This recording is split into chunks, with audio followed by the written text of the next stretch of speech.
nothing wrong with your television set. Do not attempt to adjust the picture. We are controlling transmission. If we wish to make it louder, we will bring up the volume. If we wish to make it softer, we will tune it to a whisper. We will control the horizontal. We will control the vertical. We can roll the image, make it flutter.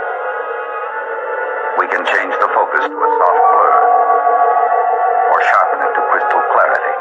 For the next hour, sit quietly and we will control all that you see and hear. We repeat, there is nothing wrong with your television set. You are about to participate in a great adventure. You are about to experience the awe and mystery which reaches from the inner mind to 420.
We got to get moving.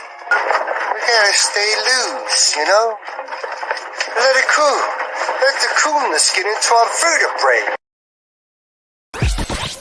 The world is flat.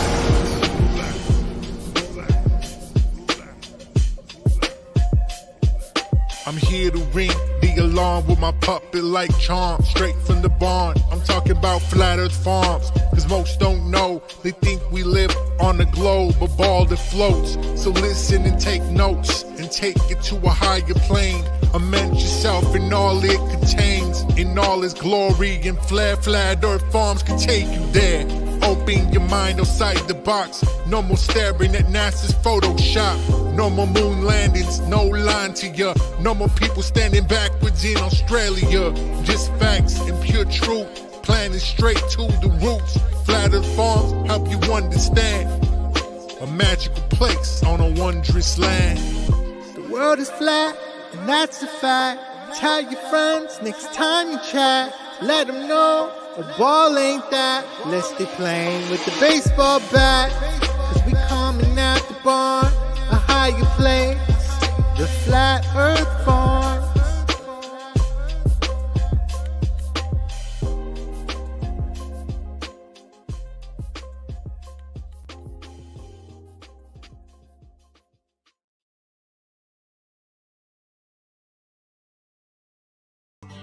When you grown marijuana since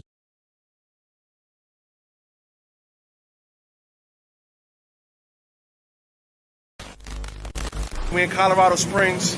Webby and Friends concert about to go down. I'm one of his friends, so I'm here. It's hot, it's hot. It's hot, it's hot.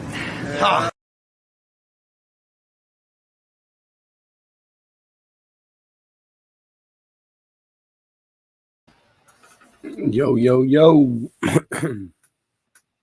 Good afternoon. All right, we got Suppprt. What's up? We got Jenny. We got Bender Bear. Hello. Genie. And that's all I see. We got like 8 people watching. It's late. Well, what am I gonna show tonight? I have something to show tonight. Well, I don't know. I don't know if this is how this is gonna. I haven't even watched it yet myself, but I was talking to Mass Accountability on the phone a little while ago, and he said he was out all day filming something, an incident that happened, and it's not on YouTube yet, so it's on Facebook. So I said, "Hey, let me play it," and he said, "Okay." So Mass Accountability Live. This is his YouTube. Facebook Live. He has a Facebook Live where he does a lot of live streams. These are ways to support him down here. Okay. So this is his footage. And this is what he was doing today. Let's see if we can get it to come through.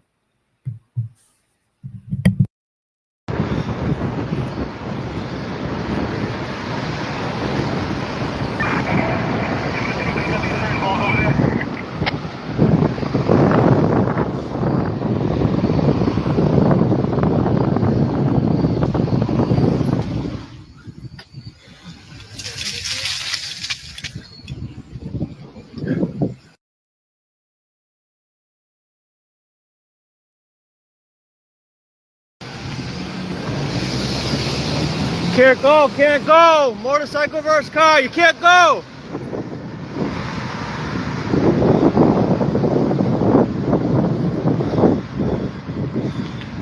What is everyone coming down here for? The whole road is blocked off, obviously. Look at this. Motorcycle versus car, turn around! Turn around, motorcycle versus car! Here's a motorcycle. Holy shit. That motorcycle is a far distance. That side of the bypass road to free up that cruiser. Roger, thank you. 16 from the Beverly, looking for a push. We got the bird in the air. Salem 22 to control. If you can start a hook, please. They got a helicopter in the air. 16, your last message. Go again. There's injuries, guys. There's bad injuries. There's bad injuries.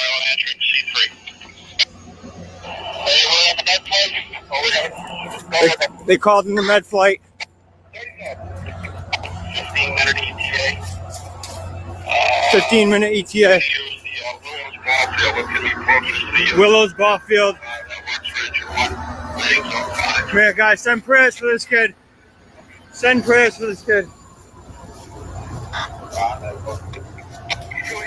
Wow. Excuse my language, guys. He hit the back of this guy's car. Go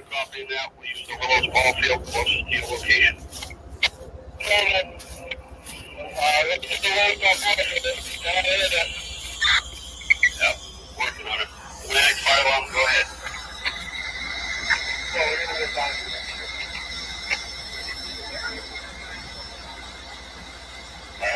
Guys, his bike is at least a football field away.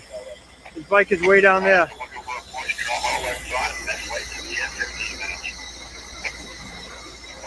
No, that was a little further down on Bridge Street.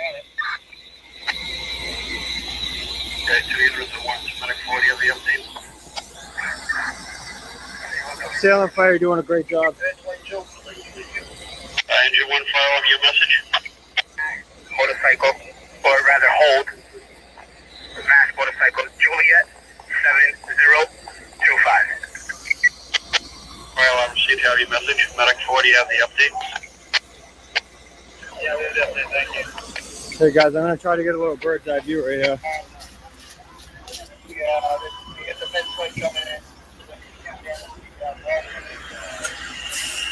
Med flight's coming into the Salem ball field. Salem Willows at the ball field. We got Beverly. They're blocking off the bypass down here.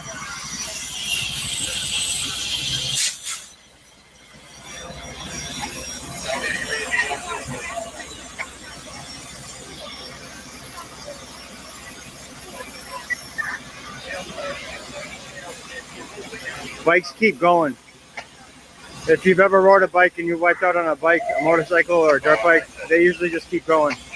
The person's right there. Upstate State University going to clear the ball field at the Willows. They're clearing the ball field at the Willows. I'm going to try to get down there too.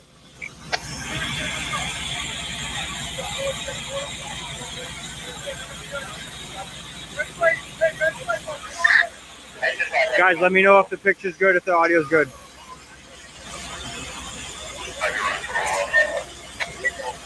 Getting him on the backboard. Get him on it now, guys. He should already be on that backboard. They're putting seat collar back on him.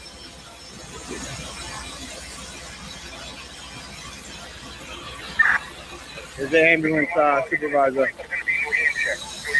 New Hampshire plates, guys. All right, cool. Thank you, Adam.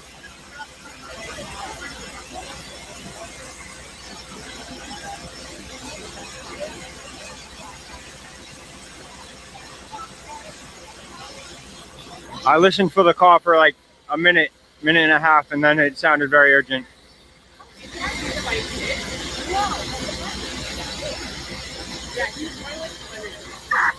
Control, Venus ending in 0086.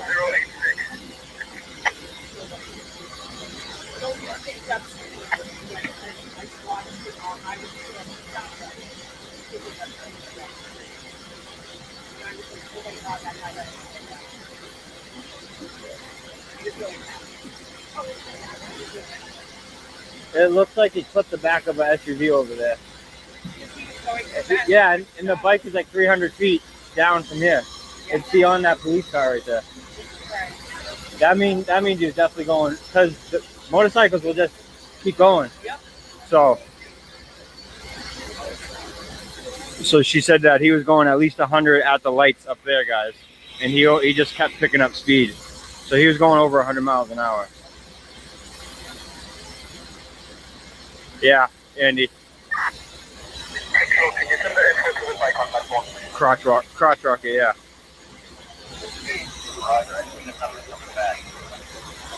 Nothing coming back on the plate right now.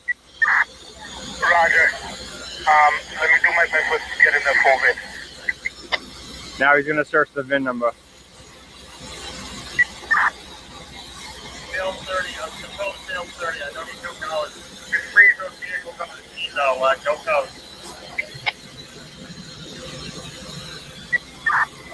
Roger. This is on the bypass road in Salem. Just see it back. Okay, see it back. I'm reading it like that when it says the road is 24 Willow Ave. That's just different. No, Salem Willows, ball field, 4F. 24. Okay, that's what it's on. Thank you. Yeah, Salem side of the Salem Beverly Bridge. Yeah, we'll update it. The Michael Powers. Med flight is landing at the Salem Willows ball field. Roger.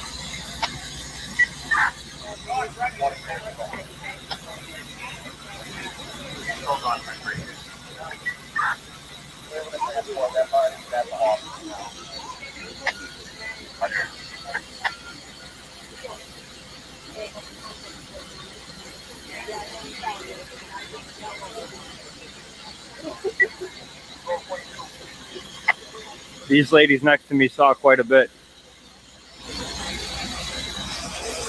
I'll show you the bike in a second. The bike is beyond, right there. You can see a little dot beyond the car to the left, beyond the police vehicle.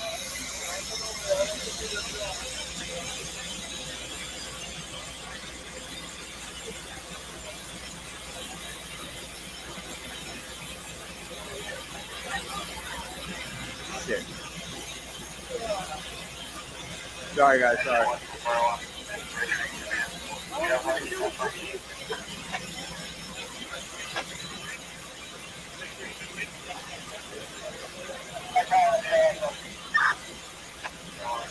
My new body cam is garbage, man.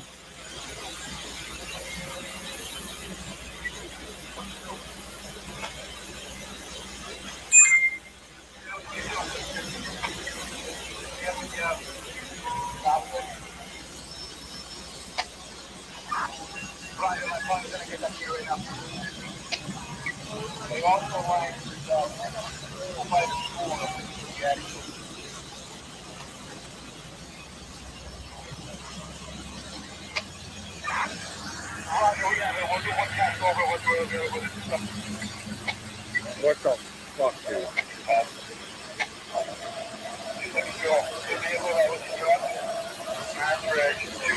Kilo Zulu Delta 75 2KZD 75.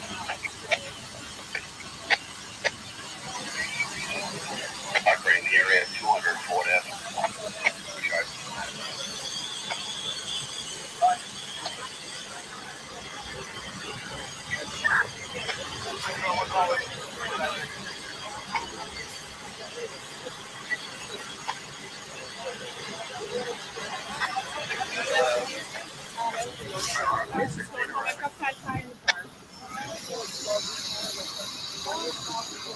I don't think I'm going to be eating those Thai rolls tonight.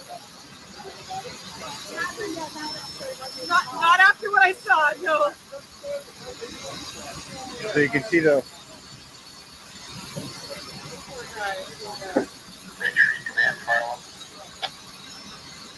You can see the pieces of the bike right there, guys. So he made contact there. Med flight about 8 minutes out from the old.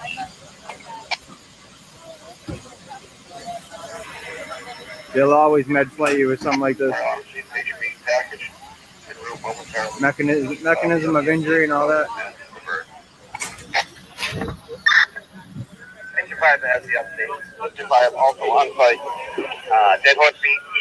Stand by the hydrant. I was sitting in your fireground scene establishing the LT 1757. Control 23.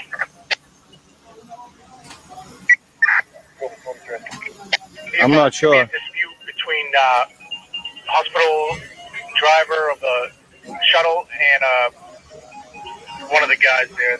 All right, guys, I'm going to get down on my bike. I'm going to try to get over there as well.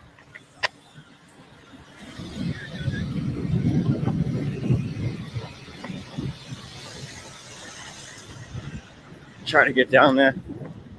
So here's where the bike is, guys. See, clip the back of this bike, this truck here.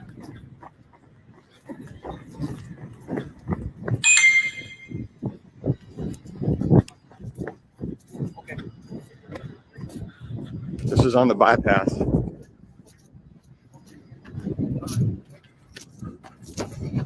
You guys ready to ride in my pocket for a minute? Let's try to get to the med flight zone. See how fast I can get there. Going in my pocket, so anyone that comes in and questions, just let them know what's happening.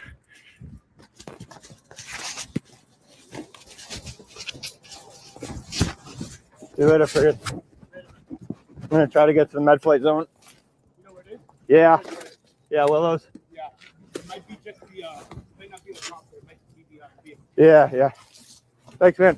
I don't know what just happened. I think that. Hold on one second. I think that's the video. I don't think that's. I think that's the video. It's like that. Thanks, man. Give it a second. I'm that night crawler, they say.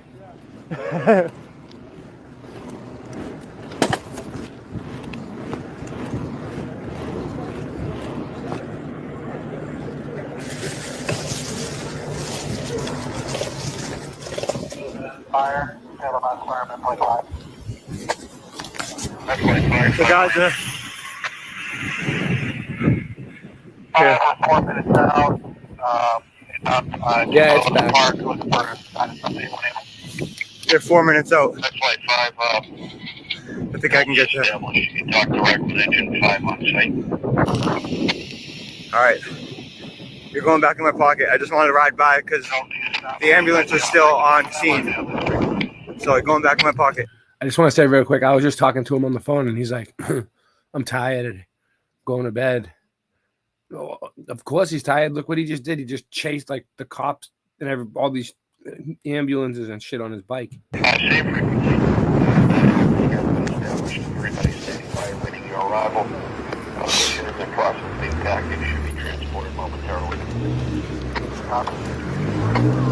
Yeah, thanks. No, this isn't me. New Hampshire guy. This is Mass Accountability, but he sounds like me because we live like right near each other.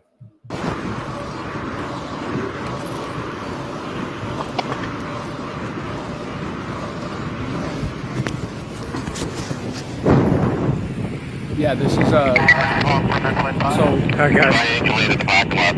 so those of you that are just tuning in, it's all right. This is Mass Accountability's footage from his Facebook Live that he told me I could run. I just talked to him on the phone, and it just happened a little while ago. It happened in Massachusetts near me, near Salem somewhere, and it was a motorcycle got in a car accident. A motorcycle hit a car and had to be med-flighted to the hospital, and that's what this is. Mass Accountability's footage. He was the one on the bike. He's the one filming. This is all Mass Accountability. I put his links in earlier to his. You can just search Mass Accountability and it comes up on YouTube. He has a few channels. He has Mass Accountability Shorts, Mass Accountability, and he has another one too. Mass Accountability something else. I don't know. There's three of them, and then he has like Facebook, BitChute, maybe even Odyssey. He has everything. Just search Mass Accountability. You'll see. All right. Just want to take you out of the pocket again.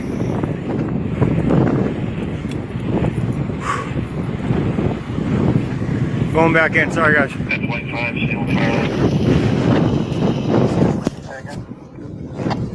Yeah, Max 5, crews on site. They've established the triangulation for you.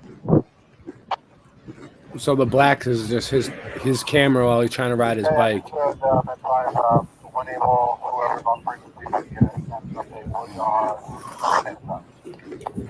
3 minutes out, guys. He's always working. Yeah, he is.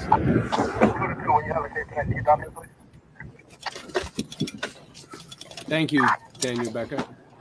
Oh, what up, Latter-day Saints? I think I'm going to get there right when they get there.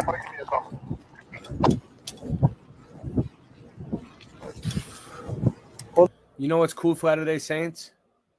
Mass Accountability told me that he woke up to Flat Earth first, but he doesn't like the term Flat Earther, but he knows that we're in the center. He likes geocentrists. He likes to use the term geocentrist. The dog's in, girl. So he knows the Earth is flat. He knows all about it.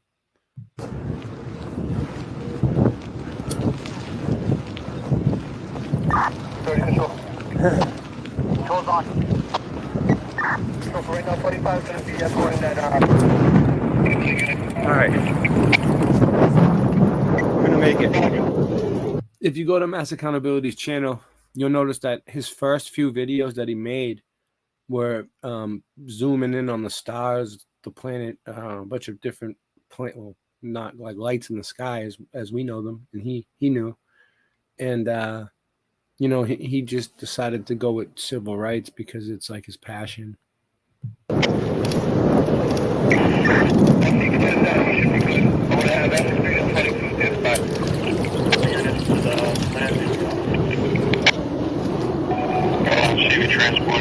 right, guys.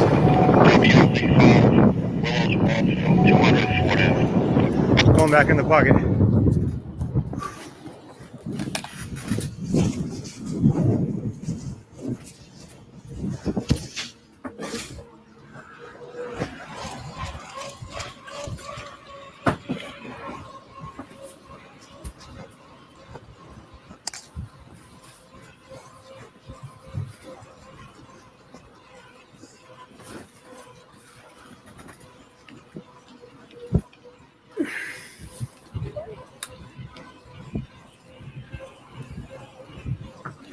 All right, guys, the sirens are starting to go right now.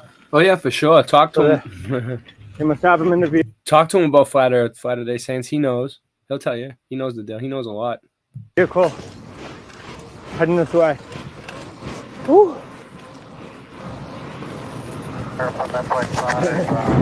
Hey, you guys know where I'm at. Appreciate you guys sticking around. Stay on flight. Stay on flight to Atlantic unit transporting. Any chance you have an update from that flight? Sales control to sales 30 or sales 32. 30 bucks. Accident recon en route from Billerica. It's going to be in reported. It's going to be travel time. It's going to be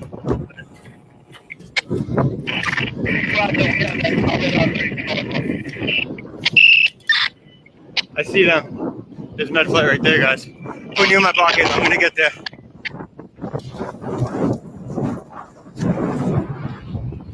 Oh, definitely. We take care of him. We take care of him for what he does. He's heroic.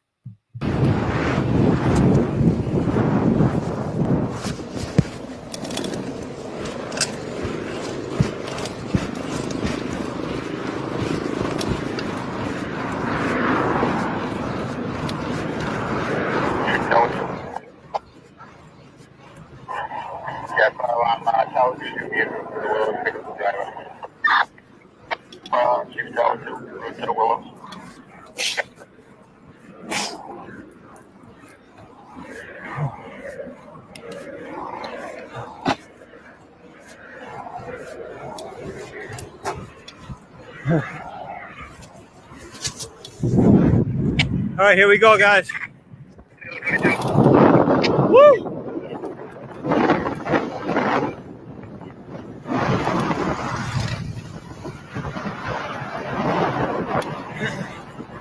Rode my ass off to get here in time.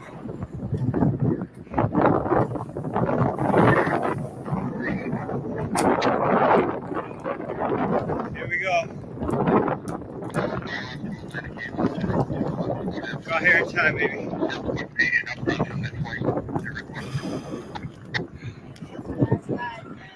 Yeah. It is very bicycle friendly.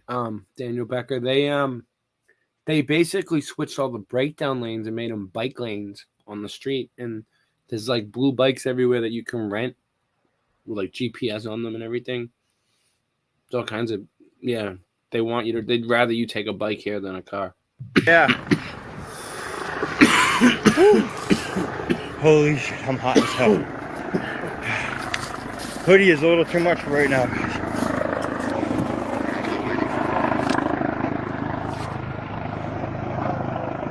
Yeah, he beat the chop out of the hospital. Yeah, he beat the chop out of the hospital. He always does things like this. It doesn't surprise me anymore. I don't know if you heard that, but when I pulled up, someone's like, hey, there goes the Mass Live guy. It's MA Live, by the way, guys.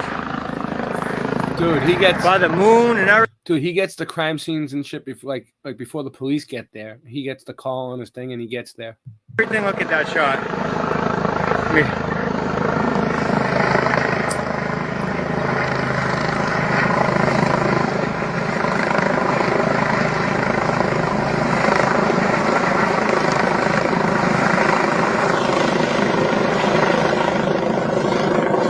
I knew it. That's him.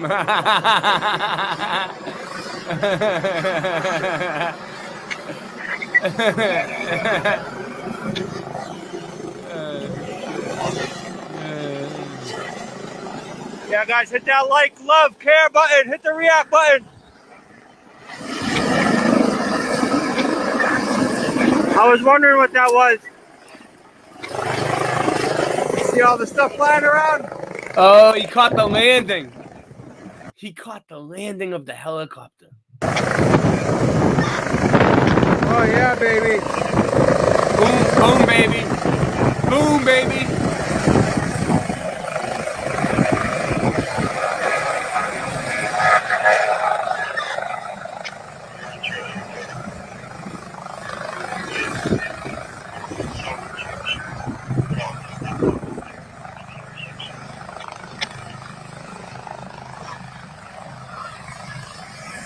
Here they all come. Yeah. You see what we can get. Get that shot, baby. That's what it's about.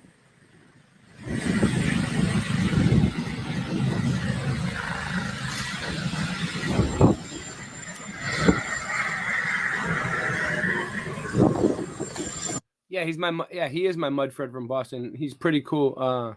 He's from Salem, but like he's infamous. Like when I'm walking with him on the street and we're recording, people yell out the window, "Mass accountability!" Like everybody knows him everywhere he goes. He knows all the cops know him. Everybody knows him.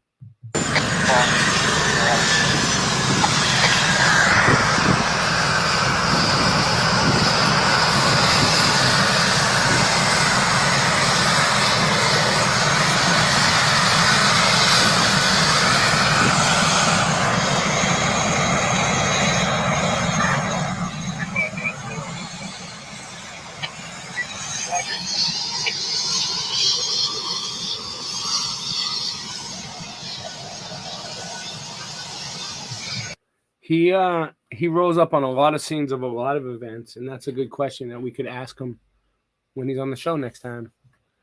That is a good question though. But yeah, he knows about the false flags and stuff like that. He knows the deal. He's filmed. He's been at so many events. If you go to his channel, he has Mass Accountability Shorts. He has a bunch of channels all over the place. I would just Google Mass Accountability and see what comes up. I bet you'll find a bunch of stuff.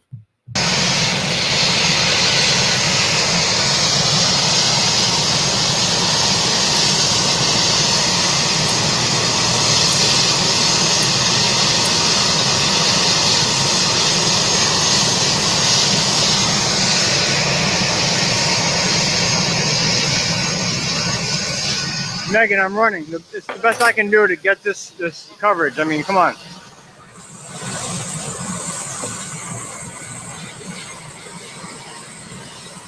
I mean, if you really want me to keep it that steady, you could always donate for a gimbal for me.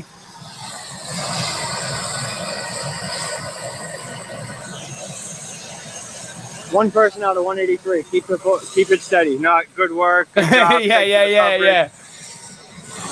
Always complaining about the shakiness of the video. Just donate us a gimbal. Always gotta be one.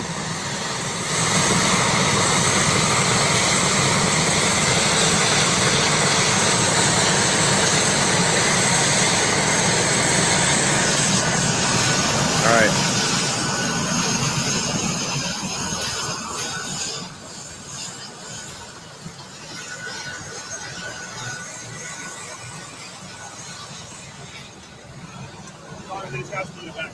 I can be right here. I'm good.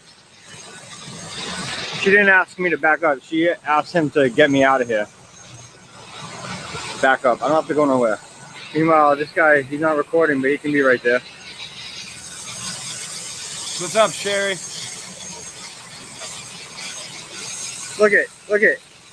They asked me to back up. It's because I'm recording, man.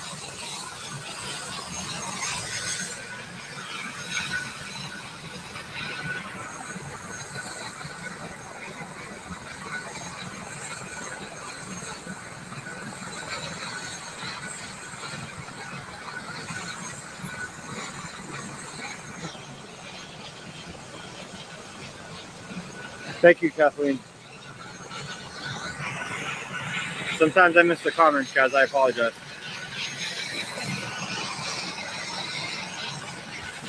Looks like MedFlight needs a little training on the First Amendment. What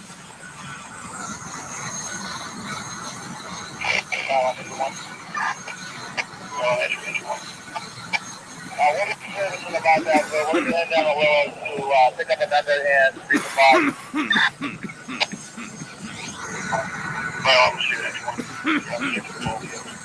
We got MedFlight over here, guys. They closed the door. They're going to get them packaged up and ready. I know it's a little blurry. It's because it's nighttime and it doesn't focus that good. Because No, Alyssa, no, I'm not. I haven't been there since 2016. Nice seeing you over here. Thank you, John.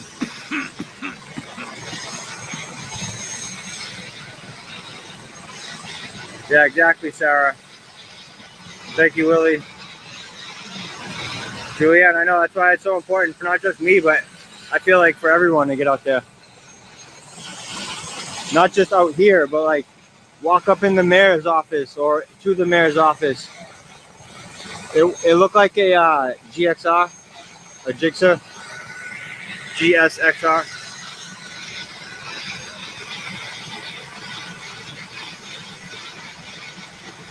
It said New Hampshire plates, but last I heard, the plates didn't come back at anything, so they were trying to get the VIN number. We'll hear how old the patient was soon when they say he's transported. They're all looking at me.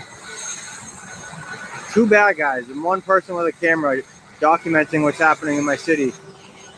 This is why it's so important for us to do this, guys, is because nobody really knows. Nobody really knows our rights and our laws.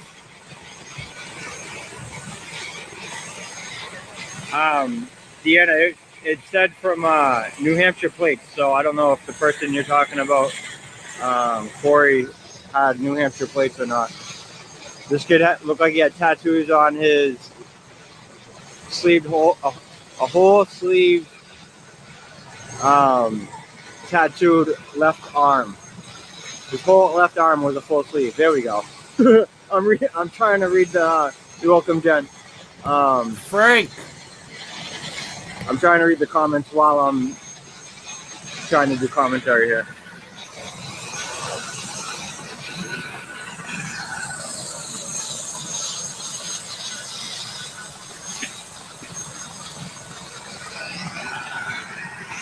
So if you guys see, they had these lights flashing over here.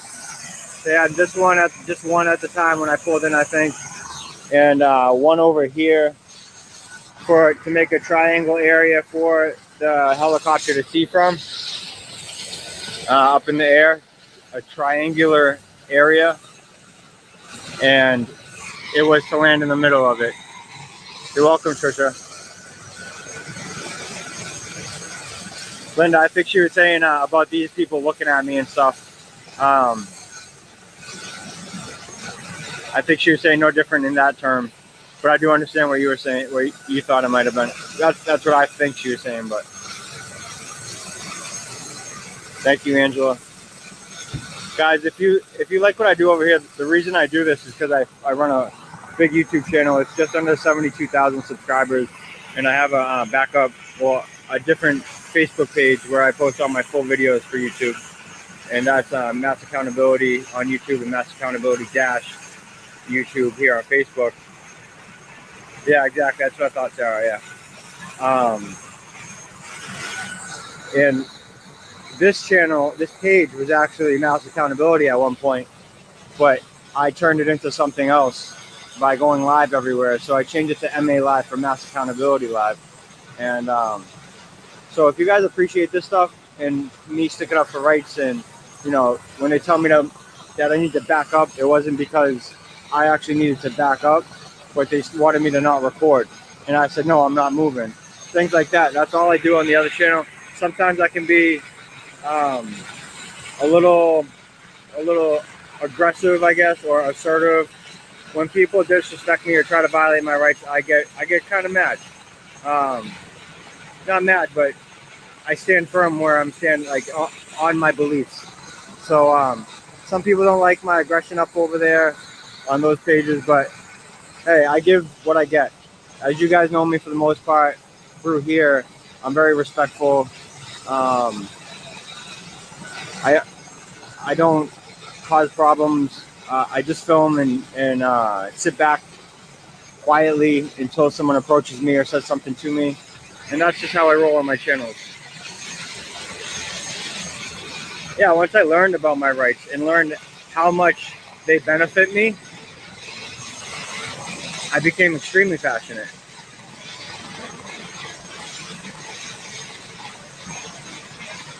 And because my rights have been violated ever since I can remember by the same exact people that are supposed to protect our rights. They're not supposed to protect us. They're supposed to protect our rights, and we are supposed to protect ourselves. That's what the Second Amendment says. We protect ourselves, actually, not just from others, but from tyrannical governments. And what is a tyrannical government? It's one that violates your rights and oversteps their bounds. This is a med flight for a motorcycle versus, looked like he hit a couple cars, but as of right now, I definitely know he hit one. The back of might have been it was a small black SUV, so I'm not going to assume what kind it was right now. I forgot what it was.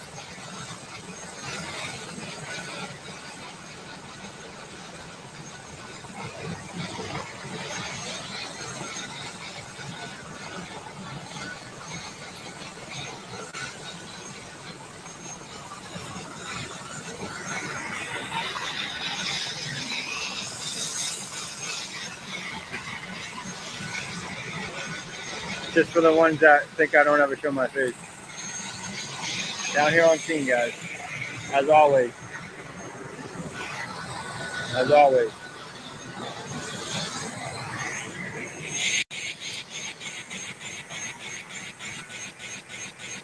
They got to make sure he's stable, and they can't just take him and go. They have all the appropriate people on board right now to do any and everything they need to save this guy's life. So,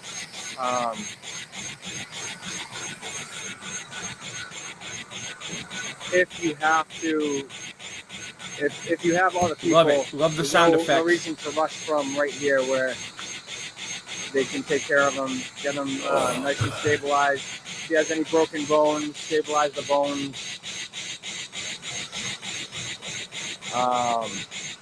Stuff like that before they can get him going.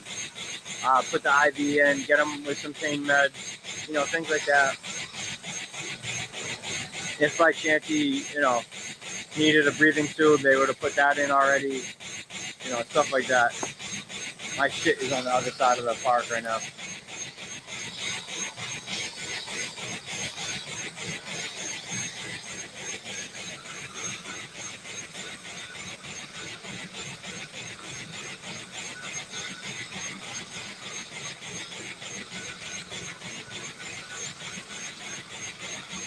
They're moving the lights on the helicopter right now, on the bottom. Probably trying to make a path or something, I don't know. It was on the bypass road, but we're down the Willows right now.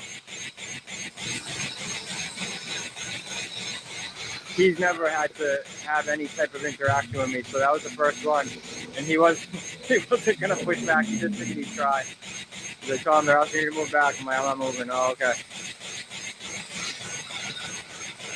He was coming inbound from Beverly on the bypass road, right near that school. Oh, I don't know how I did that. Oh, I double tapped by accident. How long has this been going? Oh, wow.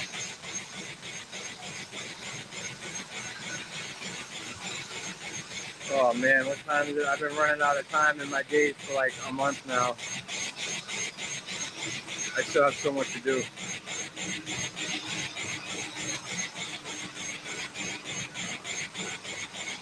Michael, I got one more MA to put on the side of the hood and your hoodie's done.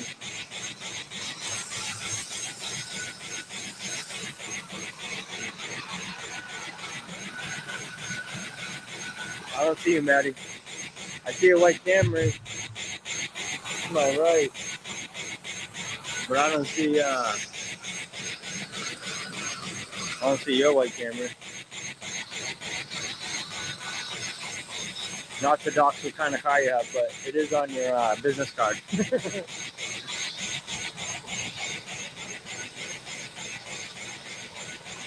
Yeah, it was 1A, not Bridge Street. It was on 1A, the bypass road. Bridge Street, you okay. Bridge Street, you what's it called? You like bear left coming in from Beverly.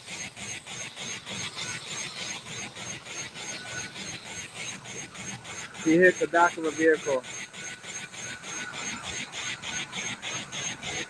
Yeah, Nicole. I used to ride, but my motorcycle got stolen and I never bought another one. I want to. And you know the risk. You know the risks of riding when you're riding. Yeah, Dave Johnson, it is right now. And for that fund we have on motorcycles. Nice. Is it a pre-roll with the keef on the outside? We do like how they do understand around here? What the end result can be, but it's a risk we all take. Yeah, he's still in here.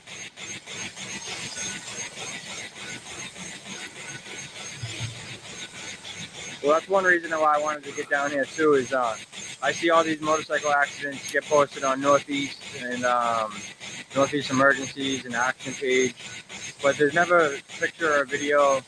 And there's so many people worried that it might be their loved ones. So I at least wanted to get on video what the bike looked like. Maybe that could help. Yeah, that's the that helmet is one of the MedFlight guys' helmets, all girls.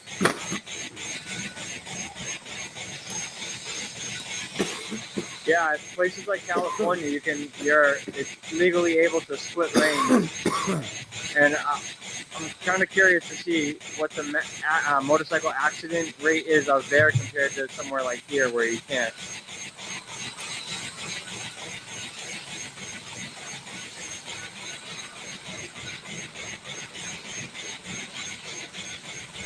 Man, I can't believe I got here before the chopper got here. Yeah, the helmet was on the ground that he was wearing at the accident scene. It was about 10 to 20 feet away from him.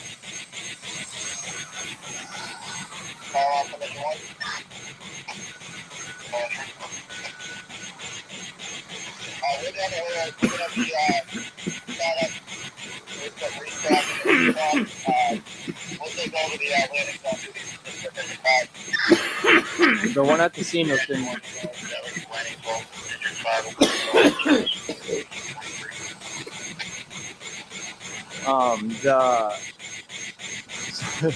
Sorry, trying to do like 3 things at once.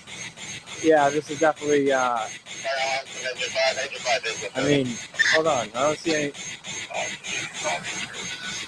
anything that says the lights are flashing pretty bad. I can't see any. Usually says like ALS on the back. It's got to be ALS, really. I mean, it doesn't have to, but it was pretty serious. Yeah, I'm good. I'm gonna lower this a little. I can.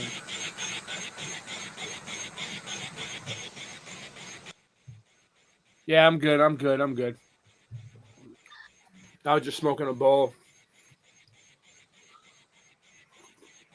And do you think it's any different from getting a phone call? Yeah, it's a new bubbler I got for like $28. Yeah. Not bad. See it here, they're just gonna hear it works pretty well. And can get to the hospital much quicker. It's brand new. I just bought it like 2 days ago.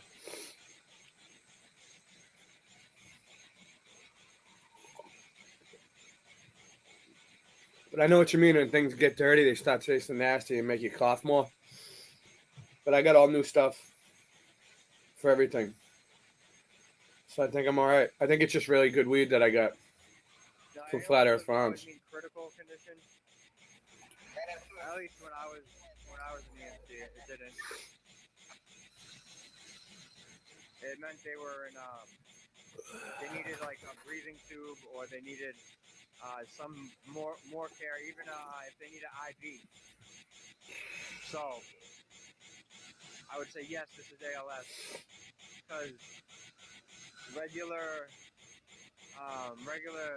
basic paramedics, literally that's what they're called. So I'm not just calling them basic. Basic paramedics actually can't put IVs in. So even if that's all the patient needs, it needs to be ALS.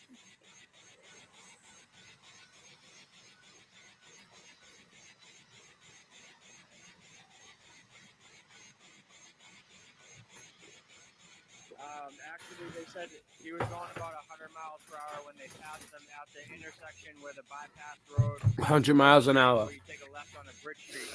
So he was.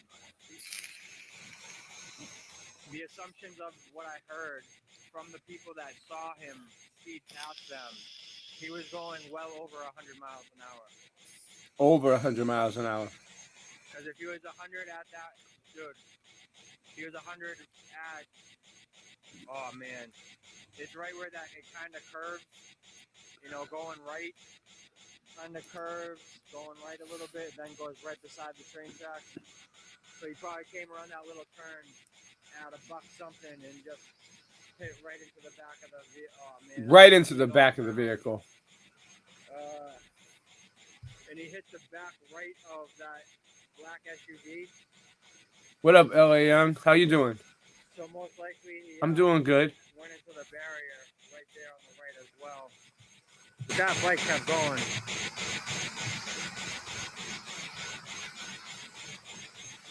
Yeah, that bike was at least 300 feet away from him. What can I say, LA Young? Shit happens, right? Like, look, this wasn't me. This isn't, you know, this was earlier today. A little while ago. Yeah, it's, you know, things are going pretty well. Yeah. There we go.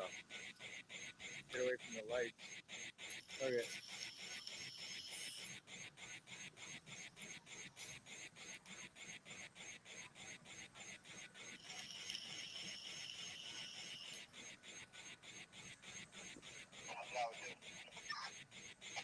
Hard to see in there, but I can see much more in person right now.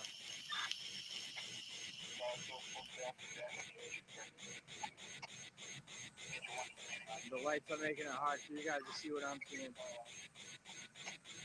Yeah, they got the IVs flowing right now. I wish you guys could see what I can see. They're putting the IV bags up right now. It looks like he's already went through one bag. This was a LA Young, if you don't know, this was a motorcycle accident. A car hit a motorcycle or a motorcycle hit a car, but the motorcycle was going over 100 miles an hour. And they're going to have to med flight this dude in a helicopter. This happened a little while ago. And Mass Accountability was out there on his bike and he caught it. Maybe half a bag. No, it's not. Well, Mass Accountability was there. I know him. He's the one filming it. He has a big channel. I put the links in. He has a bunch of channels. I could sit here and put links in all night, but I mean, you just search for Mass Accountability and you'll find it. He's in the ambulance right now. Medflex, right there. But no, nobody that I know got hurt. No. They open that window. Not like that. It's getting hot in there.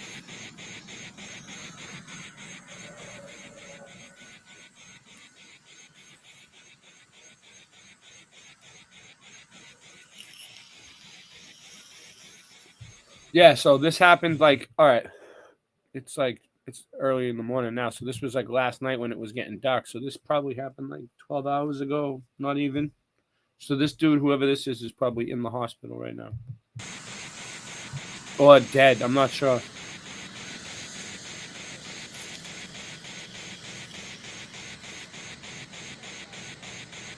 I think LeConte is letting them know about me right now.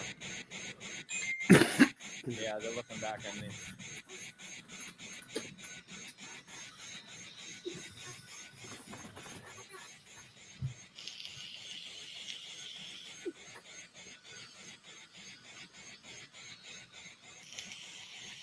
All staged up, guys. For the people that are just coming. Yeah, that's what I said, Roger. They're making sure all of his bones are stable, making sure the IV's going, any pain meds. C-spine is, got the collar on. If he needs a breathing tube, by chance. What else? Yeah. Trying to think. They obviously got oxygen on them and all that stuff, so. Oh, you know what? Let me see if I can see through the front.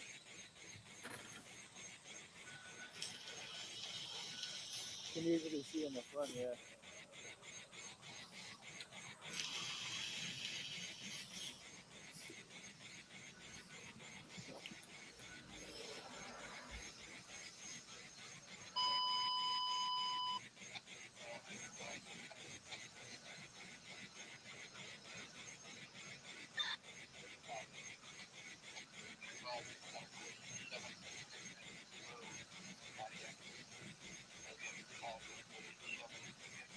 Roger, I see your former. Is that because they didn't pay enough and it was too much BS for not enough pay?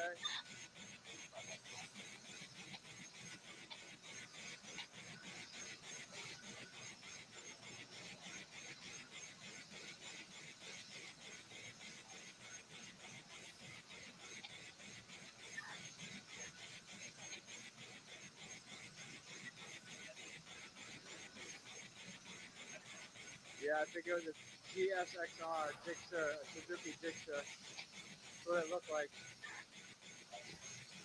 That's usually the colors.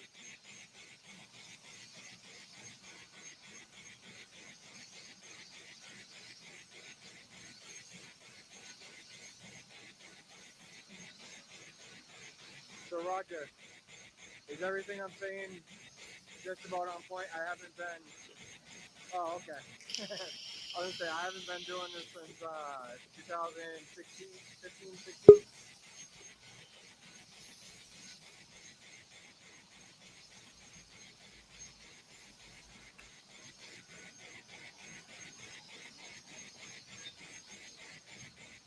Yeah, he's giving me the eye.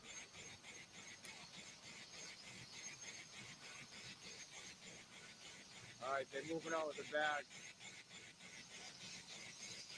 They're ready to move out.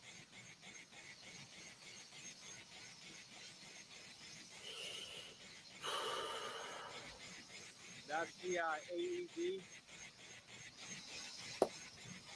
That's showing his heart rhythm, his heartbeat.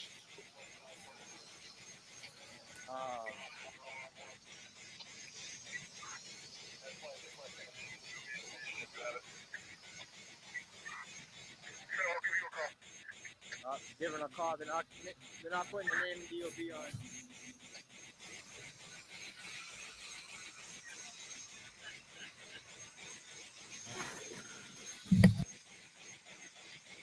Yes, everyone, send your prayers.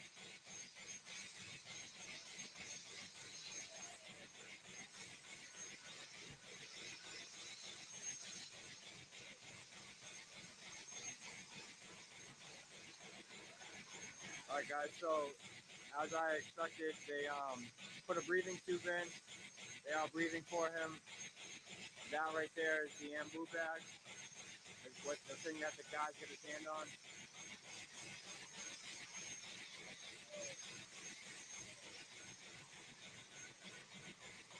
The monitor becomes an AED. Hello. You can shock with the monitor. What are you?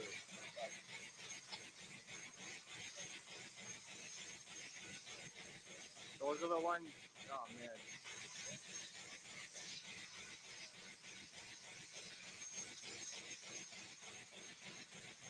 They called them in to block me. They don't need 100 people.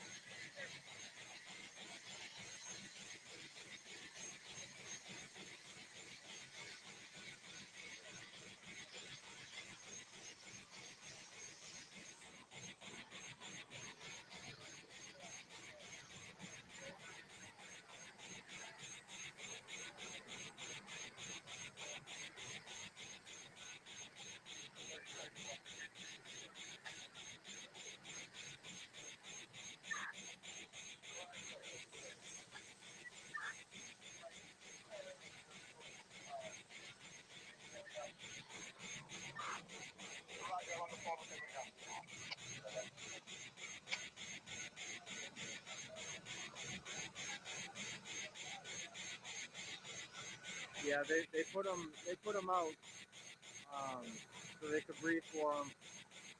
That doesn't always mean that he wasn't able to breathe for himself.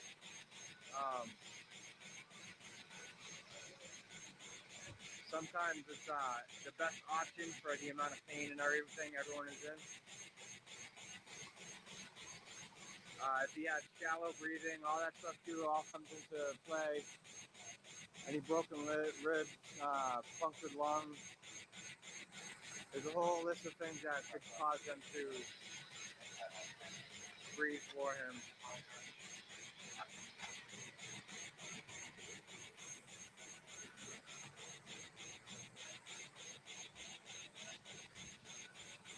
This is the lady that told them to push me back.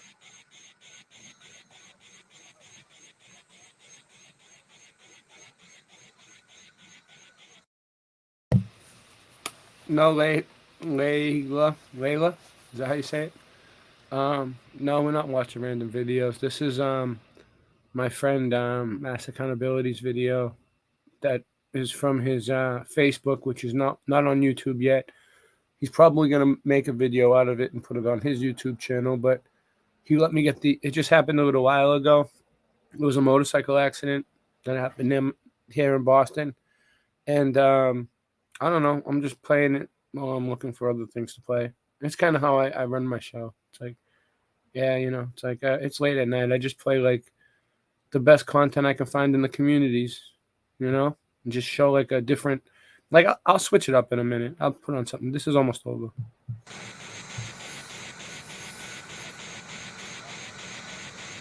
got to make sure going across this grass, they don't catch a little divot or a hole.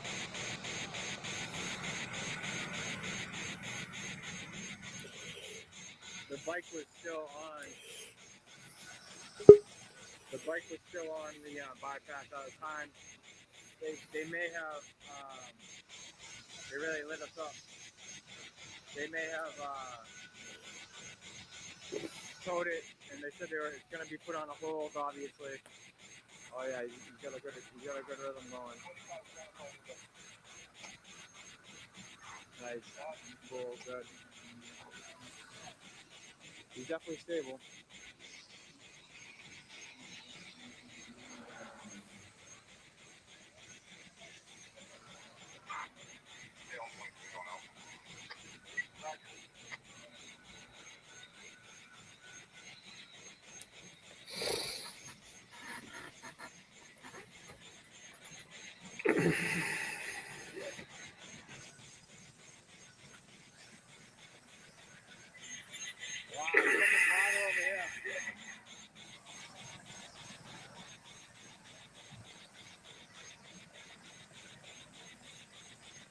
See how it's blurry too? It's because of lighting.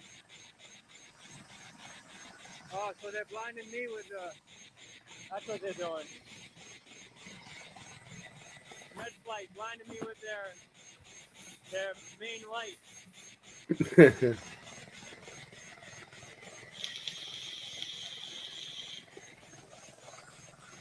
You can't get me now. Yeah, I do like all different kinds of stuff, Layla. Like I'll show civil rights. I'm a civil rights auditor, but like I show a bunch of stuff, a bunch of research, whatever I can find that I feel like watching at the time. It's like random. You never know what you'll see.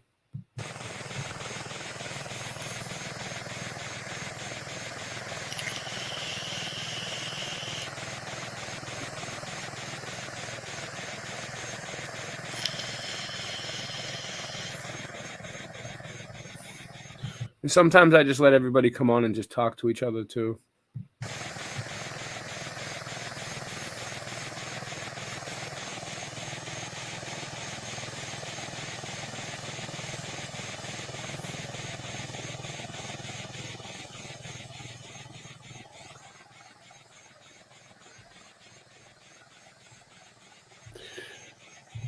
Everyone on the stream is probably a glober on the screen.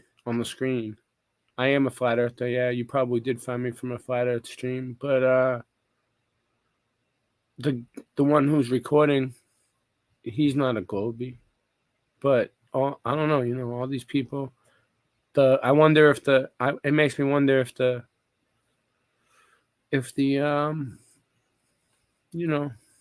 pilot knows that the Earth is flat. It's just like I don't care either way. Like if people think it's a globe or if it's flat or whatnot, I think it's flat, but I know there's depth to it. You know what I'm saying? I know that it goes deep under the ground. So I don't know, levels and levels and levels.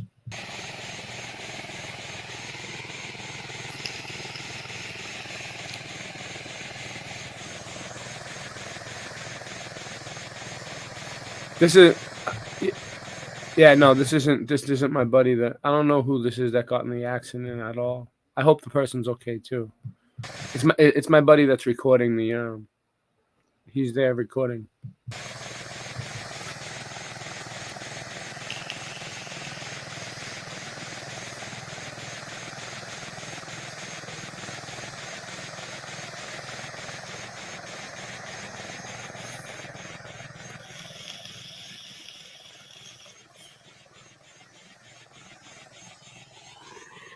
I think the med flight ride is about 15 minutes.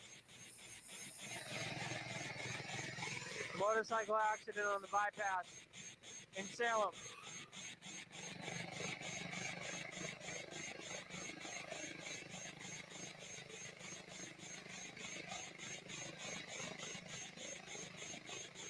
It's getting ready to take off. It looks like.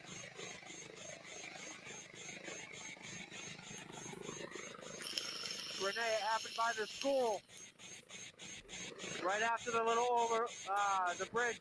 There's a little bridge that goes over to a couple houses.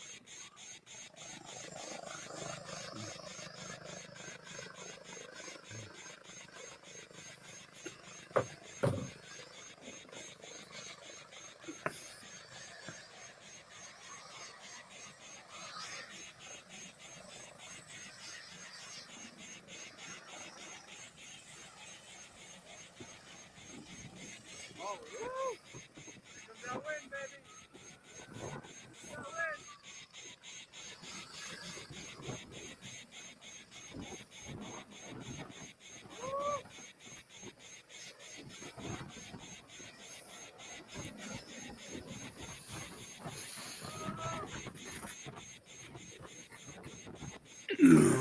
Oh, I did.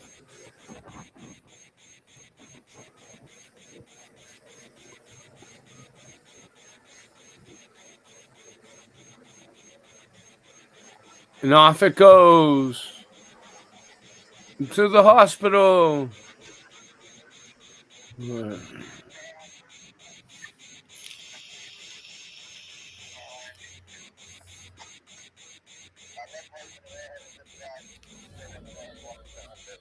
Heading to Beth Israel, guys. Beth Israel. They're good there. Beth Israel's good. You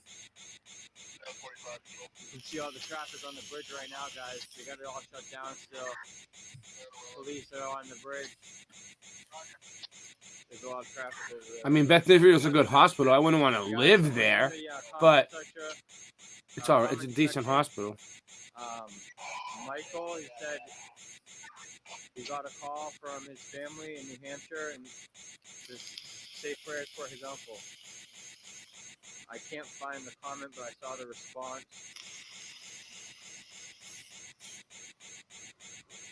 So say prayers, guys. I appreciate you all for support and watching. Remember wow. I'm just sorry. I'm trying to get the whole team. I'm not even going to say nothing yet. Oh. Yeah, that police is so backed up right now. All traffic being detoured onto Bridge Street. So there's going to be traffic, guys. Try to go Kernwood if you're coming into Beverly. And to support me, guys, always drop a comment, share it with somebody that you know, either on your Facebook wall or instant message. Send prayers. Seems like to Michael. Layla, they lied. I could show you. You want to watch about how much NASA lied? Okay. Give me a second. Will you really pay attention, Layla? If I show you, will it really matter? Will it really make a difference at all? I mean, I can show you how much they lie all the time right now. If you really want me to show you, I can do it. But is it going to make a difference to you? If you like what I do here, it all started because of my YouTube channel, Mass Accountability, and go over to my Facebook page, Mass Accountability, that's YouTube as well. I appreciate you all. Have a great night. Yeah. Me neither. I don't want to argue about it either. You believe in. Appreciate you guys. But I can show you how they lie, how NASA lies. I don't want to argue about it either. I'm not in the mood. Really not in the mood. I actually been trying to show this one thing that I don't know if they're ever gonna. I'm gonna try to show it again tonight. Hold on 1 second. All right, that's. Hold on. Are you? Oh, you guys gonna hear that one? Good. Stupid ass commercial. Hold on 1 second. All right. Well, we'll see how this one goes. Oh. Hold on. I'm just waiting for the commercials to end. Fucking goddamn commercials.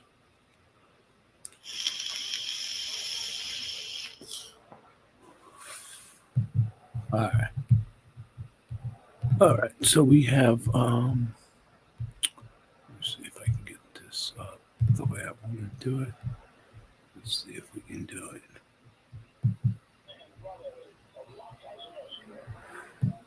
Yeah. I like it. Let's see if we can get it to work. Alright. Take me off the stream.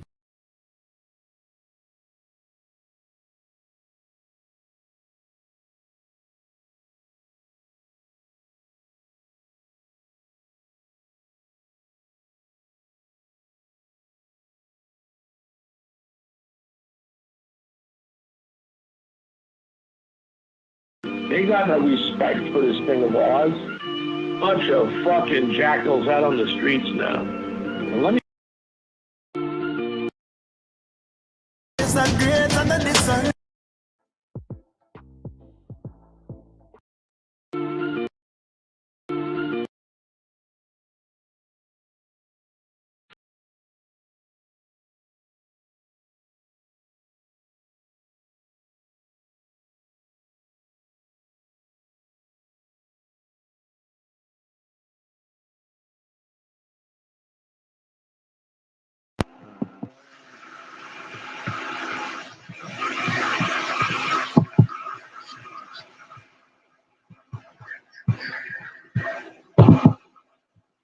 We're looking into like the gaslighting, electrical light, all that.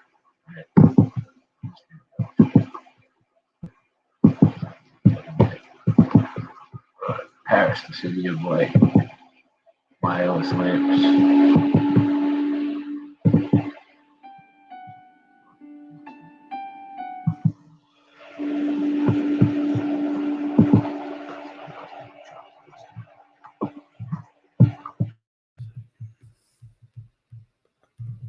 Screen. Is that share screen? Oh. Let's see if it works this time. Hopefully it does.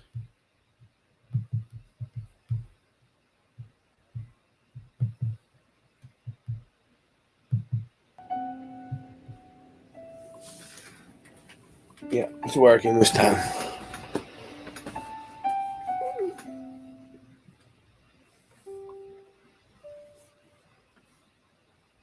Howdy, y'all. Welcome back. Extravagance. This is a word which nowadays is seldom discussed in the context of architecture. Yes, we have massive feats of engineering which are taking place at this very moment worldwide, but the current narrative we've become accustomed to often leaves out these achievements. They often don't get brought to light.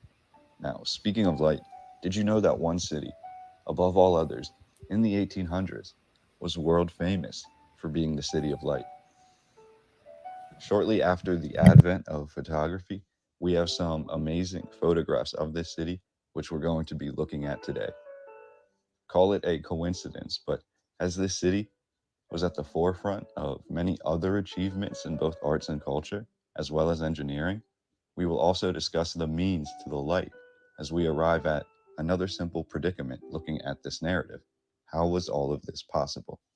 The City of Light that we'll be looking at in today's video, well known throughout the 1800s, is Paris, France. Today we'll be looking at the oldest known photographs of Paris, and a handful of these photographs will come to us from the earlier French Second Republic, which occurred from 1848 through 1852, while the rest of these images will come to us from the year 1870 or earlier, during the period in France known as the Second French Republic, which ran from 1852 through 1870. The Second French Republic ran concurrently, almost exactly, with extreme renovations done throughout the city of Paris, known as Haussmann's renovation of Paris, which occurred from 1853 through 1870. What we will be looking at in these photographs are not only the oldest images of Paris that I could locate from museums, forums, private collections, and from subscribers like you, but we will also be able to gain an insight through these images of the vast architecture of Paris before, after, and even during this supposed massive rebuild. One thing you'll notice, obviously, is the beauty throughout all of this architecture, but you'll also notice the advanced design of the city. Many buildings appear to be weathered, seasoned by centuries of revolution and growth, and yet these buildings, the ones that stand proud and alone, are supposedly the ones that were being renovated. A few interesting dichotomies are painted throughout this narrative. We also have streets that appear paved, lined in cobblestone and other masonry work.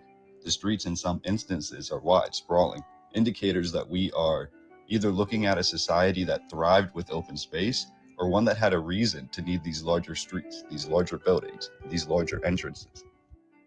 On the other hand, as we dive deeper into the outskirts of the city of Paris, we find old world buildings galore, factory-like blocks of homes and shops, and other anomalies which sit overcrowded, structures that are hunched together, which eventually would become the residence for the less wealthy citizens of Paris.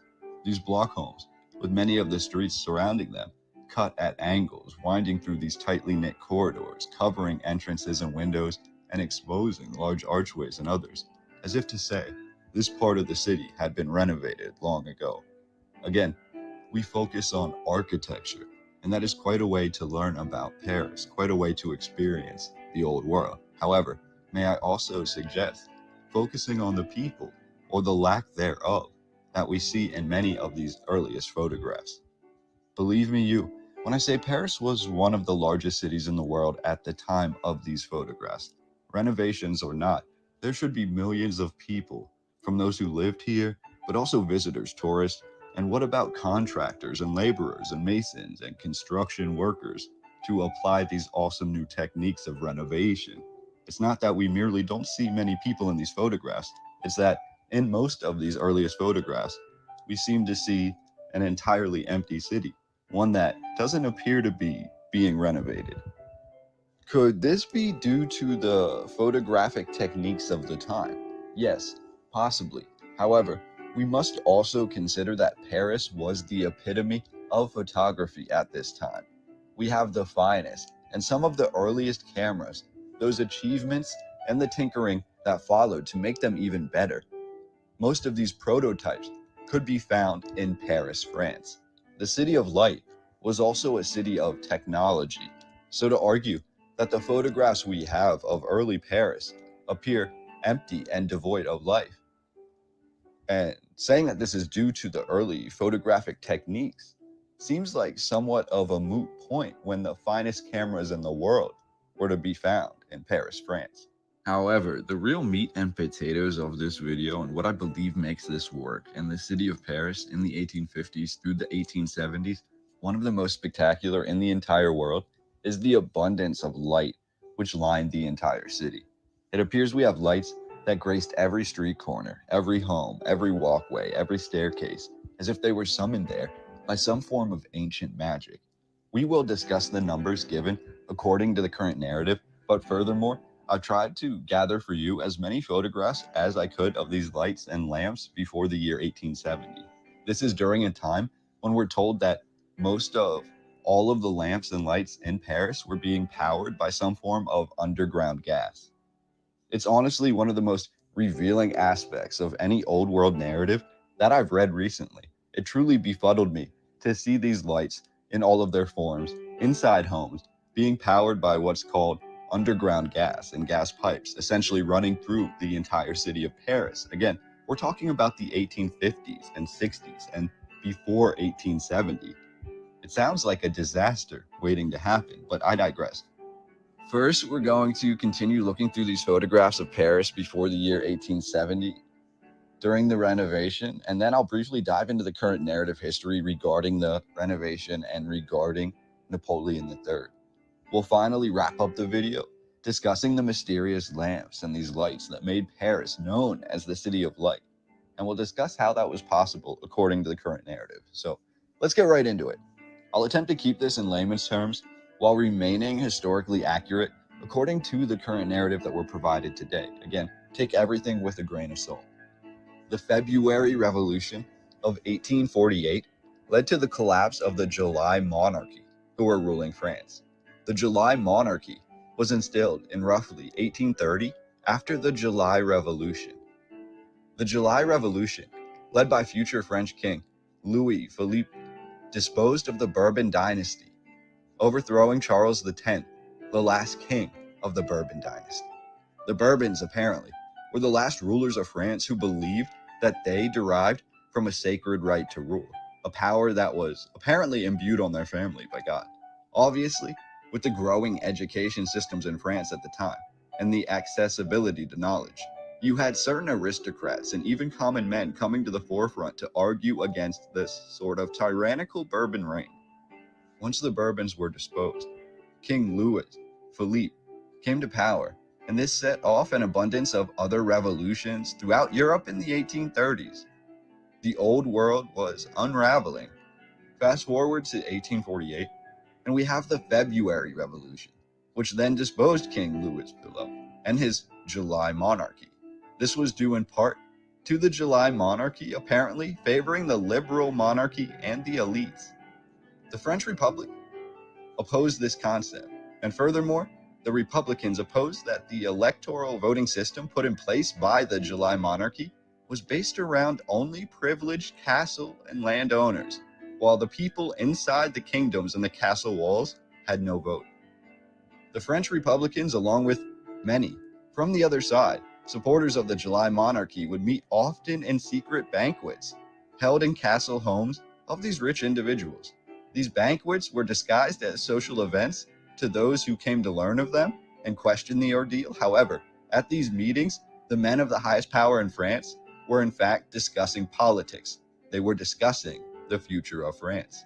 As more and more discussions at these gentlemen dinners were turned towards the unfairness of the July monarchy that was in power, the July monarchy eventually decided to outlaw these political banquets altogether, effectively silencing the Republicans' freedom to gather and to speak. French Republicans took to the streets to protest, and the July monarchy ordered a state of emergency and called upon the National Guard of France. If you thought that was convoluted, there's much more. Facing pressure, parts of the July monarchy began to resign, but the idea, the concept, the structure that the July monarchy put in place remained. The government of France opens up nationwide workshops at this time, attempting to educate the masses and provide them with jobs in hopes of ensuring their vote in the next election, which will now include all people. This plan backfires. Many in France oppose a forced education, and even more are unable to turn their few months of education into steady work. Talks of revolution begin.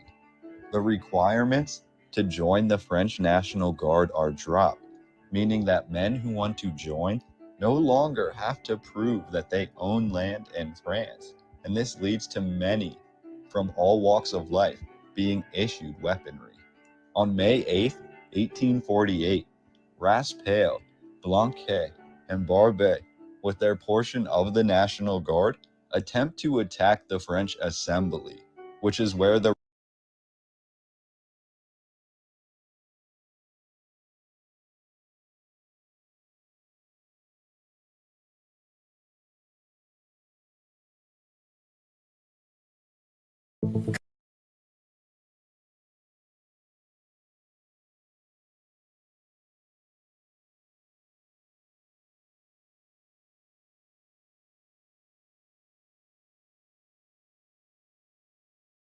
Flower bomb.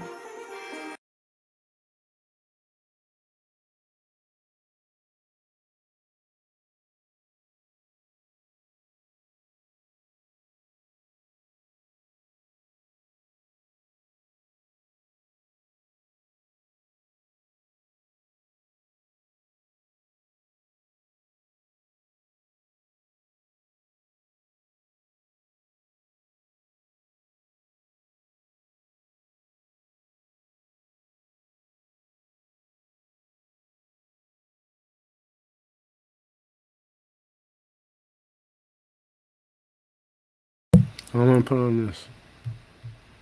Okay.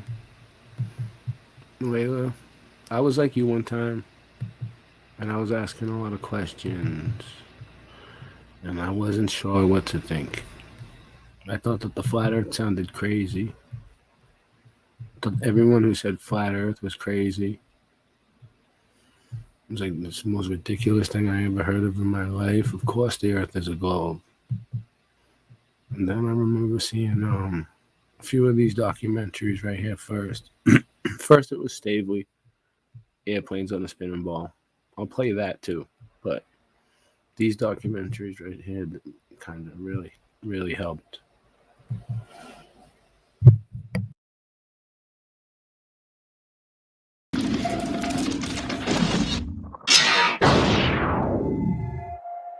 Just our common sense, everyday perception of the Earth, it is flat as far as we can tell. It is motionless as far as we can tell. And everything in the sky is revolving around us as far as we can tell. If nobody told us otherwise, we'd logically assume that the Earth was flat, motionless, with everything in the sky revolving around us. And you can prove that this is the case as well, for instance, with the horizon. As you rise up, no matter how high you go on the top of Mount Everest, or if you go in a balloon higher and higher, we've gotten independent. No, Layla, we're not smarter than you. We're just trying to show you what we can see. So maybe you can see it too.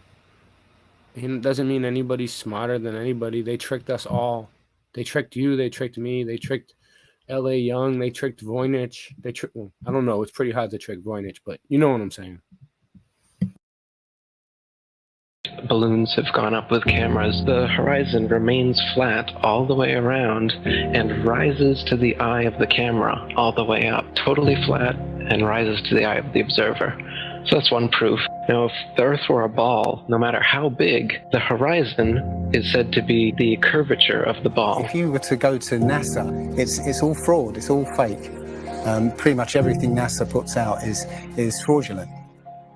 There are no images of Earth from space. Put an end to this topic once and for all, turn the Hubble around and show us Earth in real time, but they will not do it. They can't do it. It doesn't exist. It literally doesn't exist.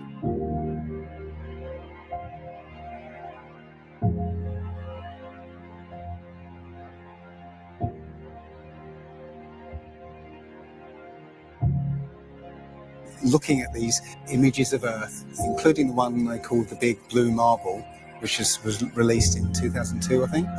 Zoom into it with Photoshop, you'll see where they've used the clone tool in Photoshop to take a picture of one of the clouds and stamp it in various places around the picture.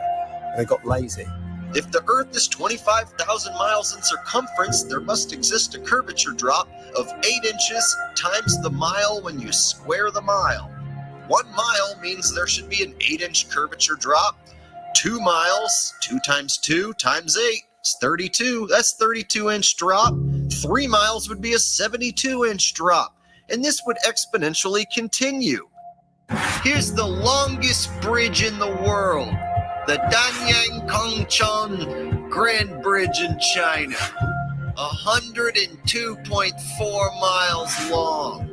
There should exist nearly 7,000 feet of curvature drop in that bridge. 7,000 foot curvature drop. Do you see it? It ain't there. Look at the horizon. It's flat. You can see in that dive shot that the inside camera, the horizon is completely flat. Then it goes to the outside. So, Layla, this is right here. This is like Felix Baumgartner, right? So this is, I'm pretty sure this is like the image that we get of like the highest person that did the highest jump ever, like ever. And they use a GoPro right here to fake the curve of the Earth. You see how it looks like it's curved a little bit? That's just a GoPro that they're using. It's called a fisheye lens, and they use it to trick us. Watch, you'll see. You got a huge curve. But when you're looking at some of the amateur balloon footage, some of it's lens corrected and it's completely flat, and others, like the GoPro stuff. So you see right there, it's nice and flat, as far as you can see.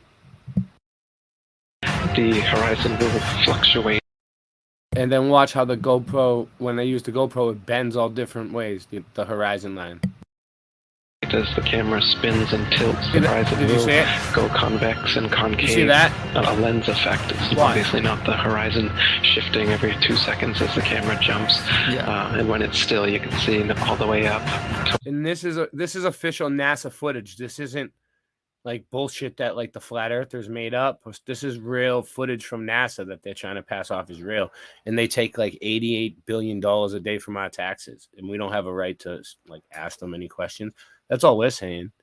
We're not like, we just want to know the truth, you know? Totally flat.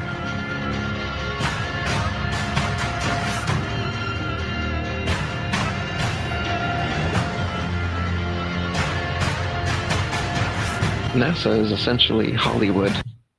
What kind of trails you talking about? The chemtrails? What you're saying? Because the chemtrails look curved? Is that what you're saying? It doesn't matter if the chemtrails look curved. That's perspective. You'll see. They'll show it. And all the images that you think you've seen of a spinning ball whatever they call it, are faked. And all the amateur balloon and rocket footage that we've sent up there shows a flat horizon that rises all the way up, and that's impossible. The chemtrails are actually they're actually flat if you go up close to them and look. Good night. On a ball. Oh, star Humans, trails. for the most part, don't have a clue. They don't star trails at the poles. Want one or need one either. They're happy. They think they have a good bead on things. But why the big secret? People are smart. They can handle. But that doesn't mean that the Earth is a globe. The star trails at the poles, Layla. That just means that the sky is revolving around us like a clock. We're in the center, and the Bible says that the sun, the moon, and the stars were put here like a clock for us to tell the changing of times and the distance between time, right?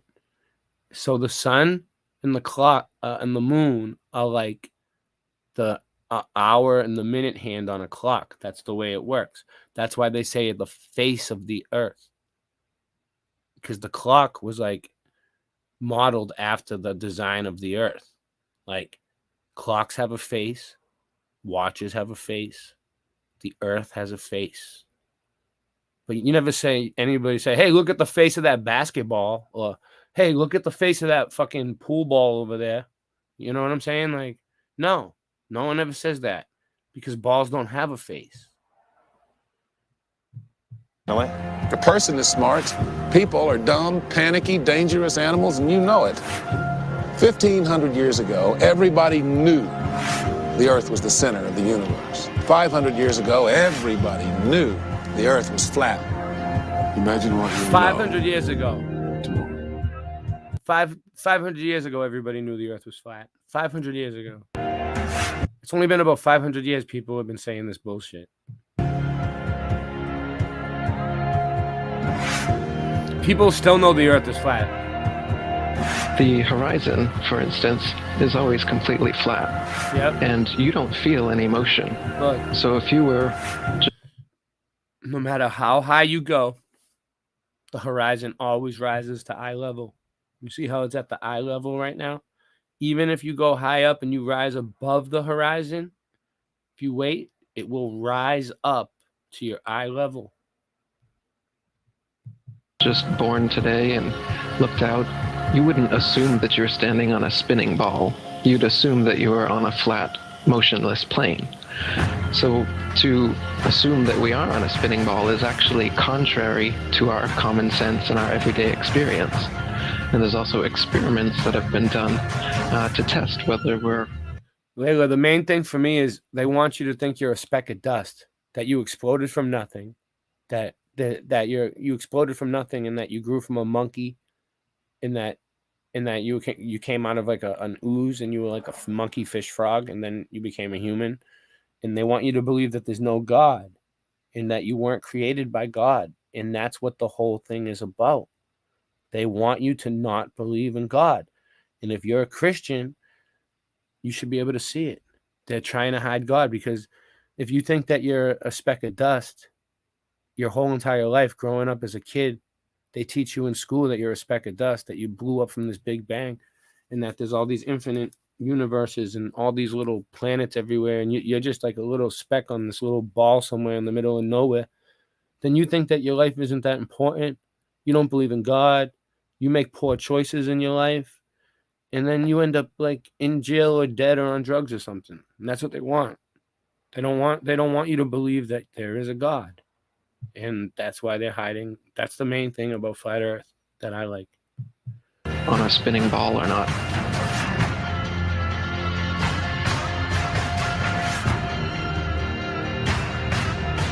Yeah, I seen that one too, Layla.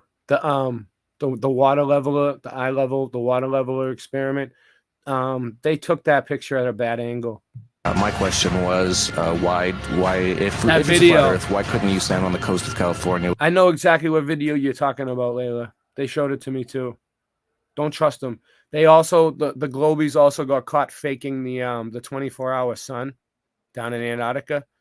So like you can't trust their videos, the Globie videos.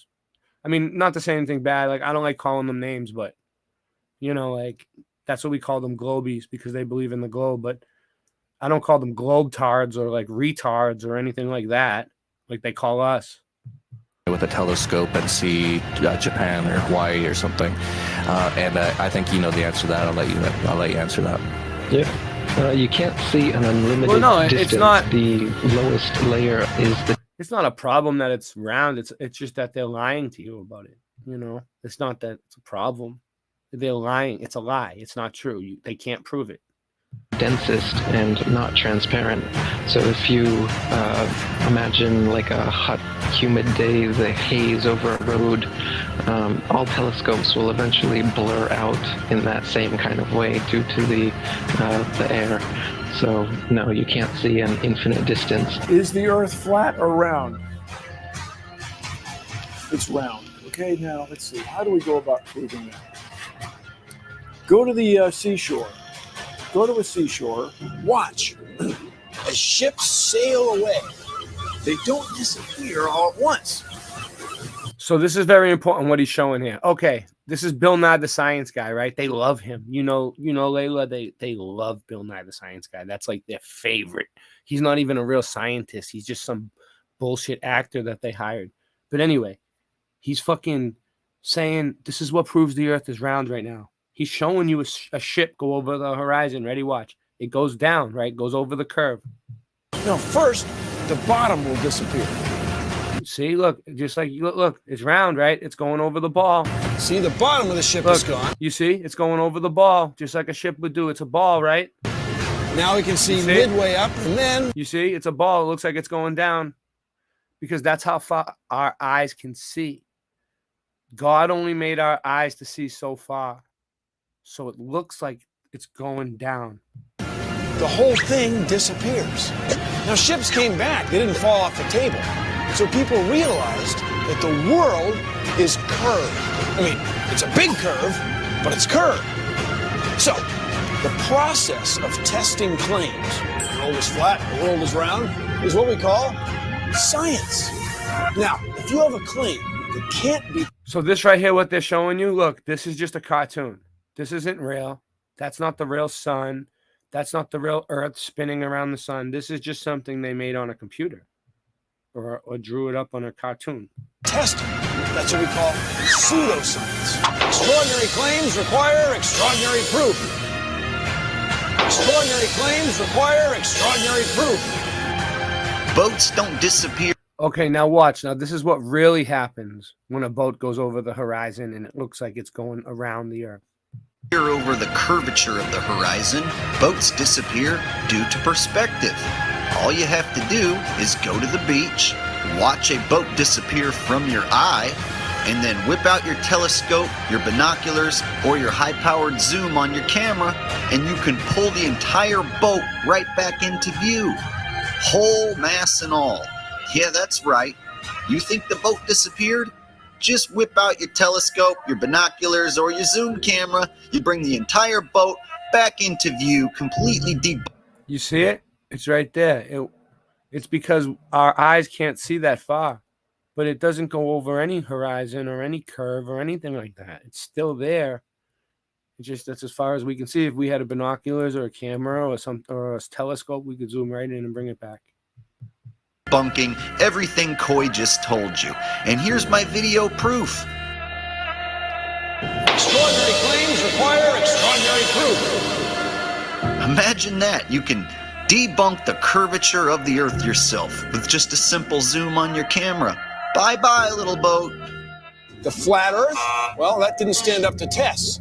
The round Earth did. And you guys, come on. Everybody watches newscasts. You all use mobile phones.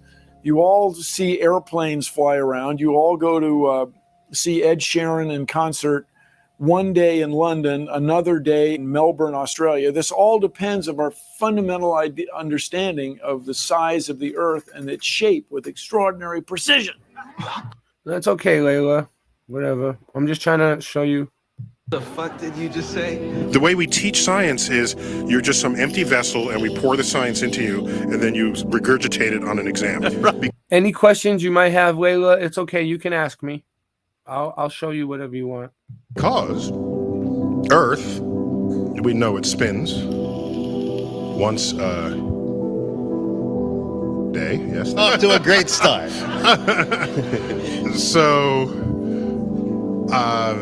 So it was like, no, go ahead. You can argue if you want. Go ahead. You can say whatever you want. I want to hear your argument. You spin, when you spin pizza dough, it kind of flattens out. It gets wider in the middle. And so. All right. Well, I was about to get into the NASA faking things because that's what you were asking about. So I wanted to show you how fake NASA is. Earth, throughout its life, even when it formed, it was spinning. And it got a little wider at the. Okay. equator. So look, this is a picture of Earth in 19. This is a picture of Earth in 1997. This is a picture of Earth in 2002, 2007. This is NASA's picture, 2012, 2015. All right, none of them look the same. They're all different colors, and none of them look like a fucking pear like this motherfucker is about to say. Does at the pole. Not only that, it's slightly wider below the equator than above the equator. A little chubbier. Yeah. Chubby's a good way. It's like pear shape. No, it's not. So. No, it's not. No, all the pictures they just showed us were circular and didn't even show that it was a round ball, just a circle. It turns out the pear-shapedness. And they were all photoshopped, and we paid like $88 billion every day. Is bigger than the height of Mount Everest. I just don't believe him, being a Christian. Above sea level. Well, let me just so you understand. We've been fed a lie our entire. I want to call it a lie. We've been fed. It's a point of view thing, I think. We've been fed Earth has been misrepresented to us. That's Neil deGrasse. Science. Neil deGrasse Tyson. That's one of the high priests of scientism. Scientism is a religion where they don't believe in God. Okay? There is no God. And the definition of hell is a place where there isn't any God. So scientism is hell. Pear-shaped. Science! So they're all trying to figure out, is the universe spinning around us or are we spinning around the universe? They tell you, we don't know shit. We're looking at a bunch of lights in the goddamn sky. You're gonna tell me that light and that light, that's 250, 100 trillion light years away? Those look like they're like alive. Okay, they look like single-celled organisms or something like a cell or something. You look at them under a microscope. It doesn't look like what NASA shows us at all. How the fuck did you figure that out? Look at it. It's making cymatic patterns. It's moving. It's alive. And it looks like it's shining through water, whatever it is. Well, don't they have an explanation for that shit? No, exactly. That's what you just said right now. What you just said now is what everyone's natural reaction. The Bible says that the stars are just lights in the firmament. Because anytime someone says anything about space, you automatically think someone figured it out. You don't know the guy's name. You don't know the name of the experiment. You didn't look into it yourself. You just think when someone tells you, how far is the Earth from the sun? They'll say, 93 million miles away. Like you just Right. Everybody relies on someone figured that out and someone double checked it. You're going on what you read. And right now, cosmology, they don't know what the fuck to do. You know what they found out? The cosmic microwave background shows that all the galaxies are on shelves lined up to us. That we're at the fucking center. They don't know what to think about. Yeah, there's a lot of controversy going on about it. You should see the stars do all sorts of strange motions. See, the trails go around east to west. But you don't. You only see them make these perfect circles. That tells me that it's the stars that are moving, not the Earth. The Copernicus principle, the one that we live It's the stars that are moving, not the Earth. by, is that we're insignificant. We mean nothing. We're a speck in the universe. That's the heliocentric model, that we go around the sun. The geocentric model means that everything goes around us. That's what this is in the Bible. That's what the first astronomers were saying. Ptolemy was the first one to say, yeah, we are the center. You can tell based on these observations, everything's revolving around us. Earth is the center of the universe, and we stand still, and the universe spins around us. You know what? They've lied so much. NASA's lied so goddamn much that I don't believe shit I see. They've got that satellite image of that frozen moon. What's that frozen moon? Oh, let me see if that's CGI. Find that They got a picture of a frozen fucking moon. I guarantee you it's CGI. No way they could take a picture. The heliocentric model is in trouble. Watch as the sunlight shrinks and follows the sun. It's definitely a locally illuminating sun, not far away. What up, not very Daryl? big, and definitely not 93 million miles away.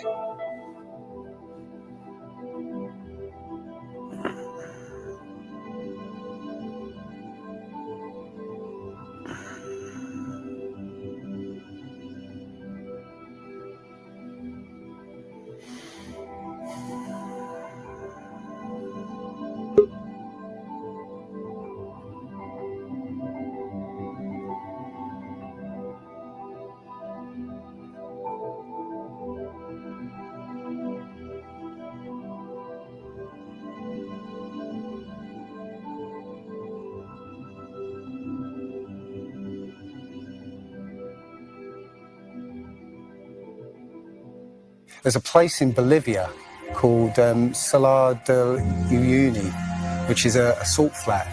It's literally 100 miles wide one way and 80 miles across. And it's perfectly flat. And when it rains, literally you get an inch of water and it looks like a perfect mirror. Now, how does that happen on a sphere? Yeah, it shows you that, if you're one end of this salt flat, you can see perfectly clearly the other What's end up, 100 fam? miles away. So it's just showing you that, the Earth is flat. I love when the people who believe in the globe. Yeah, Layla, you said you've heard it all, right? You've heard it all. Well, listen to it and just pay attention, because I think the people that say they've heard it all really haven't heard it all. You haven't. They just don't. It's just like a programmed response. Like, I've heard it all, and then you shut off, and then you don't open your mind and pay attention. You got to kind of it's hard at first. It's called cognitive dissonance. You got to kind of put everything that you know to the side. Everything that you were taught, just put it to the side and just try to pay attention. And without the effect lakes from Michigan, and was able to see, I believe, Chicago, which he shouldn't have been able to see. And the news, the television station basically said it was a mirage. Found this photo, Grandmere State Park. This is from Joshua Nowicki, and what you're seeing here is a mirage. We typically would not be able to see this from the Lake Michigan shore. We talked about this last night. Conditions are right on the lake that we're actually seeing a mirage of the Chicago skyline.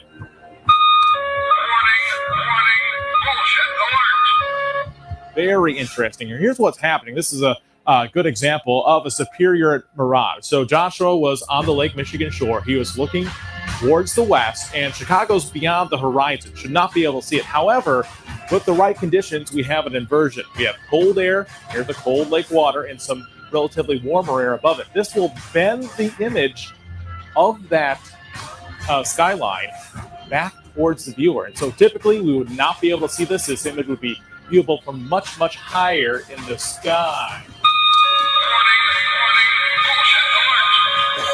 They always say it's a mirage, but for a mirage to happen, you have to have very specific atmospheric conditions.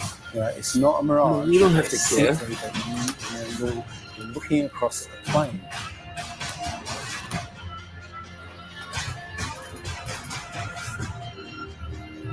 I don't have a problem with you. I don't know. No, you can believe whatever you want, but you didn't take enough time to even pay attention. It's only been going for 15 minutes. You know what I'm saying? So, yeah, I didn't get to show you everything yet.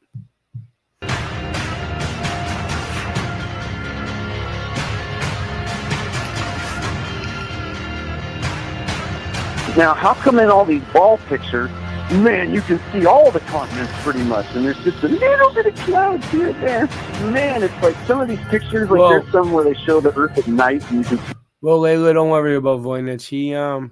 He's been around for a long time, and he doesn't have patience like with people he's not sure about like that. You know, I think you just I think you're really honestly asking questions. I don't think you're just like in there messing around. I'm gonna take your word for it. All the lights and stuff. It's like, you're telling me the entire continent didn't have clouds? The entire fucking continent, like, you can see Africa and all these lights and all this stuff. Like, if you turn on your porch light, I guess you can see it from space, apparently. And it's like, there's no clouds in some of these pictures. He is. He's just been around for a very, very long time. This is, for Voynich, all this is like, he heard all this already. And they spelled out the word sex, right, recently, probably a few months ago in one of the clouds. But, if they do their research, they say, well, those are composites. And I said, well, how come they copy and paste the clouds on some of these? And they use the same cloud form. Like, if you're going to make a composite, but you shouldn't be copying and pasting clouds. That means you're adding stuff that's not real. Yeah, and the thing is... So NASA admitted that they copy and pasted the clouds on, okay? They admitted it. Those pictures that you're talking about, the blue marble pictures, I think there's about maybe 8 to 10 of them over time that NASA has put out. And you're absolutely right. None of those pictures look the same. The color of the water is different. Like you said, the continents. Everybody's a flat earther. They just don't know it yet. To different sizes. It's just unbelievable. And I think what happened originally was they would put these things out and nobody was paying any attention to it. And then all of a sudden now, people are paying attention to it, and now they're pulling these pictures in, and it's an obvious fraud. What? And the thing is, there's supposedly tens of thousands of satellites orbiting Earth.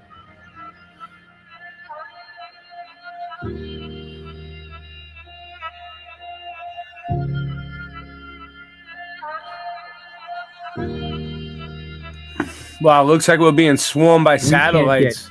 Any close-ups of Earth, we can't get a view. With all those satellites, we can't get a one view of the Earth that's a ball.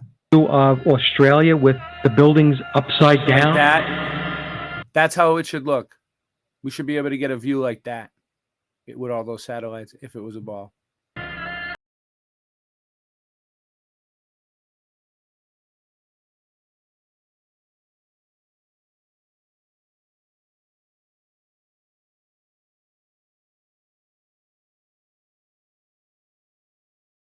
You are the sane one for asking real questions. I used to love NASA. I used to love outer space.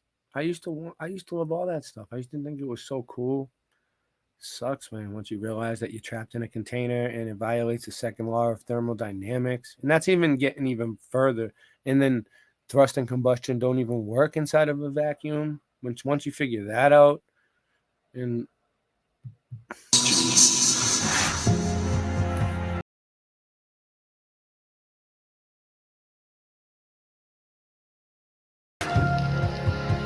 They're the fucking idiots for just repeating school book bullshit. That's how it works. I was taught schoolbook bullshit in public school, and somehow I was able to break free and free my mind. You know how I did it? I watched NASA rockets explode a bunch of times.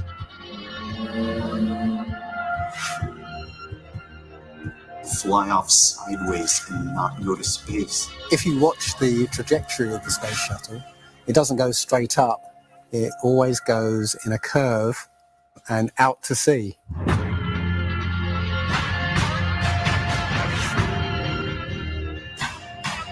The point is, they actually go horizontal. The space shuttle goes horizontal. It never goes any further up. It goes horizontal, very, very low down in the atmosphere. You know, it's still in the atmosphere while it's horizontal, so it never gets any higher, and it goes out of sight. Not because it goes too high, because it goes too far downrange. And they have a plane that's mocked up to look like a space shuttle. It's a jet-powered aircraft. That's it. It's not a glider. It's an aircraft. And that's what they're fooling us, taking billions of dollars in and giving us images and fake planes for that 10 billion, you know, however many billions of dollars it is. What goes up must come down, and literally we have not ever seen anything that has ever gone up and not come down.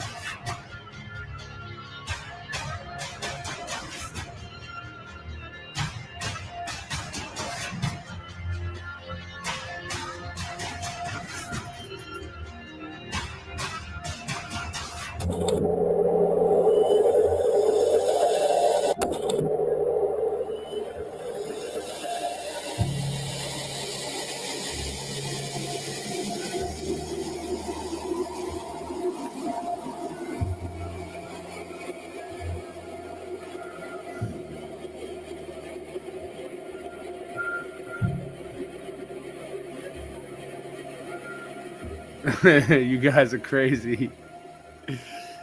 Oh man.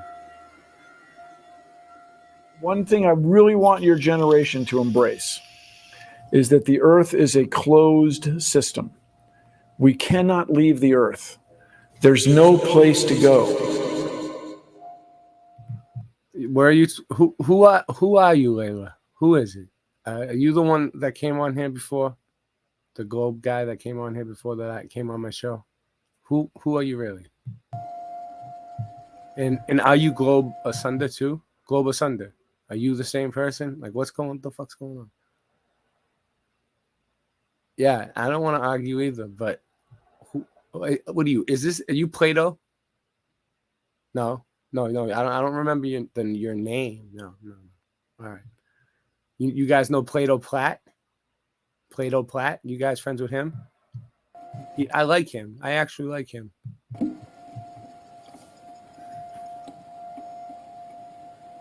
Yeah, I know there's Globe channels out there. I know, but I know you guys are all connected. Rockets don't have brakes. I'm not stupid. It literally stopped. All of You that guys are angular connected momentum from the rotation of the rocket and the linear momentum from flying up just stopped. No, it had to have hit something. What would it hit? If it hit a solid surface, the rocket would have been destroyed. And most likely the camera too, so we wouldn't have the footage. And obviously that's not the case.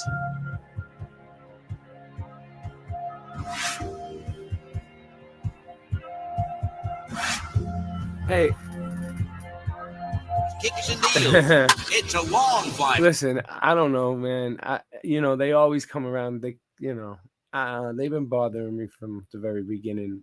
Some of these people. I'm not sure who's who anymore, but it's like it doesn't really matter. They know who I am. It's all good. They know I'm not an asshole to them. I'm very nice to many of them until they start calling me names. When people start calling people names, I don't like that. But other than that, I let them say what they need to say. I let one of you guys come on the show before. Going back, and the ball shatters the sky, bringing the ocean itself down into the stadium. Oh, Simpson just broke this dream's reality wide open. I know we have still not shattered that highest and hardest glass ceiling, but someday someone will. Thank and you, hopefully Layla. sooner than we See? might think right I now. have been nice to Layla. I have been. I try to be nice to everybody. I'm not an asshole.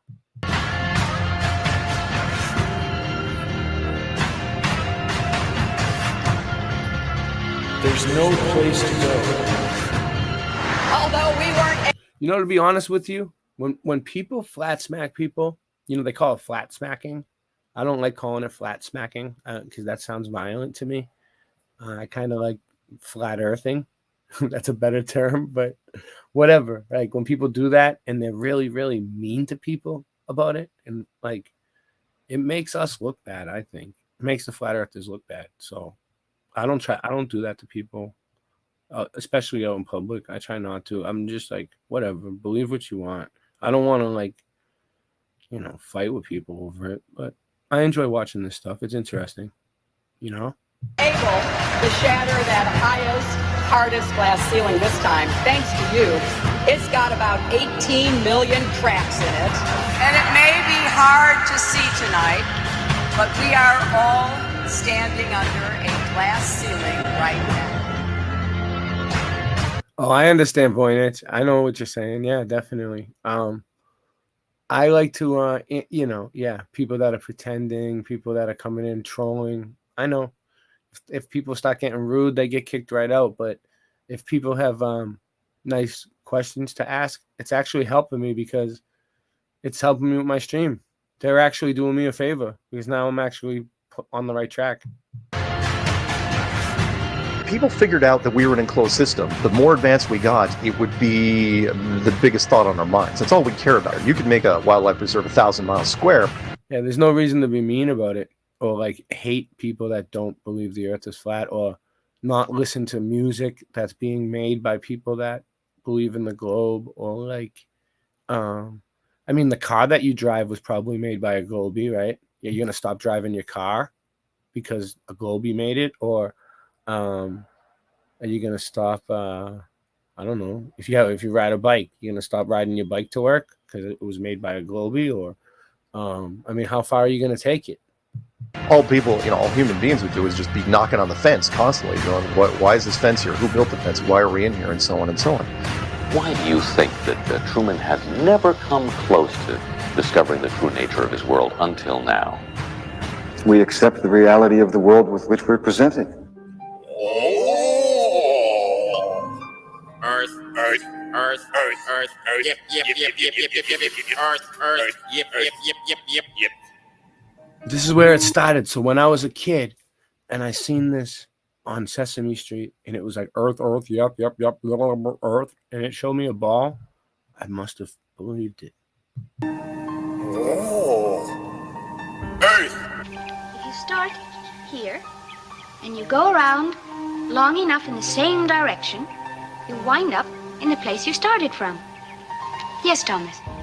Why don't we fall off when we walk underneath, Miss Sarah?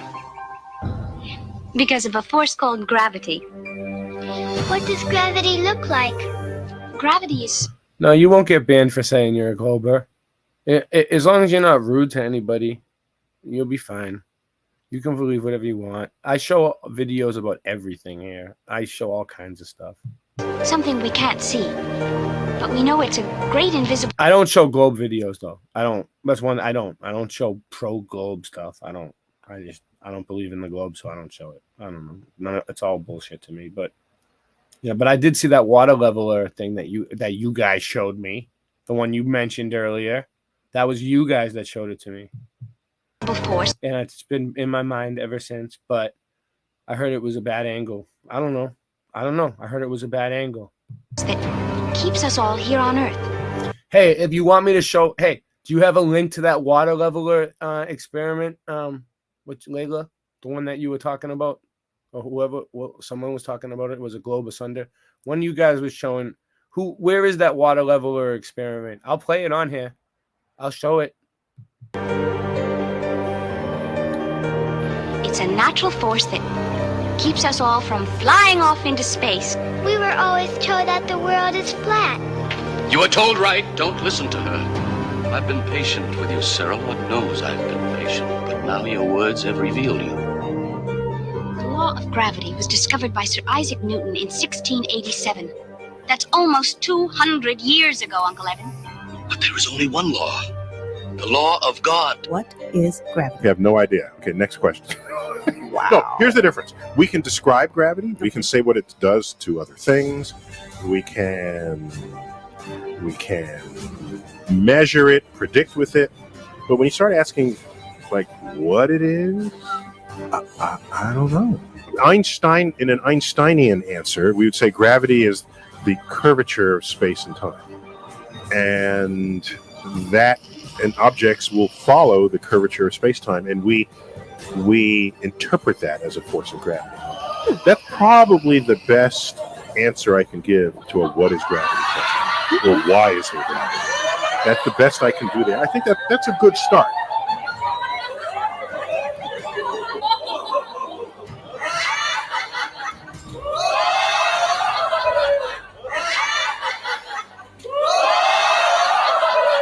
The world is round.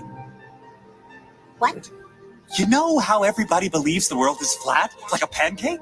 Well, they're all wrong. The world is actually round, like an orange. The world is an orange. And? And? Well, that's it. It's a great idea. It's one of my best ones. Yeah, but what kind of orange? Is it a navel or a juicer? What? Look, just sleep on it. In the morning, the idea will come to you again, and you won't even remember where you got it. Get it? Got it. Good. I must say, I really thought you'd catch on to this a little quicker, Copernicus. What? My name's not Copernicus. I'm Charlene Sinclair. You're not Copernicus? This isn't 16th century Poland? Oh boy, I screwed up. How do you brainwash? You repeat the same thing over and over again. You know, if somebody's resisting the concept, if you keep fucking repeating it, they'll incorporate it in their brain. Since you were a kid, you've seen this, but you've never seen it from that point of view. But with your brain, that's three-dimensionalized. Oh yeah, that's the Earth. How? Through repetition. Well, let's just all get on our hands and knees and wait for a scientist or an astronaut to come along, or Neil deGrasse Tyson to come along and bestow upon us their knowledge. Now, as you can see, this is the evolution meter, and I put God, the creator of everything, on the right side, and evolution on the left. I won't change my mind, because I don't have to, because I'm an American. I'm dug in, and I'll never change. Beck, look, you're wasting our time. You're not going to get us to not believe in evolution. And why is that? Because the smartest scientists in the entire world all agree that it's real. I'm glad you brought that up. Mr. Reynolds, these were all the smartest scientists. Only problem is, they kept being wrong. This is insane, you fool. I'm a fool because I have more faith in the saints that wrote the Bible? Yeah, because you just read the words of a bunch of guys that you never met, and you just take it on faith that everything they wrote was true. And what makes you think what your scientists are writing is any more truer than my saints? Because there are volumes of proven data, numbers, figures. Have you poured through the data yourself? The numbers, the figures? Well, no, no. Oh, interesting. So let me get this straight, Mr. Reynolds. You get your information from a book written by men you've never met, and you take their words as truth based on a willingness to believe, a desire to accept, a leap of, dare I say it, faith? Come on. Look, I mean, I don't even know how I'm supposed to respond to that. Like, come on. I rest my case. Matter tells space how to curve. Space tell. Did I get that right? The science community is ignoring a lot of the things that we're looking at, and so normal people are going out and doing experiments. And one of the experiments has turned up an amazing fact that we've not been told, and it destroys the whole idea of this heliocentric system, and that is the moon. Now you can actually measure the temperature of the moonlight next to the temperature of the shade of the moonlight.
spending a heck of a lot of money trying to keep it a secret.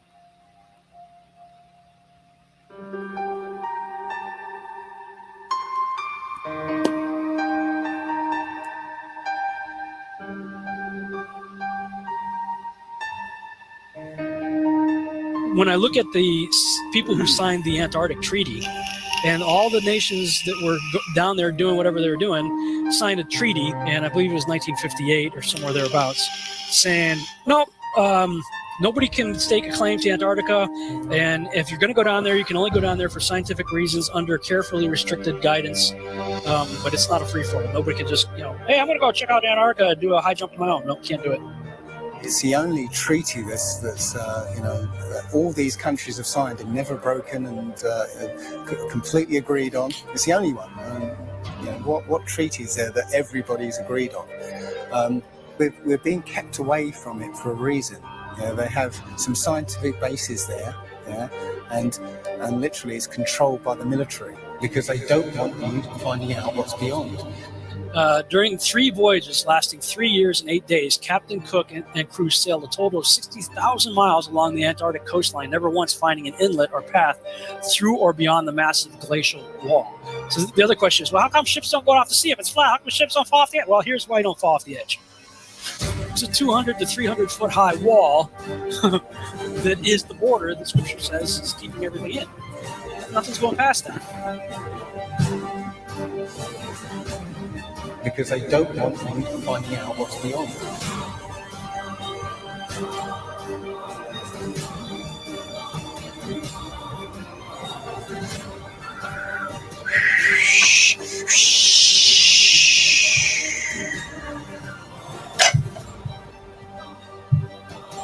Personally, I think the unconquered south face is the only one worth scaling.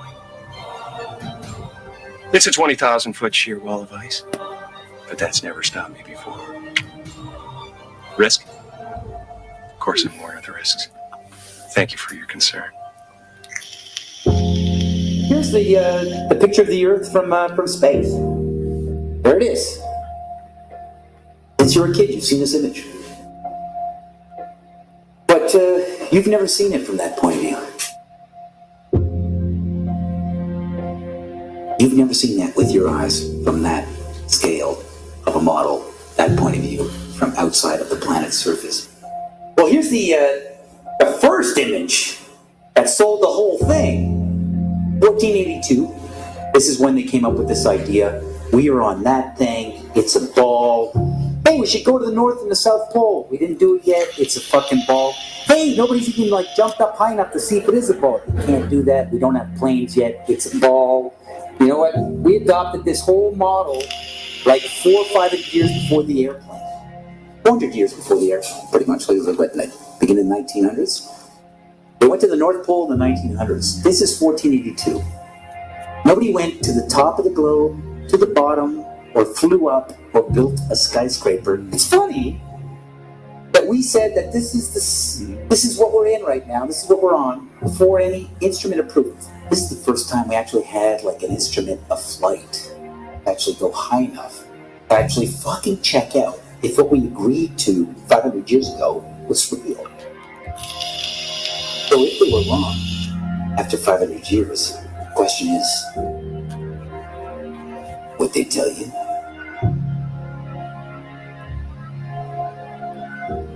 Newtonian physics, why objects move on a ball spinning 1,000 miles an hour while it's going 26,000 miles around the sun.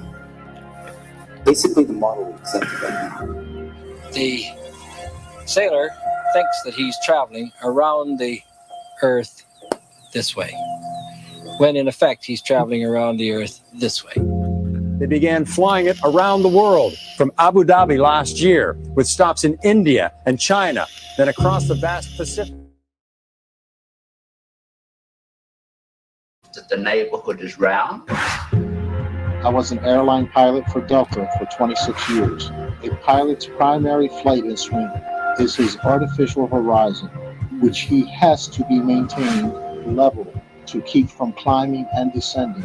From a cockpit, weather permitting, I could see hundreds of miles in all directions. viewing cities connected by roads across the flat plain as far as the eye could see. Nothing ever leaned. If a pilot is flying around the curve of the Earth, then he should be dipping the nose down, and every 5 minutes he should be dipping the nose down to stay around the curve.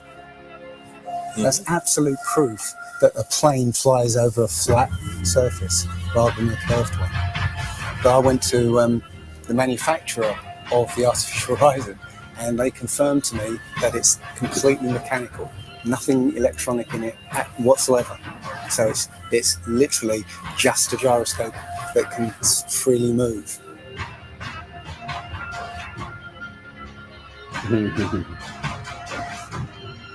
That right there is proof to me that planes fly over a plane.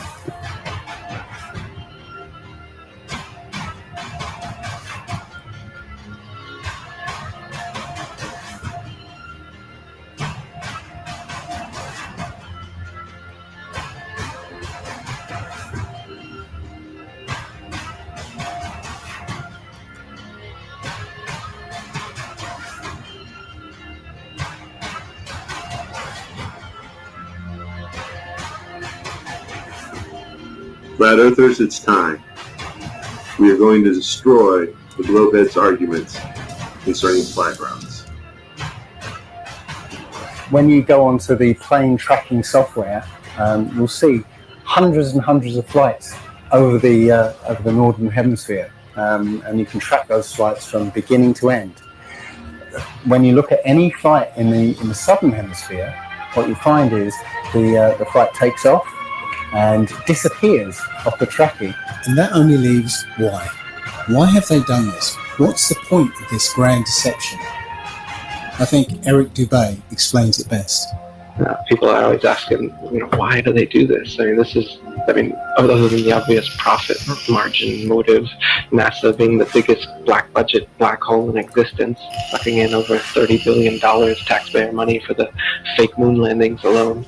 Nowadays, hundreds of billions of dollars, and not just NASA, but RASA and all the other fake space organizations around the world giving CGI images for hundreds of billions of dollars. You want to put something in context. If you want to do something with $3.5 trillion, you can do whatever you want. Whatever you judge to be important to the profile of the nation that you are trying to just build and to sustain. So by surreptitiously indoctrinating us into their scientific materialist sun worship, not only do we lose faith in anything beyond the material, we gain absolute faith in materiality, superficiality, status, selfishness, hedonism, and consumerism. If there's no God and everyone's just an accident, then all that really matters is me, me, me. So they've turned Madonna, the mother of God, into the material girl living in a material world. It's all about making us feel nothing so that we can be used. If everybody realized how special we all are, how unique every single life is, then this whole world would change overnight. We wouldn't allow ourselves to be used by this cabal. I start from the supposition that the world is topsy-turvy, that things are all wrong, that the wrong people are in jail and the wrong people are out of jail, that the wrong people are in power, that the wealth is distributed in this country and the world in such a way as not simply to require small reform, but to require a drastic reallocation of wealth. All we have to do is think about the state of the world today and realize that things are all upside down. Now, if you don't think, if you just listen to TV and read scholarly things, you actually begin to think that things are not so bad, or that just little things are wrong.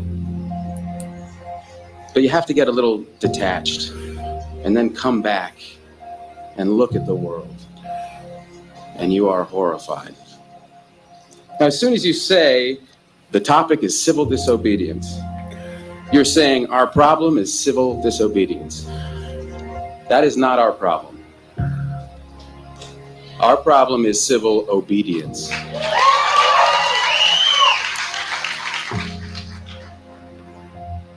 I think our society is run by insane people for insane objectives.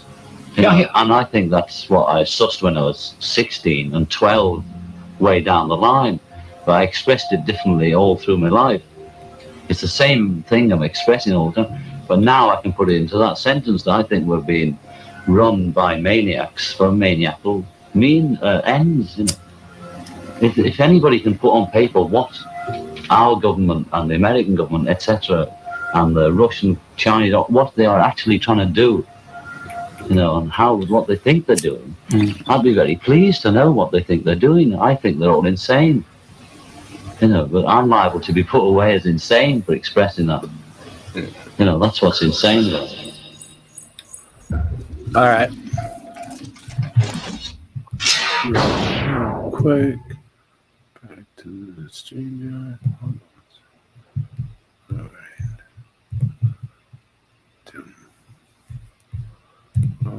I had this over here. Let me see.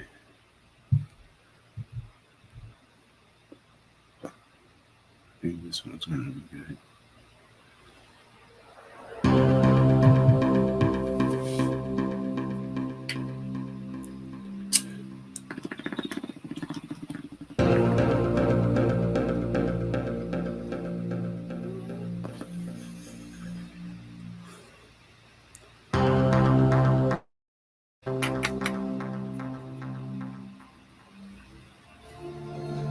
I know this is strategy. I know you're coming back with reinforcements, something. I know this plan.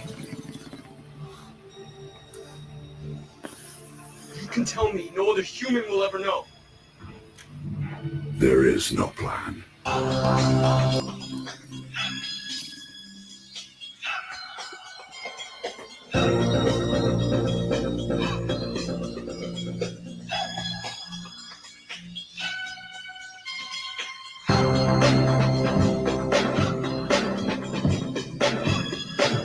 You're getting strange vibes because they're lying to you.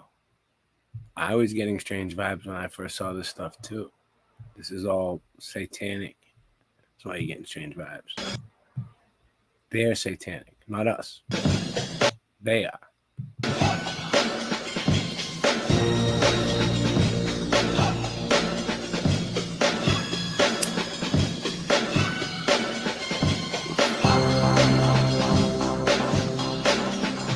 Maybe, you know, I'm not saying you're satanic. I'm saying if you're getting involved with these people, maybe you're getting strange vibes because it's a satanic vibe you're getting, because you know deep down inside something's not right.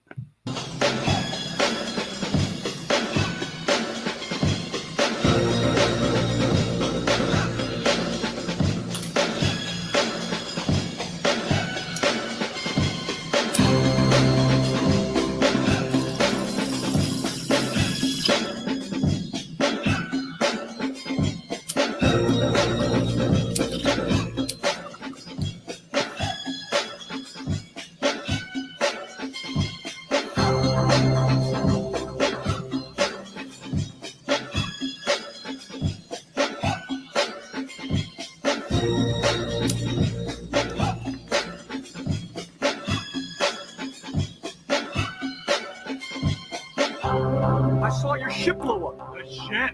We would never end the ship. We designed the damn thing, didn't we? We were hidden in the first booster rocket to separate. Splashed down back in the Atlantic just as planned. We ain't going nowhere.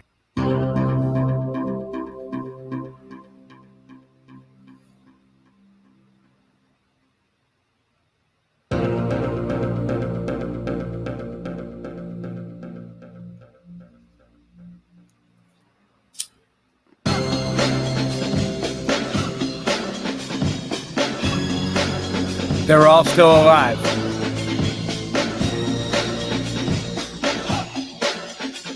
So, Layla, if NASA's telling us the truth, then why are all these people that supposedly died in the explosion still alive today and teaching as professors and stuff like that?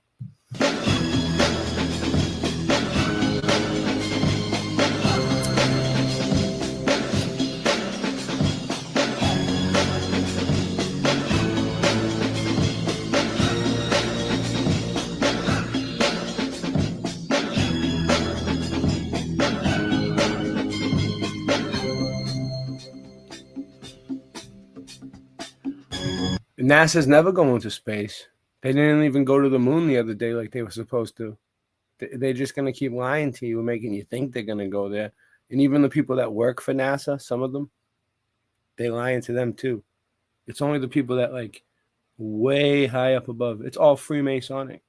It's all like that. They keep everybody compartmentalized. Nobody knows nothing, and everybody just does their job and they all believe it. A lot of them believe it. It's not like they're lying. They're all lying.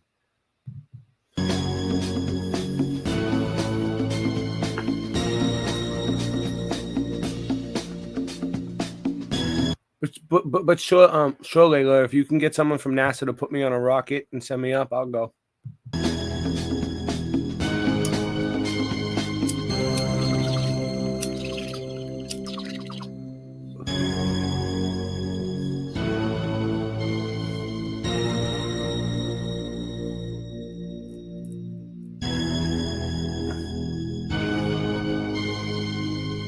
This construct is echoed through all corners of the system. It's everywhere we look, this construct stares back at us.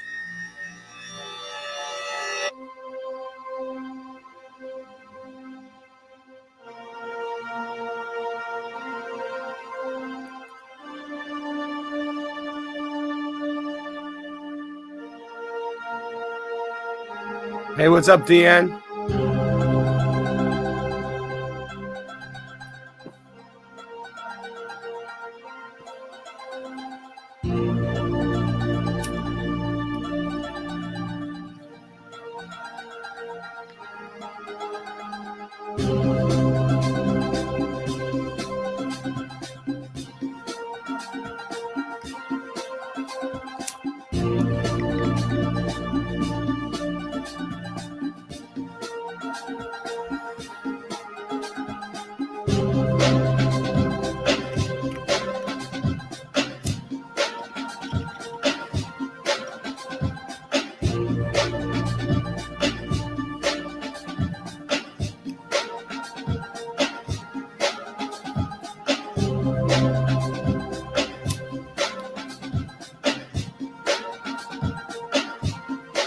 Hey, Forever Love.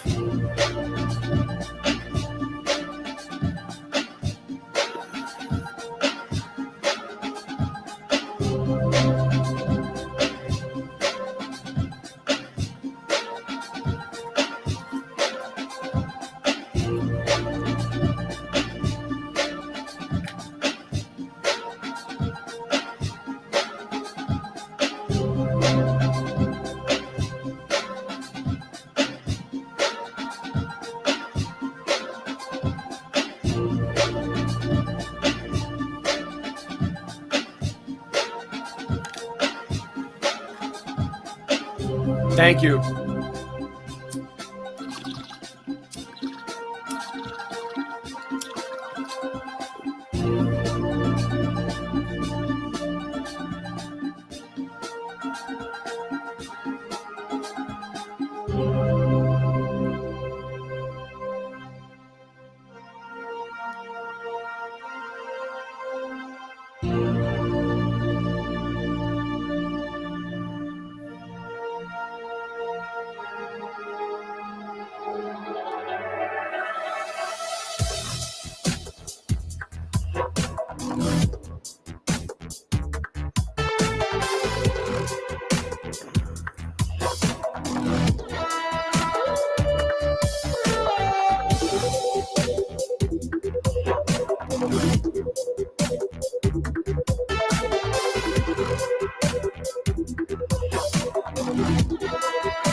All right.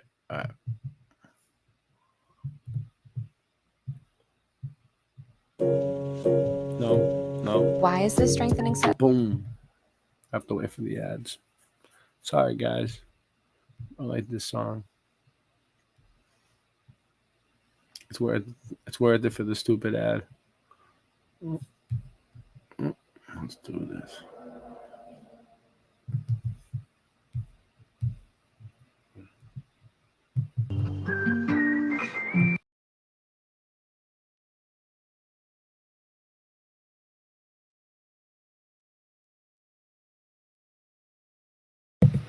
All right, back to what I was doing. I just like to switch it up with some music, Throw some music in there. All right, so where was the other one? So that was part 1 that we watched. This is part 2. So we'll put them together.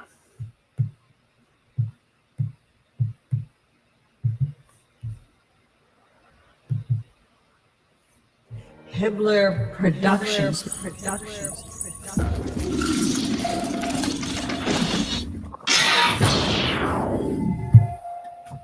If I say that the world is round and someone else says it's flat, that's worth reporting. Should we still debate whether the Earth is flat? Like they used to think the sun went around the earth. Everybody say that scientist, he's so smart. Until other science refuted it. Right, but back then, like everybody at that time thought that guy was smart. Why at this time do we think that the earth goes around the sun? There's an overwhelming science that the earth was flat, and there was an overwhelming science that you'll learn over time. We were the center of the world.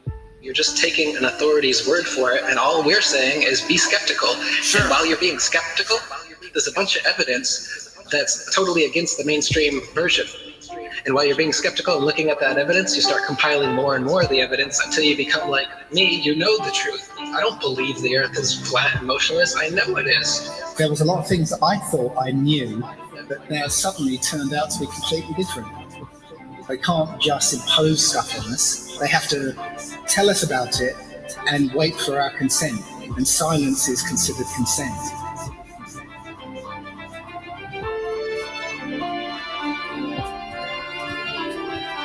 If the sun was 93 million miles away, you wouldn't see that. We see in perspective. That is, the horizon is at our eye level. And as things recede from us, they tend to converge to the center of that horizon line, to a place that's known as the vanishing point. The sun rotates around us and only appears to rise and set because of the way our vision works.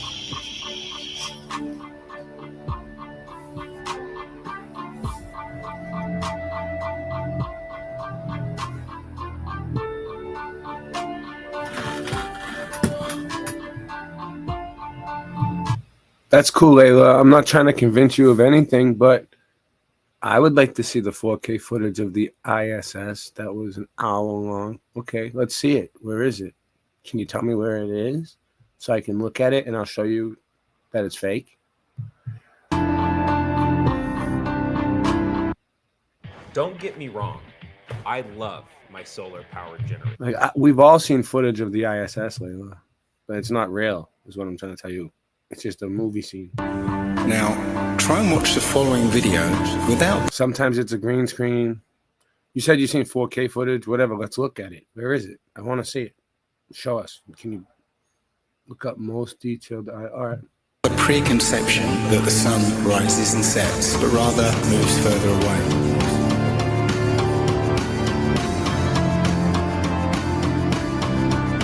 The images of your world with curves or as a ball are CGI. You've seen those images all your life. They're paintings, they're computer-generated images, or a little of both.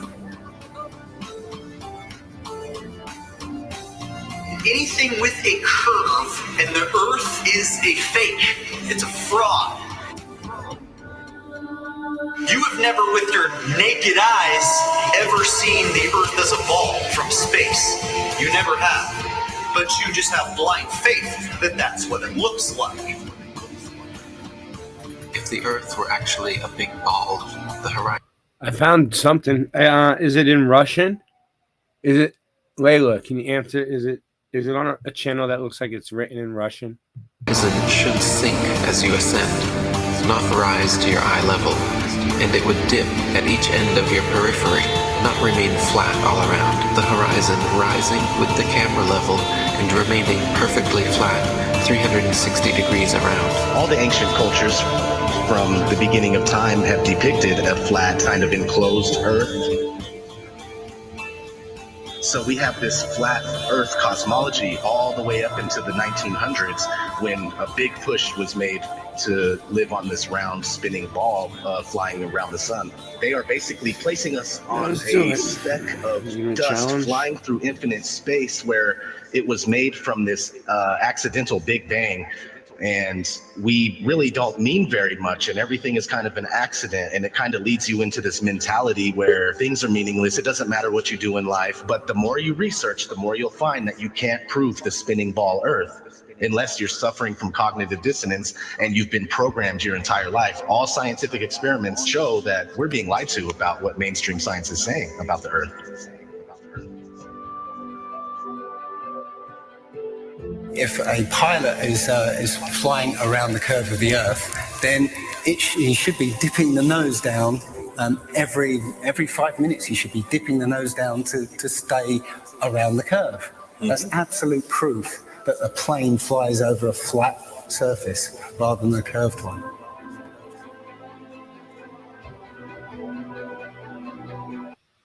I almost got it, guys. Don't worry. What's your? It is some high quality footage here, guys.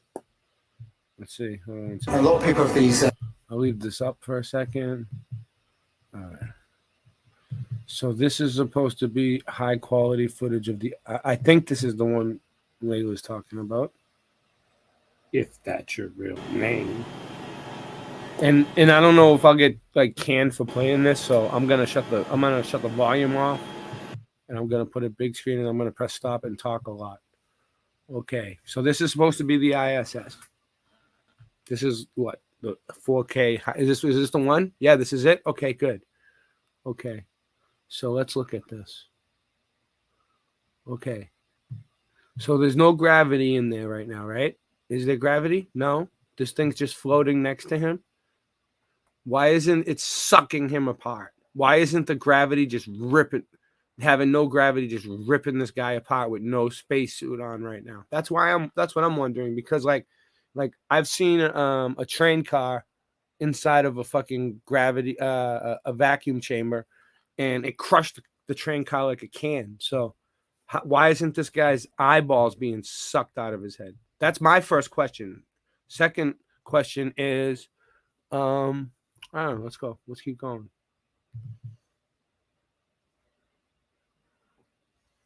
Okay, is that thing just floating in the air, or is it like, is it hanging on something? I don't know. I can't tell what that camera's doing. I mean, if it's floating in the air, why doesn't it just float all the way to the ceiling? Why is it just sitting right there? Like, I don't know. All right, let's see what happens. No, he's got it strapped down. He's got it bungee corded down. All right. So he's typing on a computer. The computer's working normally. A computer will work fine in a vacuum.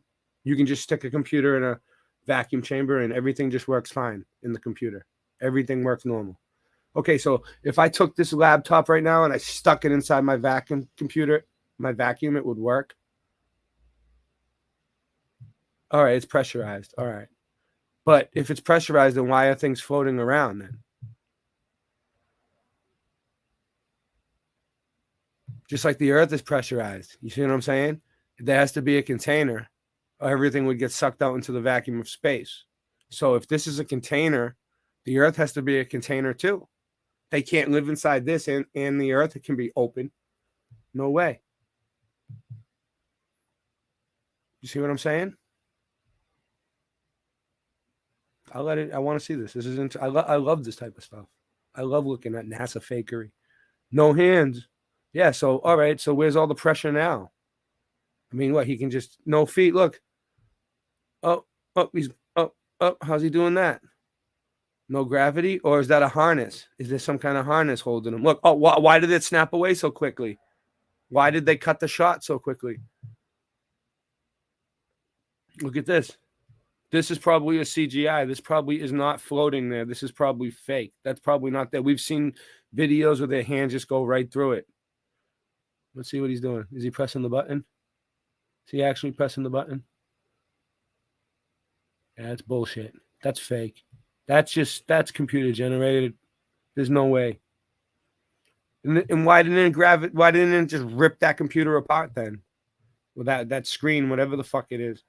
Well, why didn't it just rip it apart? How come that can stay together all in one piece? Okay, what do all these fucking things do? You know what I mean? Like, you know, he's like telling, like, look at all these fucking knobs. Are you serious? Are you serious? They use every single one of these fucking things. Like, I digress. This thing's still floating.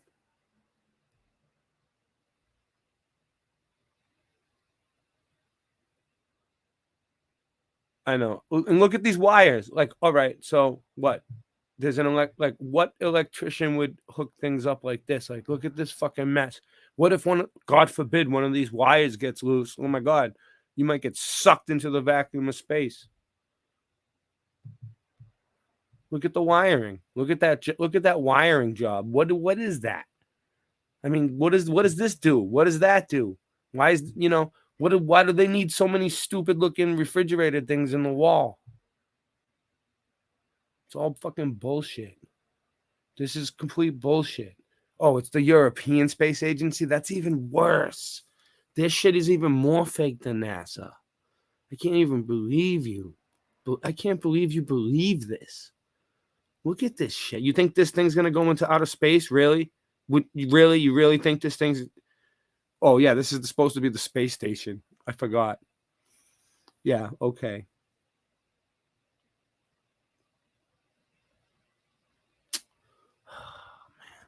I can't believe... It's so sad that people believe this shit. Look, oh, there he goes, spinning it around. Why didn't, you know... Why isn't... I don't know. I just feel like it should be like crushed like a can then. If it, look, he can just let it go and it just spins. Oh, and then you can just pick it up. Yeah, gravity works like that. You know, no gravity works like that.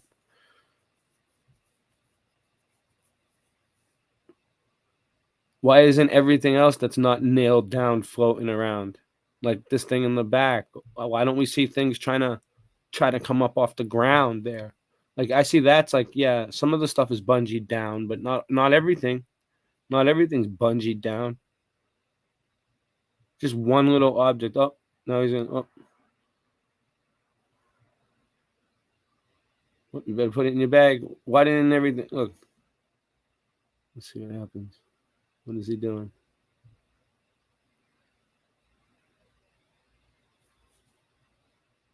What is this clown doing?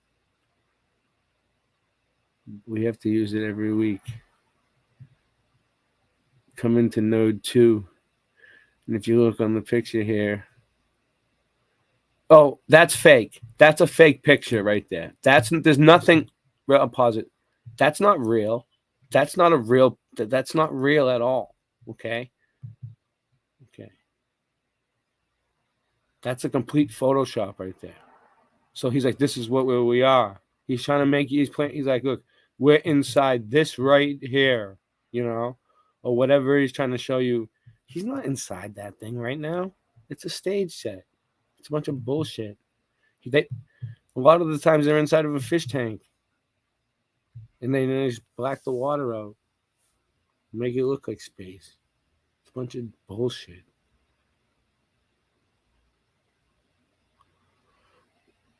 So, let's see what else this guy's going to do.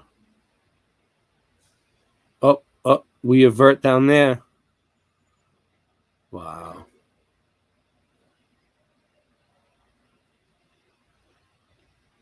So this proves that the Earth is a globe to you.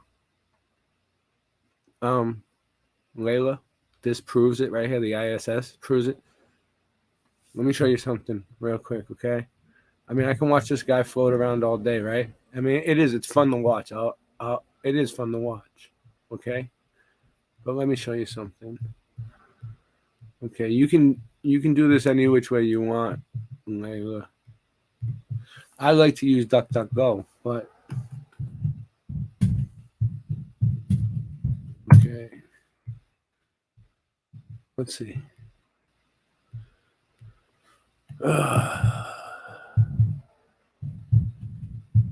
Videos or photographs of the ISS being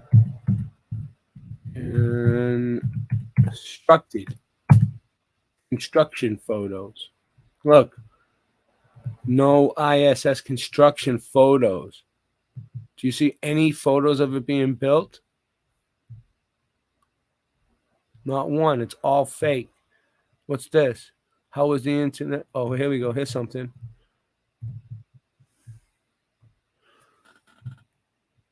Okay. This is how the ISS was built. With this fucking thing? You really believe this shit? It's fake. That's fake. That's not real. It's a Photoshop. That's not real. None of this is real. It's not real. It's bullshit. So this is the beginning of it. All right, let's see anything else. And I don't even see how that proves that it's being built. Like, what is that even a picture of? Like, anything? I mean, they should have like hundreds of thousands of pictures of it being built. Oh, China building something.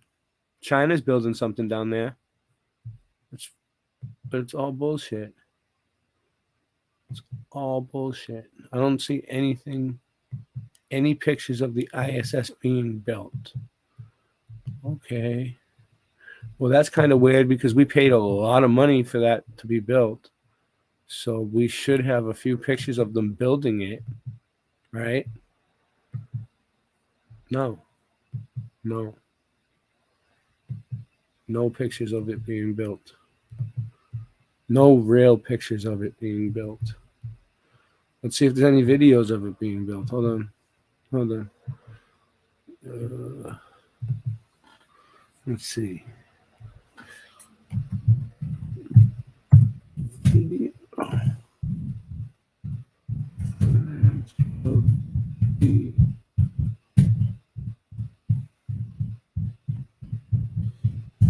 ISS construction videos.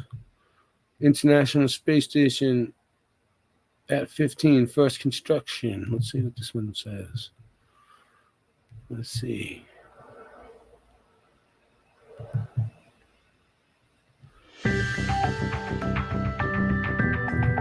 No. That doesn't prove nothing. That's just a rocket going off in the sky. Just like on the 4th of July when they let off fireworks. That doesn't prove that the ISS was constructed either. That's just another stupid look. Oh, that really proves to me that the ISS was constructed. Oh yeah, I believe that it's really there. Yeah. Oh yeah, that's convincing. Wait up, what's this? Oh, wait up. That looks real to me. Real enough. Where's all the stars? Where's all the stars in the sky? If they're out in outer space, you should see a bunch of stars, right? Where there's no fucking stars? Are you serious? Where's all the stars? You should be able to see more stars than when you're here on the planet, right? Where's all the fucking stars in space? Come on.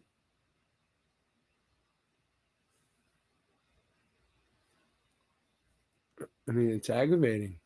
I want to see some fucking stars in these pictures. And who's taking this picture right now?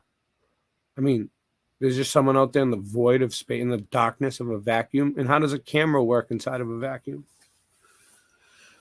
Oh my god. The whole fucking thing is just ridiculous. All right, let's see what they're doing. Let's see what they're doing. Oh, that's real. Yeah, man. I believe it now. Oh, I totally believe it. Yes. I'm convinced. Oh, they did that. They did that. I'm convinced.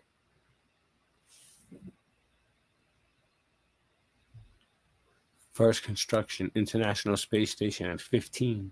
That's what this is called. Oh, this guy's like, yeah, he's really doing a lot of work. Look, he's building it. He's sitting there on his fucking ass. That's not real either. You can tell the earth in the back is fake. That's bullshit. Who even knows what that even is? Nobody knows what that is. This isn't real. That's a piece of shit.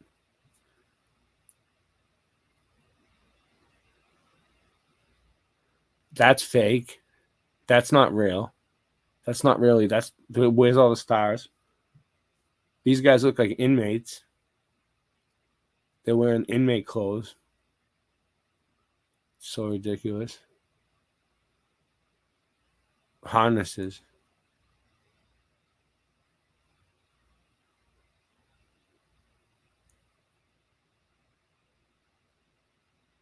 It might be one of those flights where they fly for a few seconds real high in the sky and then cut away. That's probably a fish tank. Who knows? They're definitely lying.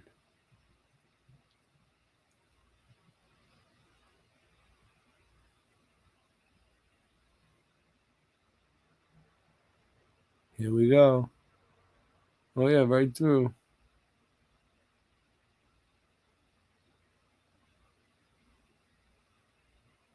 Yeah, it's such bullshit. That's not real. That's like a video game. That looks like fucking Sega Genesis.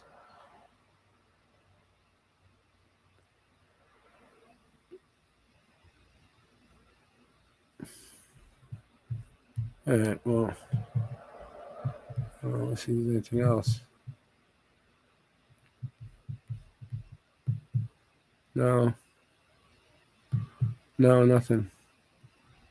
Nothing. No, nothing. No ISS construction. Let's see what else it says. Well, no. No. No. No. No. No. No. No. All right, finish this video for now. Laser thermometers. Now you can actually measure the temperature of the moonlight next to the temperature of the shade of the moonlight. You find the moonlight is colder than the shade, opposite from the sun. So the moon's throwing out its own light. The scientific community have not told us this. Mainstream science says that we can see the curve visible at 35,000 feet, but when we're watching an amateur balloon flight without a fisheye lens or a wide-angle lens on it, there is no curve to be seen. And basically, if we were living on a ball or a sphere of any sort, no matter how high you rise, you would have to look down to see the horizon. Yet when you take these cameras to 100,000 feet, the horizon is still at eye level. That's inconsistent with any kind of spherical shape whatsoever.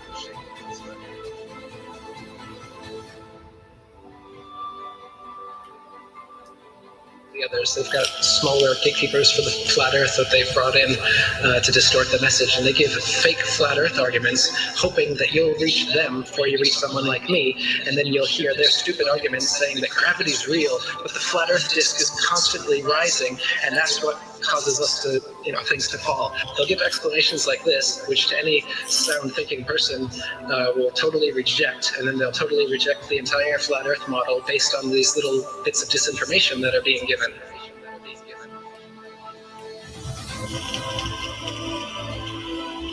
"200 proofs Earth is not a spinning ball," and that's just 200.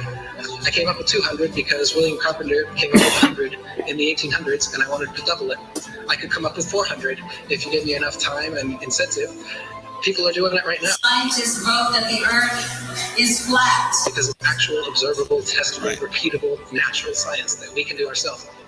The kind of science, in quotes, that you're getting from these figureheads is not observable, testable, repeatable, natural science that you can do yourself. It's stuff that they claim that only they can do with a Hubble telescope. Only we can take images, CGI images of fake planets with our Hubble telescope. You can't. Condemnation without investigation is the height of ignorance. And I think that, Einstein was right about that. I don't believe in anything, but I do investigate everything. I don't just take things at face value or take somebody's word for it. I want to know for myself. And if I can't know for myself, then I will happily be in the place of not knowing. They need to have some authority figure telling them answers, and they're going to believe that, and that makes them feel safe. But me, I'm the opposite, where I like to be skeptical, and I think everybody would be better off if they did that instead of just believing some authority figure that tells you you're on a spinning ball that was exploded out of a big bang and you're a monkey man that evolved. It's ridiculous, and it's obvious why they're doing it. They want you to think you're a monkey, a purposeless accident that comes from nothing, while they steal $50 million of your tax money every day. The motive is obvious. CGI images of fake planets with our Hubble telescope, but you can take a regular telescope and you can see that the images they give you are complete nonsense cartoons, and what it actually looks like is pulsating lights in the sky.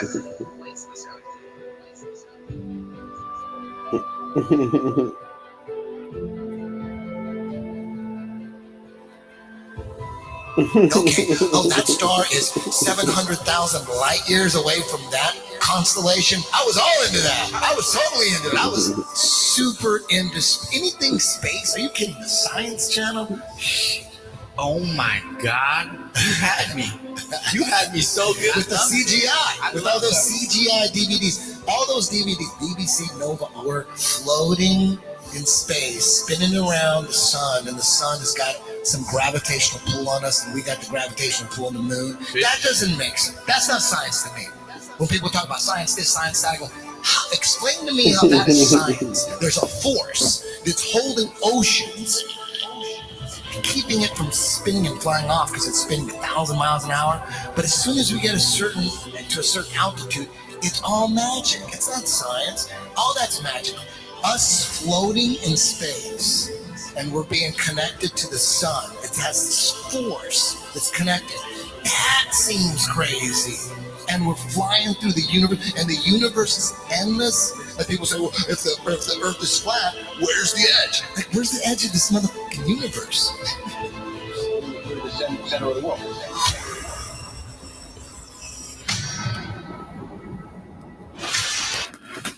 Oh, ad alert.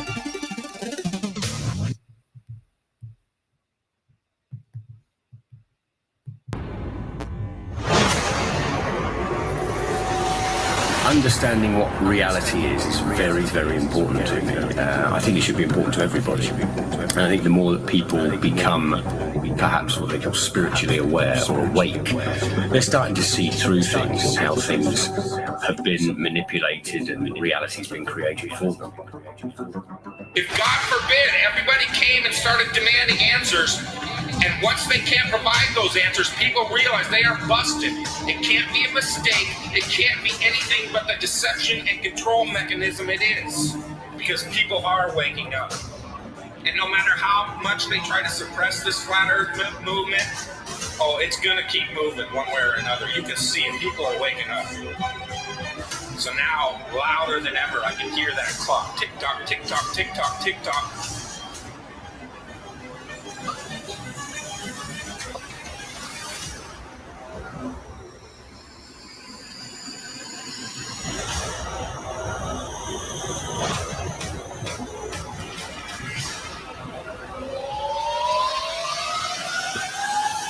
In other breaking news, the world is round, not flat.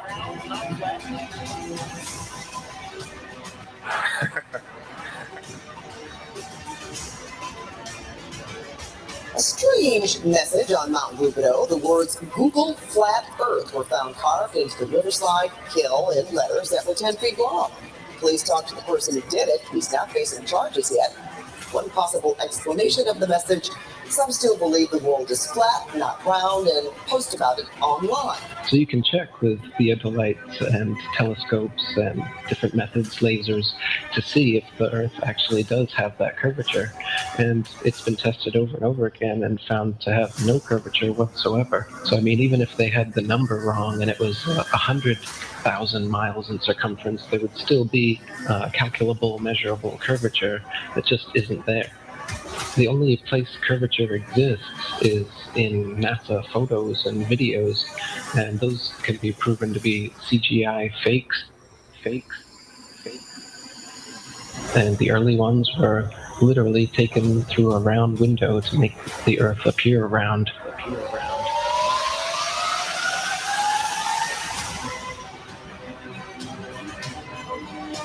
Literally taken through a round window to make the Earth appear round. Now, this is a shot from 130,000 miles out. I guess it's from approaching, it's from approaching the moon, looking back at the Earth. If that's the Earth, is that like another spacecraft? No. That I have no idea what that is. It's some aberration on the film of some sort. Oh, those are shadows, I think. Or reflection, probably reflections that are just reflecting. Run that back again so I get another shot of it. Okay, turn off the camera. Your interview is done. I've given you all the time I'm going to give you. Okie dokie. Good to meet you. I don't say it's a pleasure. I understand. Please get your ass out of my house. Okay. And you came here under false pretenses, and I think you're an asshole. Lying about going to the moon is a satanic lie of gigantic proportions. I don't hit people, but you're going to be on the deck unless you get... I'm headed out. I appreciate it. And get the hell out of my house. Don't get a gun and shoot them at them before they get out of the office? We have a video camera running if you want to do it. Right. That would be great footage for us. See you later. In court, I hope. Want to call the CIA? Have them whacked? Where you put a transparency over the window and move the camera of the Earth and move the camera back away from the window. Turn off the lights in the spacecraft and appeared to be halfway to the moon when in fact they were in Earth orbit. Huh, really? Yeah, and they said it was the same way that you did it on Apollo 10. So we wanted to give you the opportunity to put your left hand on the Bible, to raise your right hand, to swear to God. Stick it in your ear. If you walked on the moon, we're giving the opportunity to swear to God that you walked on the moon. I'm going to give you the opportunity to get the hell knocked out of you so you don't even get along. We found a very unique reel of footage that we have queued up to show you. Yeah. And it's from the mission. And to our knowledge, no one has ever seen it before. And it's 30 years old. And you want me to see this while you have me on camera? Well, and to tell us what it is. That's correct. You'll see this tape. Okay, well, I'm not interested in satisfying your suppositions when there's all this evidence that we did. This proves, as you see, that you're using the window to demonstrate that you were halfway to the moon when you were... Turn the camera off, please. Turn the camera off. Well, you're talking to the wrong guy. Why don't you talk to the administrator at NASA? We're passengers. We're guys going on a flight. You're a coward and a liar and a thief. Did you see shooting stars? Did you see the shooting stars? Yeah, I'm getting to that. Oh, okay. But a lot of noise going on. So I don't know the results of some of the experiments they've conducted. The point is they can't get that far from here, and they're really in the protective confines of the Earth. The International Space Crew attempted a spacewalk outside the station. Here's a live look at the astronauts. Well, I don't believe. I don't think that's. Yeah, Where's their space? So this is photo trickery and brainwashing that's got the world thinking that we're on a ball spinning around the sun with a magical force called gravity holding us on the underside of this spinning ball. It's all just brainwashing that we've received. It's pseudoscience accepted as legit science. But real science has confirmed geocentricity in the flat Earth.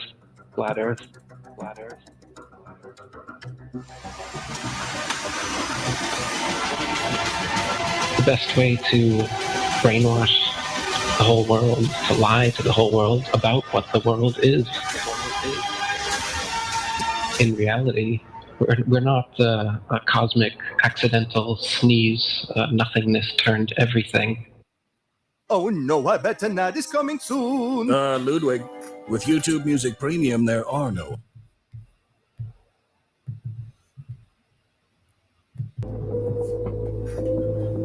This is quite obviously intelligently designed, this thing we're experiencing here, this life, this universe.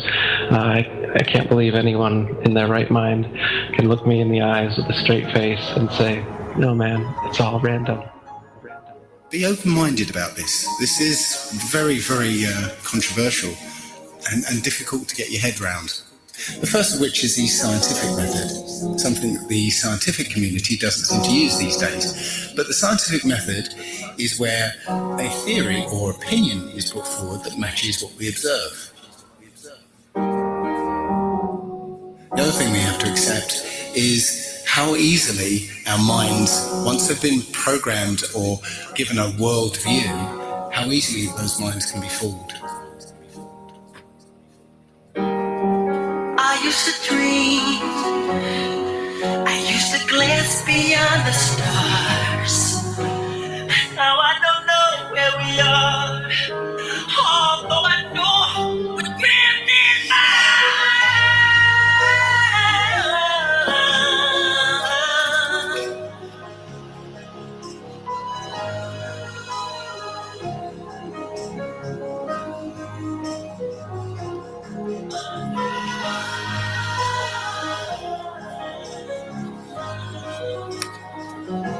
The Earth isn't spinning, or orbiting, or being dragged. The Earth is fixed, and it's the stars that are moving. People can't stand change. They don't like what they don't understand. We all have our own pursuit of happiness. Don't listen to someone's stories and say, and what? You need more? Is their happiness not good enough for you? So you judge them like you know. True happiness brings happiness to others. We are all a family, separate family trees connected at the roots. We are intelligent beings with a mind, body, and soul who truly want world peace. At least that's my goal. What happened to love? All I see is hate. The way we treat others on earth, death and chaos is our only fate. Every living thing has value and should be treated as such. We only have one earth, but act like we have so much. Do you not realize we are in control, not the 2%, who so-called own the world because it was money well spent? You guys are, no food. You guys are funny. Will you eat the money? When there is nothing left, will you still think this is funny? Remember, I warned you. I hope I opened your eyes so the world really gets better before it's too late to realize. Please spread the word. Please spread the word. Spread the word. That's all I'm asking. Just spread the word. I don't care what you believe. Just spread the word. So anyway, how are we doing tonight? Today, this morning. Where was I? Let me see if I can get back to where I was now.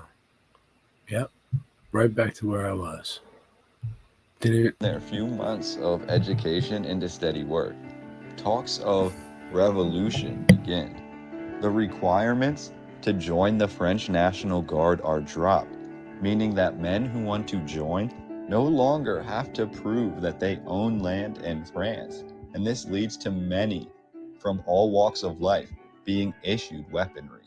On May 8th, 1848, Raspail, Blanquet, and Barbet, with their portion of the National Guard, attempt to attack the French Assembly, which is where the remaining folks from the July monarchy are housed. However, the July monarchy and the Assembly have their own portion of the National Guard.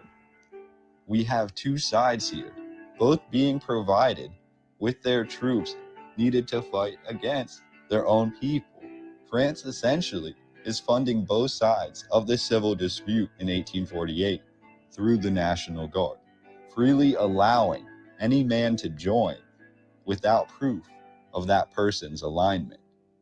The attack on the Assembly is unsuccessful, however. It does lead to Alfred de Fallot ordering on behalf of the Parliament of France that all able-bodied men will be forced to enlist in France's armed forces. This order leads directly to the June Days Uprising, which causes massive violence in the streets of France, and in Paris in particular. By this point, the Duke of Wellington gives an interview claiming that France needs a Napoleon, and these end up being very prophetic words. From the ashes of all of this infighting, the new constitution proclaiming a democratic republic, direct universal suffrage, and the separation of powers was signed on November the 4th, 1848.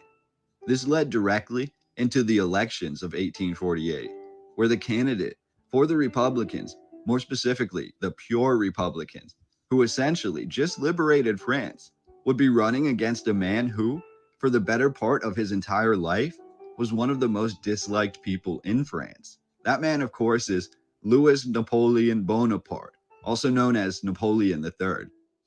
I'm going to get into a brief history about his life, and I'll also try to keep this as concise as possible, although it's very interesting. Napoleon III was born in Paris in 1808, even though his father, Louis, was King of Holland. Louis Bonaparte often stayed away from his child and was seldom in Napoleon III's life. Napoleon III was with his uncle, Napoleon I, just weeks before his fateful battle at Waterloo. All members of the Bonaparte dynasty were forced into exile following the Bourbon Restoration.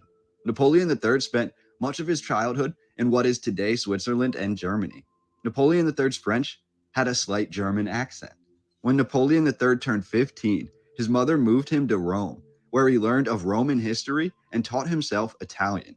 Here, he eventually reunited with his older brother, Napoleon Louis, as part of the Carbonari, a secret society opposed to Austria's rule over northern Italy. Both Napoleon brothers, Napoleon III and Napoleon Louis, joined the cause, only to become major targets due to their histories. Napoleon Louis contracted measles and died in Napoleon III's arms.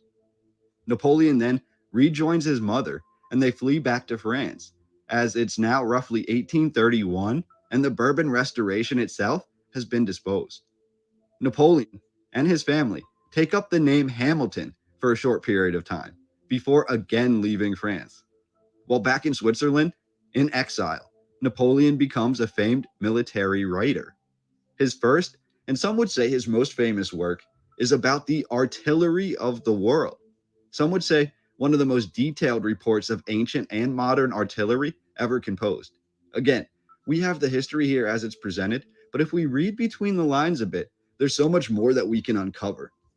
Napoleon followed his book on artillery with subsequent thesis on politics, which both angered and sparked interest from his contemporaries. And I quote, "I believe that from time to time, men are created whom I call volunteers of Providence, in whose hands are placed the destiny of their countries. I believe I am one of those men. If I am wrong, I can perish uselessly. If I am right, then Providence will put me into a position to fulfill my mission." End quote. That was a quote by Napoleon III shortly before his first attempt at seizing the power of France in 1836. Napoleon apparently set out on his journey, beginning in Strasbourg, only to be met there by the army. Oddly, Napoleon III was basically imprisoned back in Switzerland, only to have the French king, Louis Philippe, order his release. After his release from Swiss exile, Napoleon III then traveled the world, first to London, then Brazil, and then to the United States. Again, this is the 1830s. This is the time period that is so key to our understanding of old world history. This is directly before the recognition of technology, which flooded all of the world in the 1850s. And here we have one of the most important characters in this historical timeline, basically making appearances in all the major countries and cities around the world in some context or another. Napoleon III traveled throughout America, and he eventually received word in his travels that his mother back home was very sick. So Napoleon then rushed home to Switzerland. His mother died in August of 1837 and was buried in January 1838. However, Napoleon could not attend the funeral as she was to be buried in France. After her passing, Napoleon III inherited a massive fortune, and he returned to exile from France and decided to live in London, where he purchased massive castle-like homes and befriended the social and political elite. With his newfound fortune, Napoleon III apparently bought all the weapons that he could in London, as well as printed up thousands of uniforms, hiring a team of marauders to help his cause. Looking to garner more support, he set sail across the English Channel, only to be stopped by port officers of France at Boulogne. We're told after this ordeal, Napoleon III became the laughingstock of Europe. While some called for his execution, others, including prominent writers, declared his life was just like the Divine Comedy, so tragic that it was more of a punishment to let him live. Napoleon III was sentenced to life imprisonment at the castle fortress of Ham in northern France. While in prison, he continued writing, including detailed lectures on the poverty of France. In 1840, the remains of Napoleon I were returned to Paris in great ceremony. However, Napoleon III could only read about it in the papers. In 1846, Napoleon had befriended much of the staff of the Ham fortress, including his doctor, who brought Napoleon III a disguise and helped him escape on the night of May 25, 1846. In disguise, Napoleon III returned to Great Britain. He discussed the world with Charles Dickens, and he had affairs with Rachel, the world's most famous actress at the time, and another affair with Harriet Howard. He lived gaining more wealth, biding his time before his planned return to France. When Napoleon III, in Great Britain, heard of the 1848 uprising in France and heard that the King of France was ready to abdicate the throne, this is when Napoleon III again set out for France. He arrived. He made his presence known. He spoke publicly in France for the first time in years. And then, out of nowhere, he returned to England. As civil unrest broke out throughout France, Napoleon III distanced himself from the chaos, which in return led to his name coming up when the National Assembly voting began. He was actually voted in multiple cabinet positions without even being in France at that time.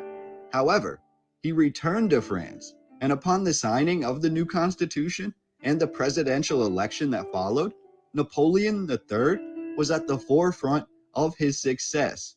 In this election, Napoleon III received 74.2% of all the votes, or roughly 3/4 of all the votes. Napoleon III took power in France after so many years of struggle. It should have been all success, all positive from here on out. But this is when, for lack of a better term, the history was retold, rewritten by Napoleon's own hand.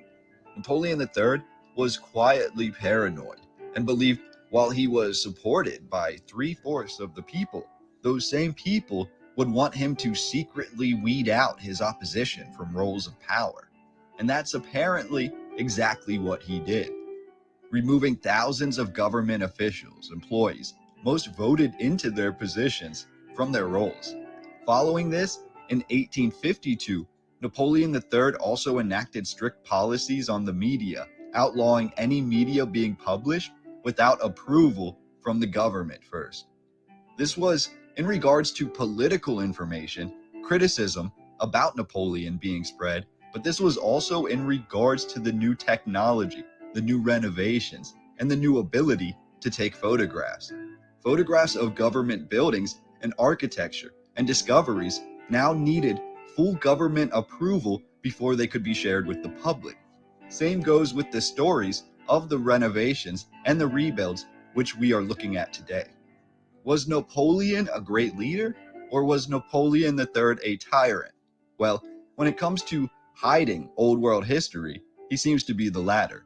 Essentially, all photographs we have of Paris come to us after Napoleon III comes to power and effectively alters the timeline.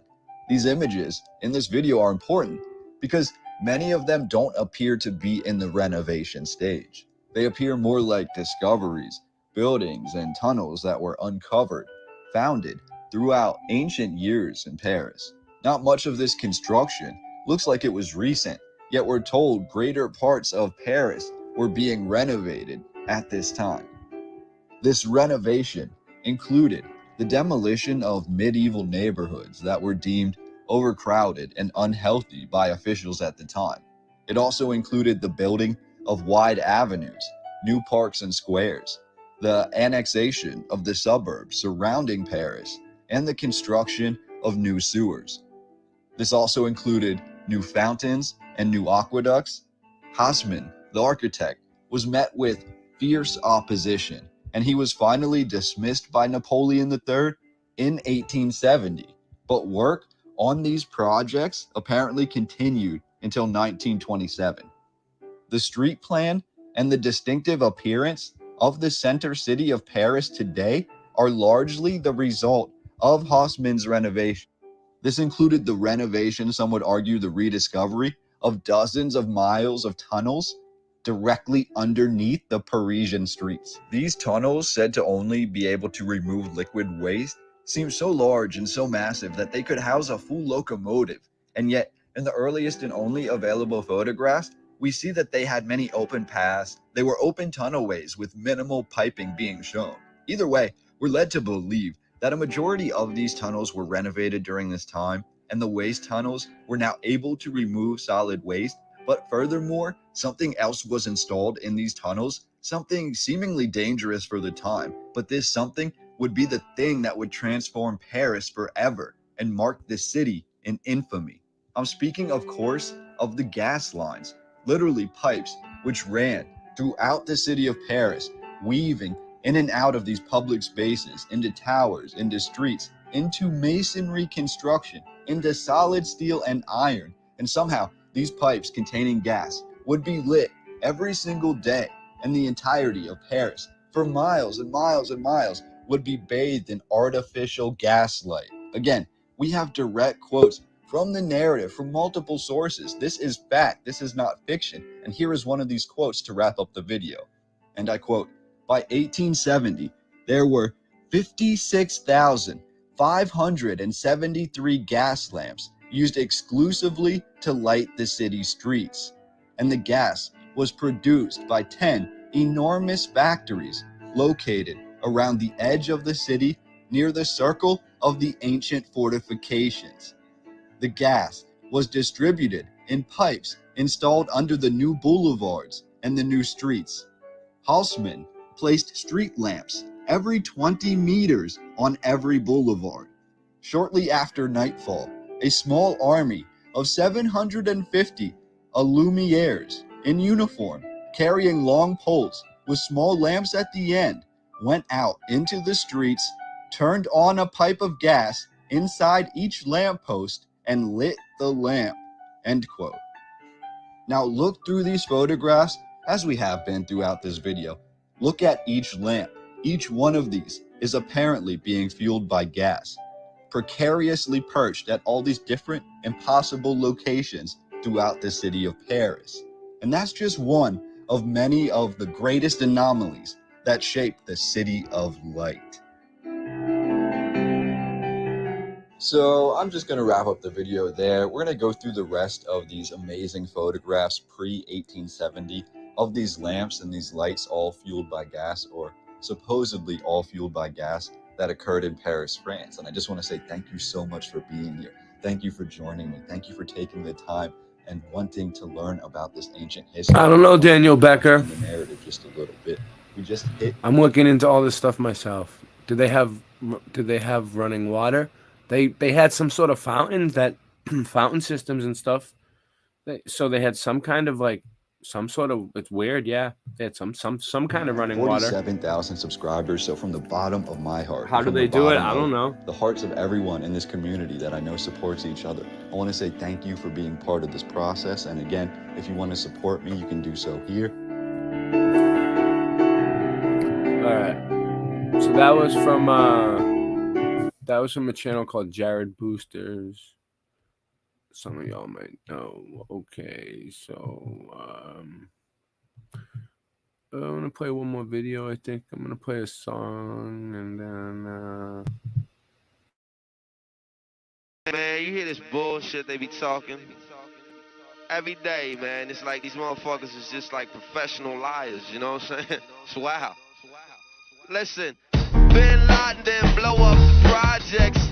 It was you, nigga. Tell the truth, nigga. Bush knocked down the tower. Tell the truth, nigga. Bush knocked down the tower. Tell the truth, nigga. Bin Laden didn't blow up the projects. It was you, nigga. Tell the truth, nigga. Bush knocked down the tower. Tell the truth, nigga. Bush knocked down the tower. I pledge no allegiance, nigga. Fuck the president's speeches. I'm baptized by America and covered in leeches. The dirty water that bleaches your soul and your facial features, drowning you in propaganda that they spit through the speakers. And if you speak about the evil that the government does, the Patriot Act attract you to the type of your blood. They try to frame you and say you was trying to sell drugs and throw a federal indictment on niggas to show you love. This shit is run by fake Christians, fake politicians. Look at their mansions and look at the conditions you live in. All they talk about is terrorism on television. They tell you to listen, but they don't really tell you their mission. They funded Al-Qaeda and now they blame the Muslim religion. Even though Bin Laden was a CIA tactician, they gave him billions of dollars and they funded his purpose. Fahrenheit 9/11, that's just scratching the surface. Bin Laden didn't blow up the projects. It was you, nigga. Tell the truth, nigga. Bush knocked down the tower. Tell the truth, nigga. Bush knocked down the tower. Tell the truth, nigga. Bin Laden didn't blow up the projects. It was you, nigga. Tell the truth, nigga. Bush knocked down the tower. Tell the truth, nigga. Bush knocked down the tower. They say the rebels in Iraq still fight for Saddam, but that's bullshit. I show you why it's totally wrong. Cause if another country invaded the hood tonight, it'd be warfare through Harlem and Washington Heights. I wouldn't be fighting for Bush or white America's dream. I'd be fighting for my people's survival and self-esteem. I wouldn't fight for racist churches from the South, my nigga. I'd be fighting to keep the occupation out, my nigga. You ever clock someone who talk shit or look at you wrong? Imagine if they shot at you and was raping your moms. And of course Saddam Hussein had chemical weapons. We sold them that shit after Ronald Reagan's election. Mercenary contractors fighting a new era. Corporate military banking off the war on terror. They controlling the ghetto with the fear of attack, trying to distract the fact that they engineering the crack. So I'm strapped like Lee Malvo, holding a sniper rifle. These bullets will touch your kids, and I don't mean like Michael. Your body be sent to the morgue, stripped down and recycled. I fire on house niggas that support you and like you, cause innocent people get murdered in the struggle daily, and poor people never get shit and struggle daily. This ain't no alien conspiracy theory, this shit is real. Written on a dollar underneath the Masonic seal. I don't rap for dead presidents, I'd rather see the president dead. It's never been said, but I set precedents. Bin Laden didn't blow up the projects. It was you, nigga. Tell the truth, nigga. Bush knocked down the tower. Tell the truth, nigga. Bush knocked down the tower. Tell the truth, nigga. Bin Laden didn't blow up the projects. It was you, nigga. Tell the truth, City nigga. Records was 80 seconds away from the towers. Some cowards walk up the whole building. They meant to hit ours.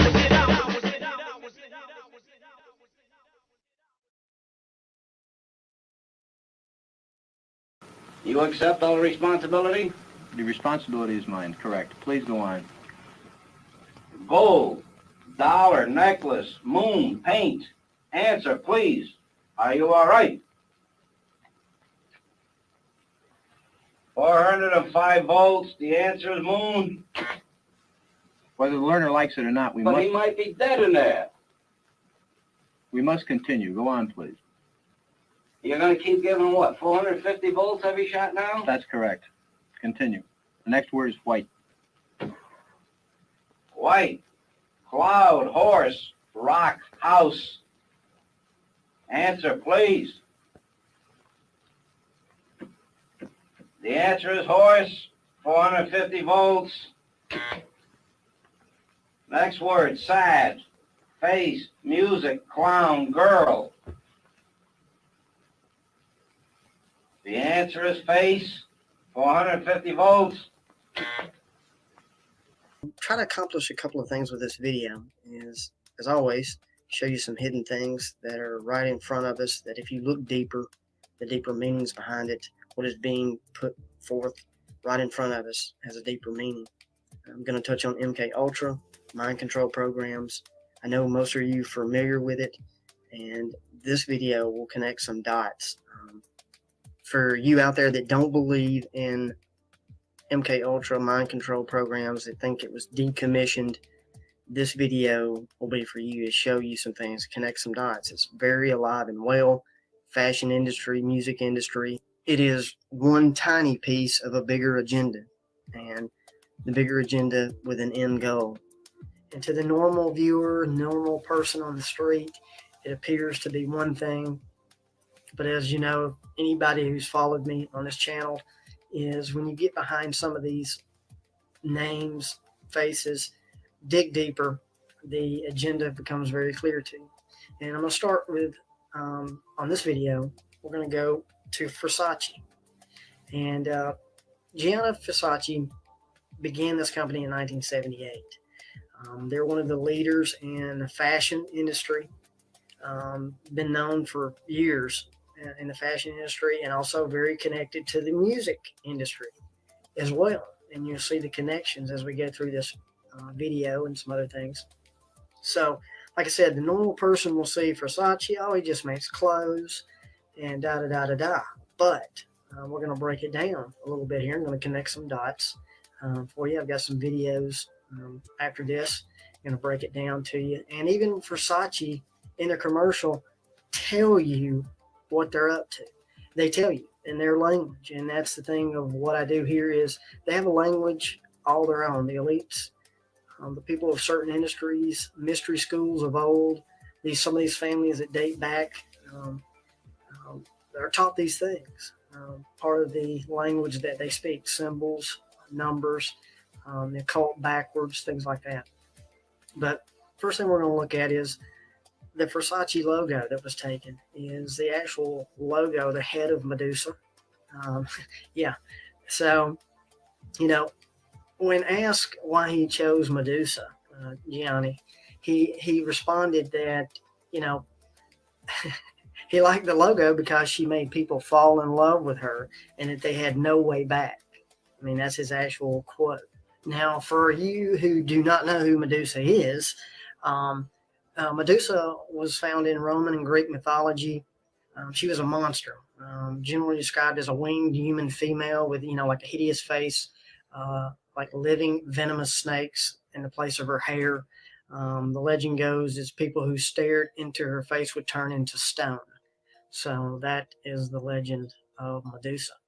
And Medusa is used a lot of different ways in symbolism throughout cultures and things like that. But one of the modern uses of Medusa, it sometimes appears and represents a notion of nihilism or nihilism, N-I-H-I-L-I-S-M. So let me give you some definitions of what that means. And so you'll start connecting what is really more deeply behind the symbolism of this logo.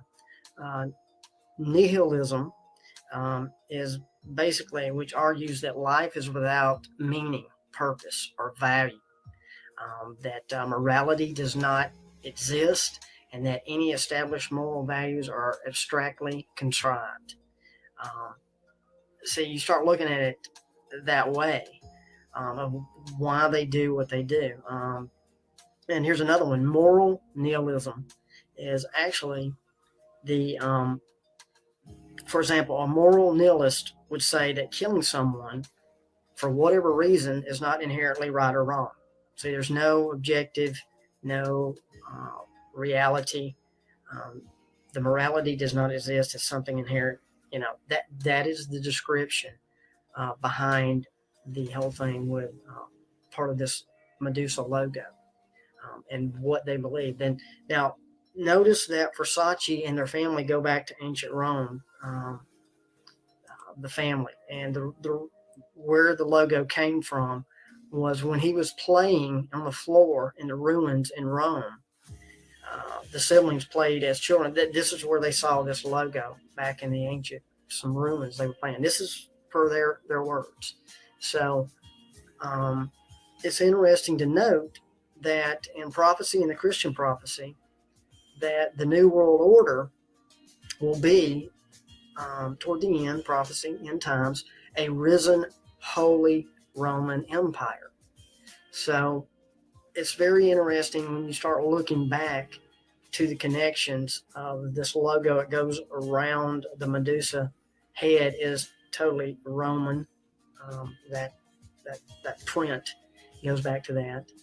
And as you do your research into the Holy Roman Empire, the largest territory of that empire after 962 was the Kingdom of Germany. It's interesting that it also included the Kingdom of Bohemia, which you conspiracy people out there know of Bohemian Grove. See, nothing has really changed. Just things have been renamed, and things are still going on, renamed under different things like Bilderberg. You look at the old Holy Roman Empire imperial banner, it has the double eagle, or phoenix, whatever you want to say. The coat of arms, same thing. Same thing as the New World Order, their logos and their things throughout the years in secret societies, Freemasons. It's all the same, just repackaged. So the other part of this is where I was going with this too, is in the fashion industry and the music industry. For you guys that do not believe in MK Ultra, Program Monarch, things, the mind control programs out there that you think don't exist. I know most of my followers and subs are smart enough on my channel. They know quite well that it is in effect today. It's still going on a different level with AI, for artificial intelligence. That's a whole nother subject.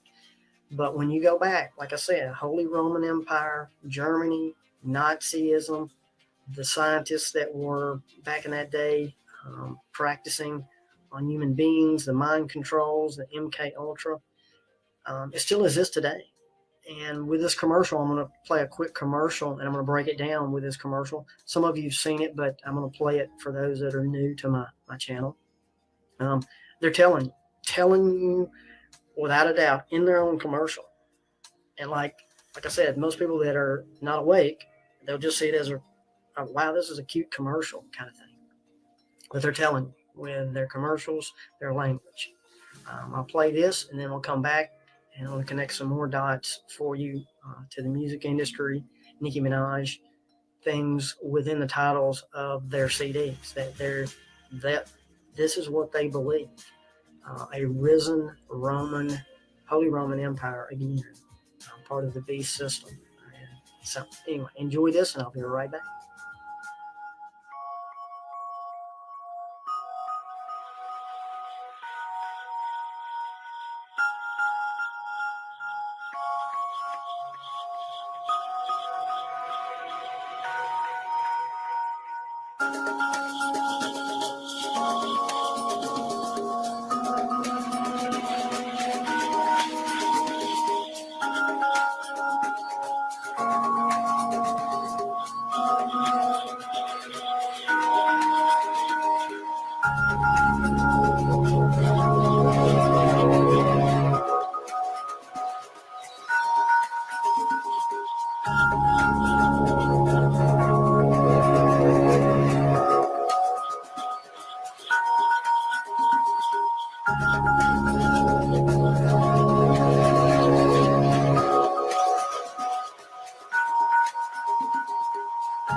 So there you go, guys. Pretty cut and dry. Once you decode it and look at it from a different perspective, you really see what's going on. I'm going to connect a dot here for you guys. So I'm going to play a video that is a news report that is played to the millions. And as usual, nobody knows. The cops don't have a motive, all the stuff. It involves Christina Grimmie, Orlando killing in this year in June 2016. And I'm going to play the clip, but I want you to see how it's portrayed to the masses. But I'm going to break it down for you. If you know the agenda and you know who's behind everything and what they're trying to accomplish, you start understanding MK Ultra, mind control, sleepers, things like that are among us now, whether you want to believe that or not. A 27-year-old man from Florida has been identified as the gunman who shot and killed the voice singer Christina Grimmie during a meet and greet at a show in Orlando. That according to police. His motive is still unclear. Police said Loibel does not live in Orlando and traveled to Friday night's event with the apparent intent to kill the 22-year-old singer. Loibel was armed with 2 loaded handguns and had additional ammunition as well as a hunting knife. Only few details have been released about the possible motive for the shooting, but police believe that Loibel and Grimmie did not know each other. Detectives are currently looking at Loibel's phone and computer in search of evidence that might point towards a motive. The singer was killed on late Friday night when Loibel approached her inside the Plaza Live in Orlando and opened fire. Authorities say Grimmie's brother Mark tackled the suspect to the ground, after which he shot and killed himself. A police statement released on Saturday afternoon said, quote, her brother Marcus is a hero and possibly saved countless other lives. As you see the name of the killer, Kevin Loibel, look at the name. Loibel is a German name. And matter of fact, it's Bavarian, from Bavaria, Germany. Does that ring a bell for you guys out there? Illuminati came out of Bavaria, Germany. That's their starting point. If you go deeper into the name, it is from a pet form of the personal name, Leopold, Leopold.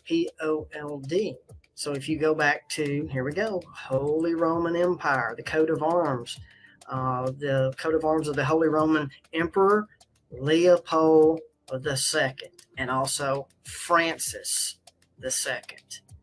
Are you making any connection here? They're telling you they leave a signature, just like you've seen in movies.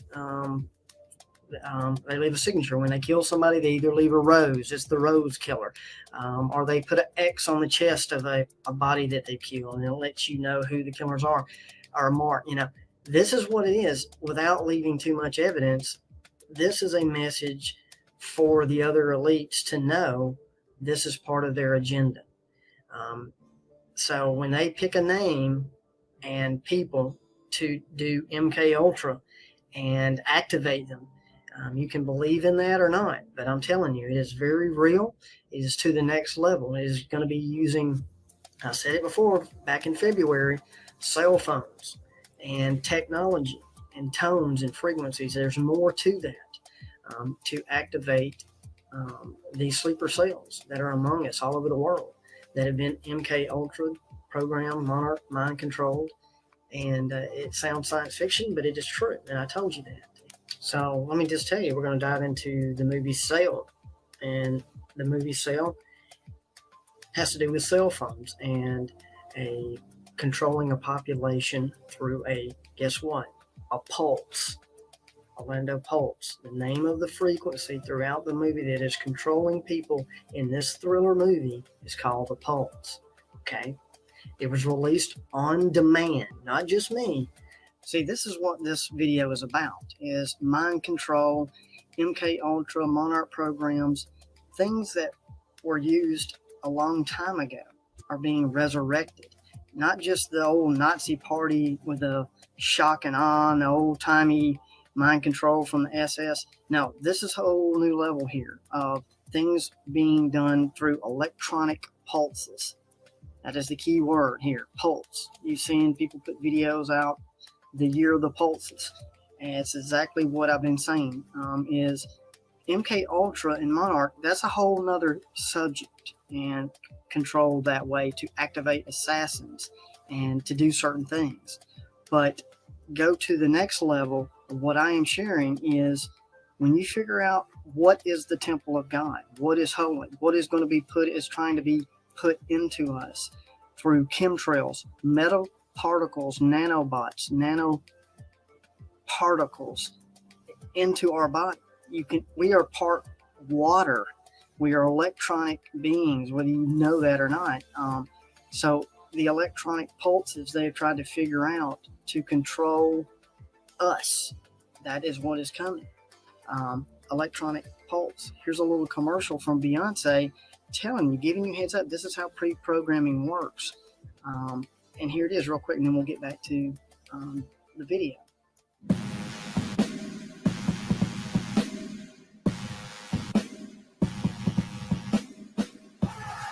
Feel the power. Pulse, the electric new fragrance by Beyonce. MK Ultra with Rihanna's new release of the Cube that lets you know either they're following me or I'm telling you truth, because I told you about stuff a long time ago and now it's coming to pass. So unless they're all looking at Nicholson 1968's videos and say, you know what, we're going to come out with a video on the pulse and controlling people with tech, and then we're going to do a video with the Cube, and you're going to see what I'm saying. Now, this is what I'm talking about. This was just released June 17th. I've been talking about Cube symbolism, not only me, but other people as well out there. Calvin Harris and Rihanna just released a song, This Is What You Came For. As you can see, it starts off with the old TV bars when back in the day when TV was just beginning. But we're moving to the digital age more and more. Digital man becoming more digital, the mixing. It's if you haven't seen any of my videos in the past on the Cube and Cube symbolism, transhumanism, it is all part of a big agenda. That mixing of iron and clay, digital reality mixing, it's all part of the digital world, the illusion that is coming. And in this video, as you can see, the Cube, she is appears right in the Cube with a blank white slate. There's nothing there. But as she starts going through the video, the crowd, the surroundings are all illusion. They're all digital inside the Cube. And other people have good videos on this out there, but not just me. But this is symbolism of the illusions out there. They're telling you, it's right in our face. The Cube.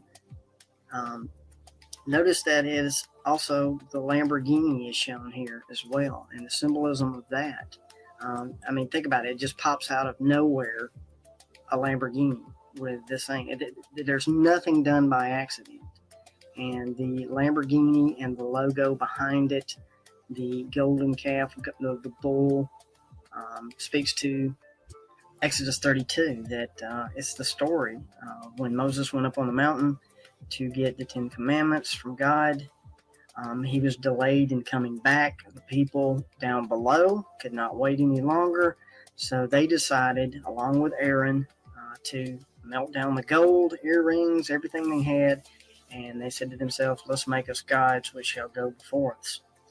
So the symbolism of it, and this is what I'm talking about. The elites, the secret society, they take things that are beautiful and twist it and use it for their symbolism. Of course, the bull here, Lamborghini family, love bullfighting. That's where they came up with the bull. But in symbolism, this is what the elites do. They take that and use it, put it in things for a deeper meaning. Just like also the beautiful butterfly, which is used for monarch control. And they take something beautiful, twist it.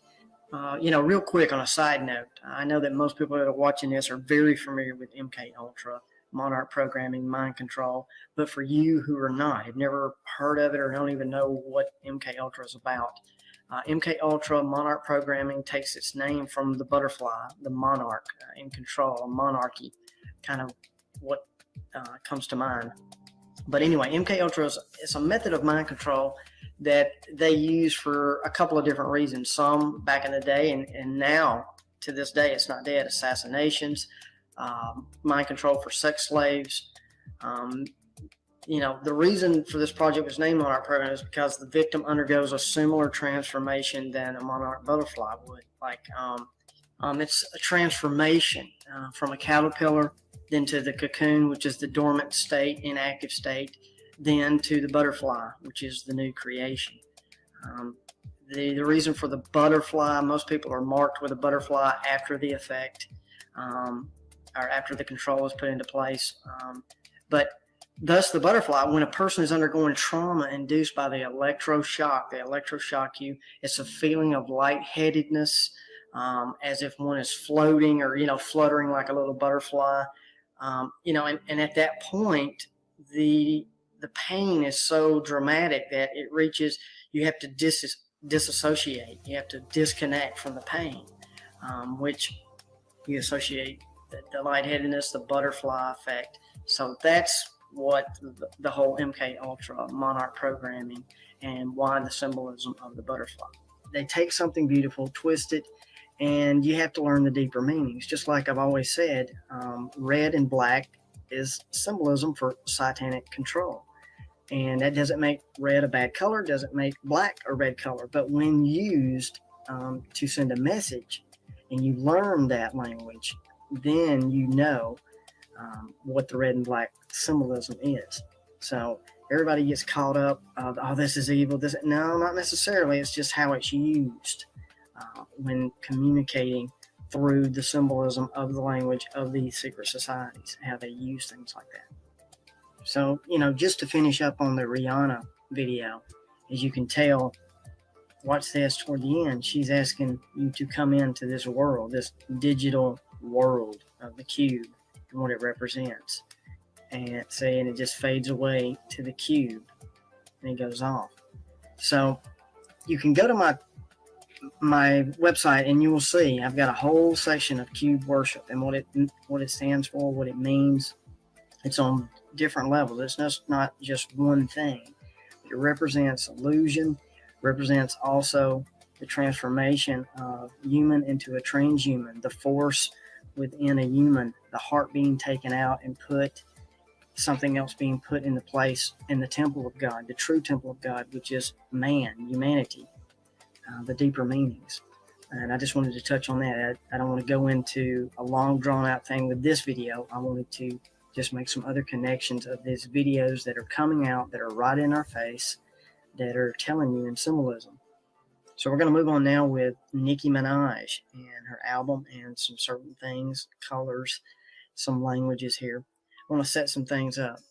First off, pink is associated with MK Ultra control. That's why you see Britney Spears, pink hair, Katy Perry, pink hair. Pink hair represents a Barbie doll or a doll, a plaything, something to be controlled. Pink is that reference. Also, she had her first album called Pink Friday, and we got to go deeper. Friday, the day of the week, is named after a goddess called Frigg, which has to do with childbirth. So you've got Pink Friday, right? So let's set this up in their language. Controlled childbirth. Everything that people who have followed me for years, transhumanism, the controlling of humanity, reproduction, those who know about the Georgia Guidestones, control reproduction. Pink Friday. It's that simple. So I wanted to set that up. So let's go to her first album, Pink Friday, and let's look at the tracks. Right off the bat, track 2, Roman's Revenge. What I tell you they believe in? A resurrected Holy Roman Empire, Roman's Revenge. You got track number 9, Blazing, Fire, Satanic. Track 10, Here I Am. There's only one I Am. The true creator is the I Am. So Here I Am. You got track 11, Dear Old Nikki. It's not talking about Nicki Minaj here. It's talking about old Saint Nick, Santa Claus, Nikki, old Saint Nick. Santa Claus is a direct copy of the creator. He sits on a throne. He loves children. He comes from the north. I I can go. He can be omnipresent everywhere. Oh, deliver all the presents in one night. I can go on and on. I have that information on my website as well of the worship of Santa. Santa Claus, Saturn. It's all the same. It comes from Saturnella. And here to that point, the next album she came out with, Pink Friday, Roman Reloaded. The first track is Roman Holiday. I mean, they're telling you in their tracks. Track 3, I Am Your Leader. Who do you think she's talking about? Track number 4, Bees in a Trap. Bees in a Trap. You're in a trap. Bees in a trap. Track 6, Roman Reloaded. Number 7, Champion. And these guys think that Lucifer, Satan, will be the champion at the end of the day. And that's the lie that they are being fed. You think that we're being lied to? The elites and the people high up are being lied to more of the deception because of their arrogance. And they think they have the ancient secrets and mysteries and all that stuff figured out. So let's skip on down to track 10, Starships. And in this video, Starships, that's where the cubes are shown as well. That is part of the future delusion coming. Most people, well, not all, but most people believe in aliens and that pre-programming. That's why it's very important to understand the story of the Nephilim and what they are about, because that is what's going on between the interdimensional beings back and forth. It is from the Nephilim and the Watchers. It is not aliens from another galaxy. That's part of it. That's why the church will probably fall away, starting to fall away even more in the future, because it has to do with God and the creation. And if he hasn't told us about aliens from another dimension, then that will cause the church to start falling away of all these, aliens created us. We were, produced here, hibernized, put on this, colonized on this planet, those things to come. So her next album that came out was Pink Print. Interesting titles on here. I'm going to skip all the way to the end. Track 16, Grand Piano. And understanding the constellations. There are 88 modern constellations in the sky, as above, so below, which on a checker or chessboard in a Freemasonic lodge, it's an 8x8. It is a chessboard, 8x8. Again, the 88. Grand piano has 88 keys, black and white. The grand piano. So they're telling you who she is following here. Of course, track 12, Anaconda, Snake. No need to break that down. Track 14, Pills and Potions, Magic. Pills and Potions. Witch's Brew. Telling you some things here, what they're about. The track 8, 4-door Aventador, which is a form of Lamborghini. So again, the Lamborghini reference here. We're going to get to track 1, All Things Go, which is Jay-Z. Do What Thou Wilt. Also Aleister Crowley too as well. So track 2 is I Lied. Also track 15 is Bed of Lies. So the father of lies is Satan himself. He is the father of lies. Track 10, Buy a Heart. Transhumanism. It's not the one you're born with. You buy a heart. I'm telling you some things coming. Track 4, Get on Your Knees. Bow down. Get down on your knees. So for those out there that are looking at this from another point of view, another set of eyes, telling you a different story. So this is mind control at its best. I've talked to you mostly about mind control of individuals, mind control of a mass.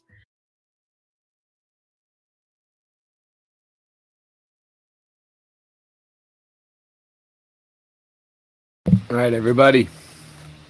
There's 21 people here. I'm going to give a shout out and then I got to go. It's like almost 5:45 in the morning.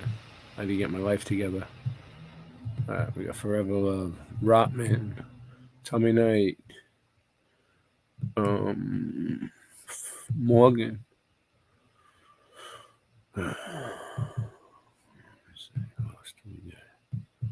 Let's see what else. Vinny Vengeance. Did I skip anybody? If I missed you, Voynich. Be right back. He's not here. Forever Love. I don't know. All right. Well, let's see. Go back to the bottom. Did I miss anybody? Anyone else want to shout out before we go? All right. Cool. Well, this was a pretty decent stream. I didn't mind it at all. I had a lot of good. It had its ups. It's had its downs. It's had its triumphs. It's had its stripes. It's had its wins. It's had its losses. But you know what? That's just the way life is. So, if you enjoy my streams, donate to me because it helps. All right. So I have a few different ways. We have, if you go to any of my channels, you go to the About Me section. Boom, baby. I got PayPal, Cash App, Venmo. My screen, am I even screen sharing? Yes. Okay, good. It's all right there. PayPal, Cash App, Venmo. Buy me a coffee where I upload music. It's kind of like Patreon, but you can listen to the music for free. Don't worry about it. I think you can. Then we got the Boston Ray merchandise store. Like the shirt I'm wearing right now. All these awesome Boston Ray shirts you hear people talking about. They're all right here. Everything you could possibly need to show support and show that you love the channel and you love the show and you love Singe Man's design. And, we work hard on this stuff. We work really hard on making this stuff. We have our elves working on this constantly. Just constantly making t-shirts in the North Pole. You get them any color you want. You don't have to get them in the color that they're in. You can change the colors up. This is just all of our stuff real quick. I'm just trying to quick promotion, quick promo. Why not? Late night live, band practice stuff.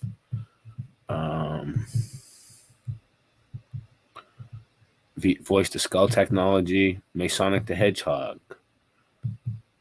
Flat Earth Ninjas, Mudmob on the back. All right. So support me, please. Thank you.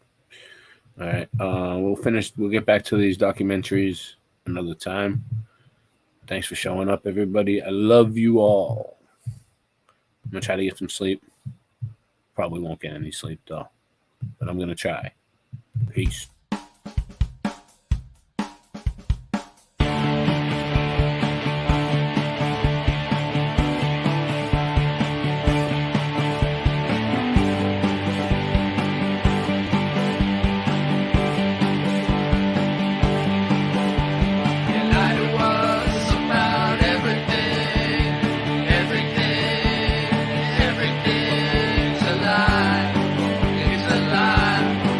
It's alive.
it's flat.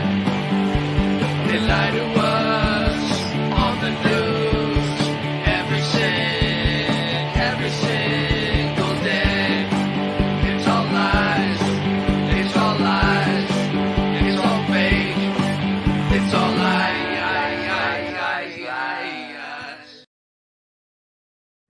Well, yeah. Well, me and the Lord, we got an understanding.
Lord works in mysterious ways.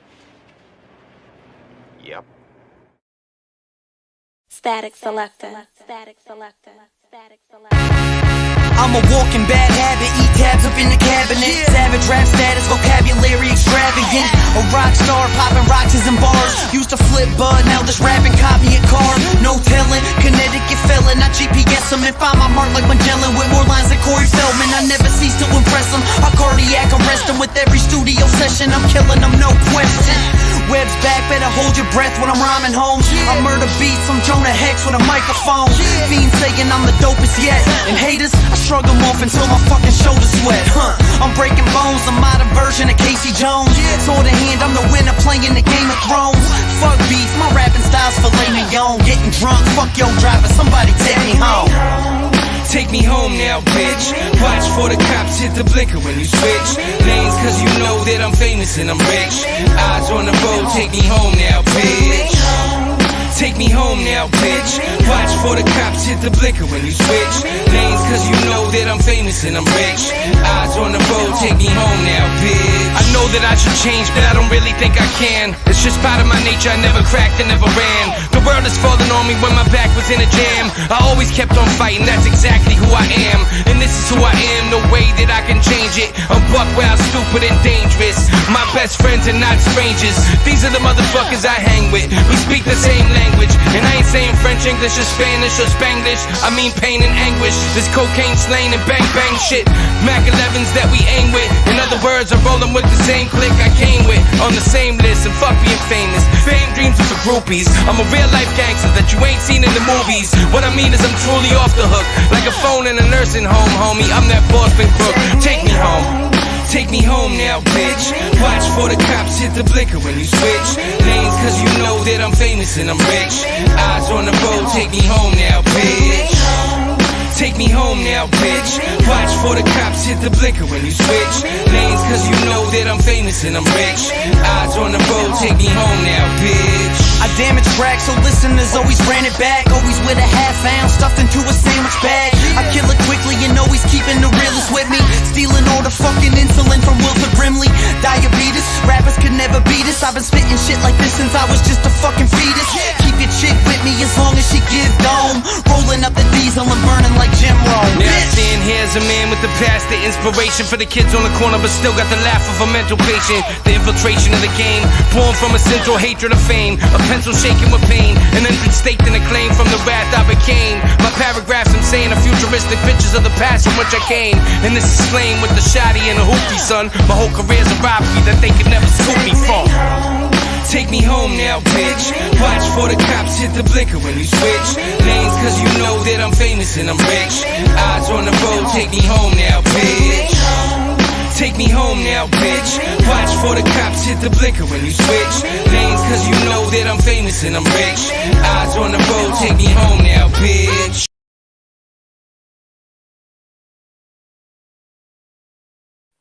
Ho, ho, ho.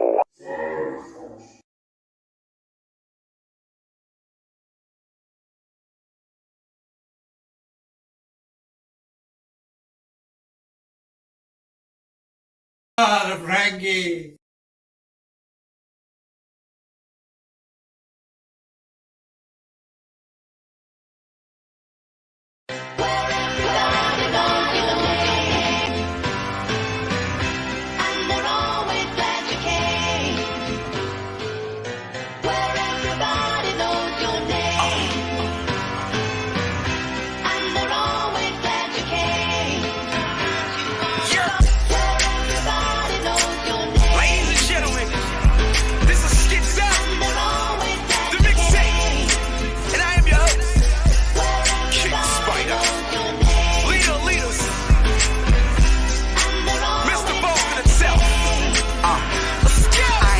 From Mattapan, going through Dorchester to get to Roxbury, just to get more fresher. Going up Mass Ave, hoping to Newberry. I need the new what? I stay in new everything. I got game in the hood, swear to God, everybody know my name in the hood. And the clothes are dope, yes I must say. Threads and emos, I did on Johnny Cupcake. Hey girl, come here. I'm one of them boys that be in front of the corner mall downtown crossing. I'm a dawn to come out, comprende. Eyes like the cigar sign, smoking on Fenway. I never go to sleep, never woke up, nothing sweet, but I'm dunking cause my donuts. Hi Tiffany, can we date, hun? I'm Mr. Boston, not from VH1. No! Yes! King Spider. There was ever a question in your mind? Who's the best of the beat? Stop it. I'm the motherfucking king. Beacon Hill, I know you got me. I see you, Duval. D-How, where we at? Sometimes I wanna go somewhere, man. You know? Where everybody know my motherfucking name, everybody do cocaine, you know? It's a place like Boston, you know? Beacon Hill, Paul Revere shit.